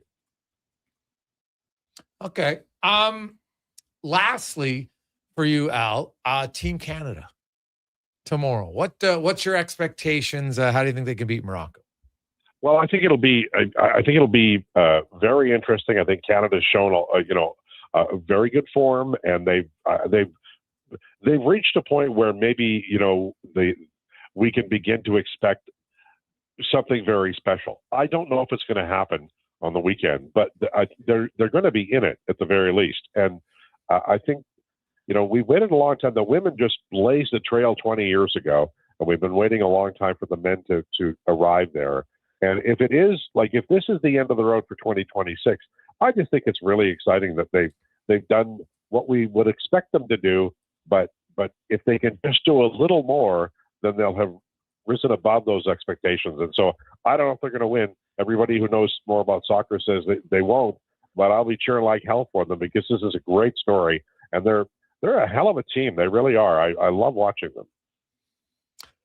Al, should be a fun weekend, my man. Have yourself a great day. Have a great weekend. Lots of hockey and baseball and soccer and football talk. So enjoy it, and we'll chat with you on Monday. All right, boys. Be good. Thank you. There you go. That's host of the Low Tide, Alan Mitchell. We'll come back. Cam Tate's 2-minute warning. Wanye's World and More. Gregor Show presented by PlayAlberta.ca. Are you a skilled laborer? All Star Construction wants to talk to you. A heavy equipment operator with Traco or backhoe experience? All Star Construction wants to talk to you, too. With work in and around Edmonton for local land developers, All Star Construction offers year-round employment. Whether it's power, gas, or telecom, developers rely on All Star Construction to get the job done. So if you're a skilled laborer or a heavy equipment operator with Traco or backhoe experience searching for work, search All Star Construction on Indeed. With Play Alberta, backing the home team goes beyond the bets. That's because your picks have provincial impact. Play Alberta is the only app in the province that puts all revenue directly back into supporting programs and services that Albertans rely on every day. By investing in the General Revenue Fund, every play, bet, and buy made on Play Alberta helps make a difference across the province. Visit playalberta.ca/Gregor to learn more. That's playalberta.ca/Gregor. Must be 18 plus to play. If you gamble, use your game sense. Experience the Edmonton Riverhawks all season long. From Thirsty Thursdays to Firework Fridays and Barking Bleacher Sundays, there's always something happening at the ballpark. Tickets start at just $21 for the best party in the River Valley. Get yours today at gohawks.ca. It's cone season at McDonald's, which means vanilla cones are $1 each plus tax in the McDonald's app all summer long. Soft, creamy, and crunchy. For just $1 each plus tax exclusively in the McDonald's app. App download and registration required at participating McDonald's in Canada. Boxing Week is back at the Brick. Don't wait until winter. Get blowout pricing now. Save 50% off sofas when you buy the matching piece. Save up to 25% off bedroom and dining, and save up to 40% off select mattresses. Plus, get free local delivery when you use your Flexity card. And buy more, save more. Up to $500 off select major appliances. Don't miss the return of Boxing Week, only at the Brick. Exclusions apply. See in-store for details. From the locker room to your radio, Sports 1440 is Edmonton's sports leader. Real talk, big personalities, and your texts. It's interactive. It's fun. It's where Edmonton talks sports. Sports 1440. Well, get ready for a silly hockey fans. Your partner in power just skated onto the ice. EWEL.ca, the new e-commerce website for electrical wholesalers Edmonton, is ready for the power play 24/7, 365. UL skates to where the puck will be in 5 years. Now that's forward thinking. Killer selection, slamming products from the best brands, and legendary service. Don't sit on the bench. Get your account today at EWEL.ca and win that project. Plug into your partner in power. Get an EWEL.ca account today. Hi, Edmonton. The legend has been reimagined. Check out the all-new 2026 Subaru Outback. With Subaru's legendary symmetrical full-time all-wheel drive, impressive cargo versatility, advanced safety technology, and an IIHS top safety pick award or higher for 17 consecutive years, the Outback delivers confidence wherever adventure takes you. Whether it's the daily drive, the mountain getaway, or anything in between, the all-new Outback is built for the journey. Test drive it today at your local Subaru dealer. Welcome to Uncommon. School's almost out, and road trip season is just around the corner.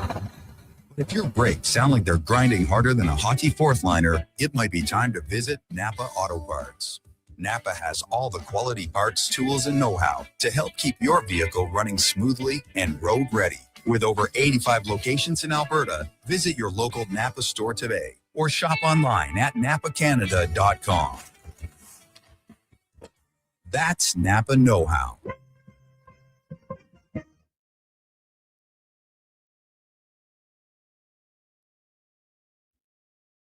Portions of this hour brought to you by Cantork. Made in Canada, made for Canada, where extreme isn't theoretical. Find your solution at www.cantork.com. From puck drop to kickoff, It's the Jason Gregor Show on Sports 1440. Presented by PlayAlberta.ca, Alberta's only regulated online gambling website.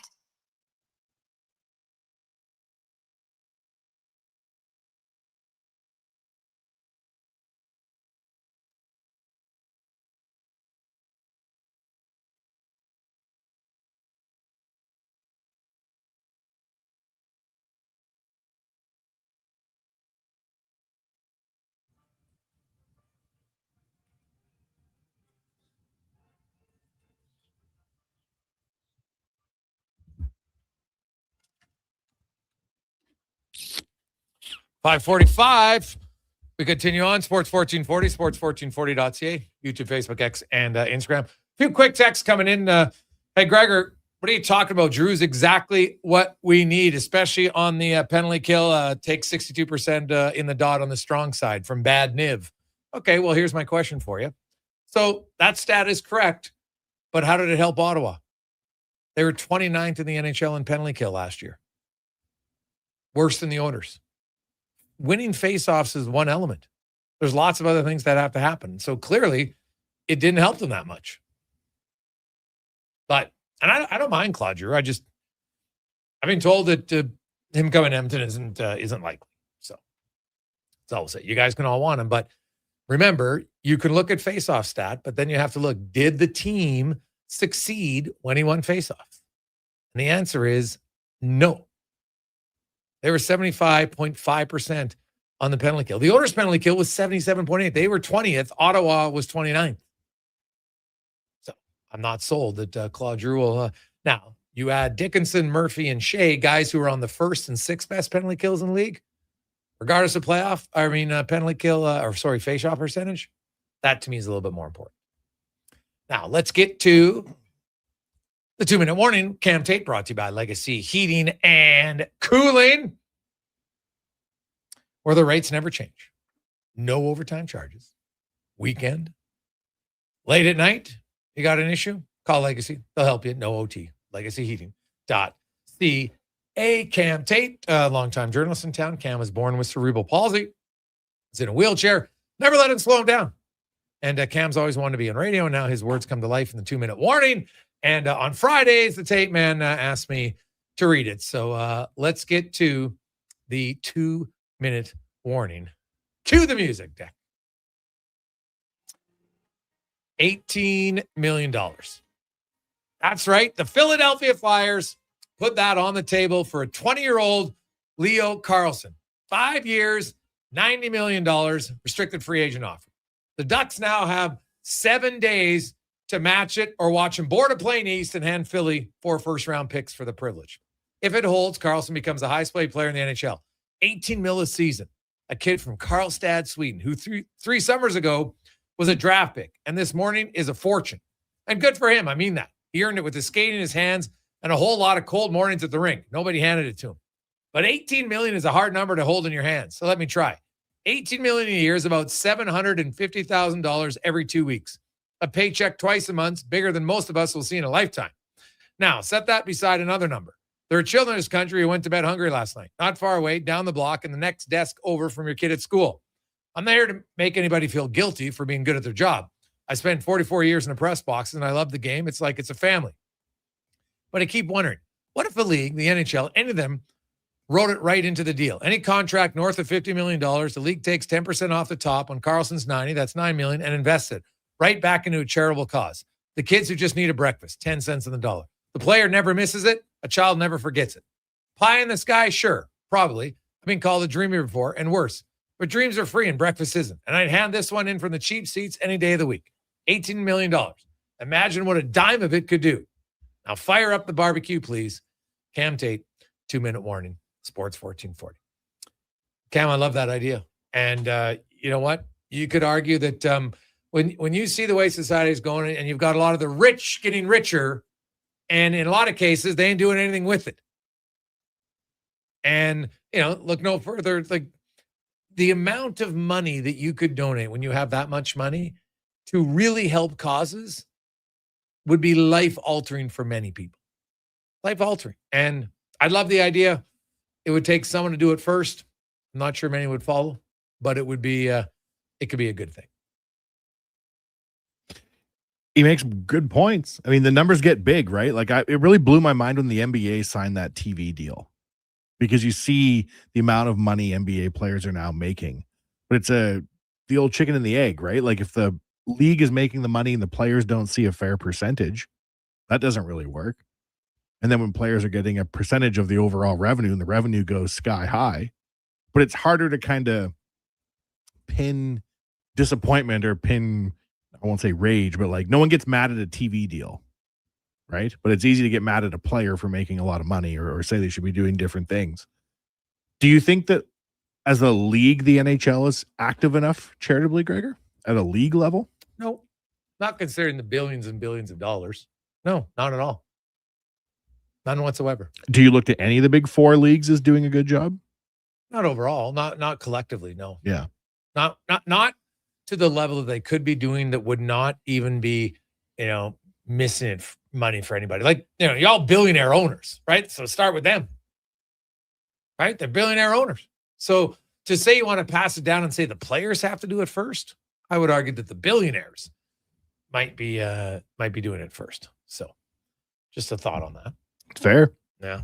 So we'll see where it goes. But it's a good idea, Tater. I'd love it on a positive Friday, would be to see how it goes. Hey guys, I don't get the obsession with Howard. He's not going to be a top 6 forward. They need a proven goal scorer and ideally someone with size and grit. Anthony Mantha, maybe, from Sean. Howard isn't the answer in Game 6 against the Panthers. Well, first of all, how do you know that?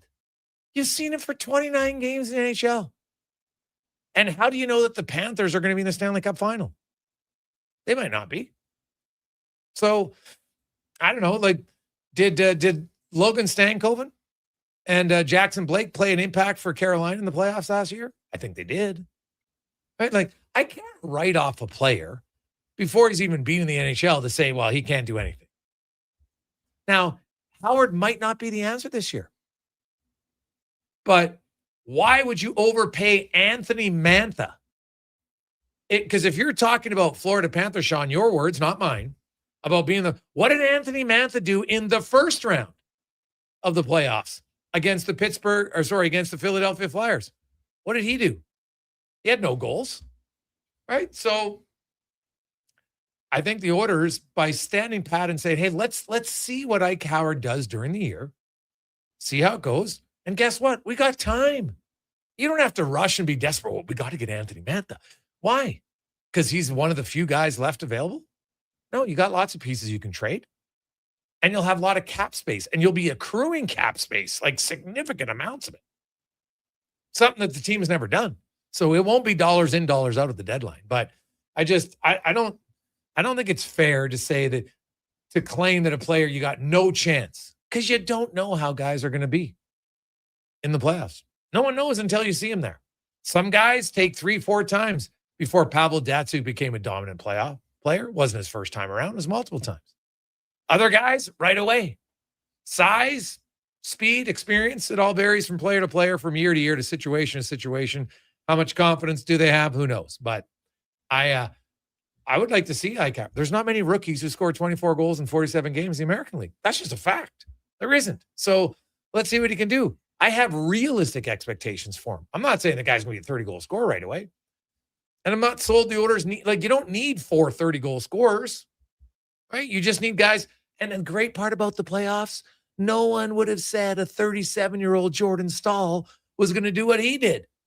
6 goals in the first 5 games of the Stanley Cup final. He didn't have 6 goals in his previous, I think it was something like previous 40 playoff games. So that's what's awesome about sports. There's always the unexpected.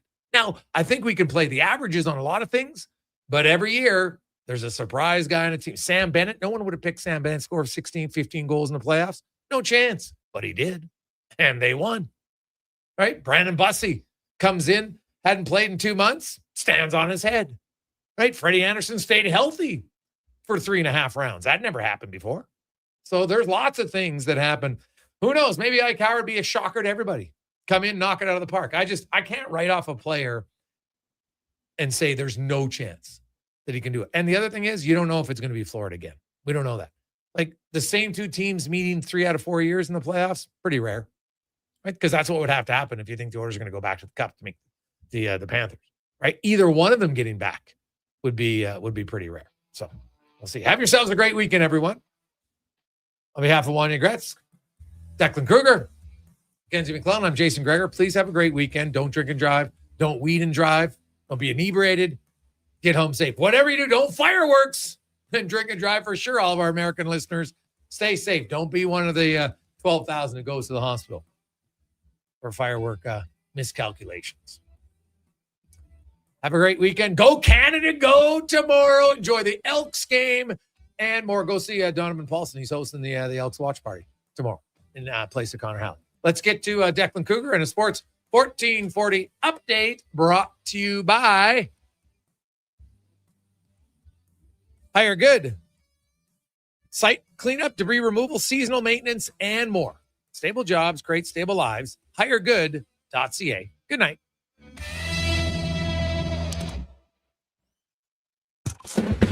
This is the Sports 1440 update.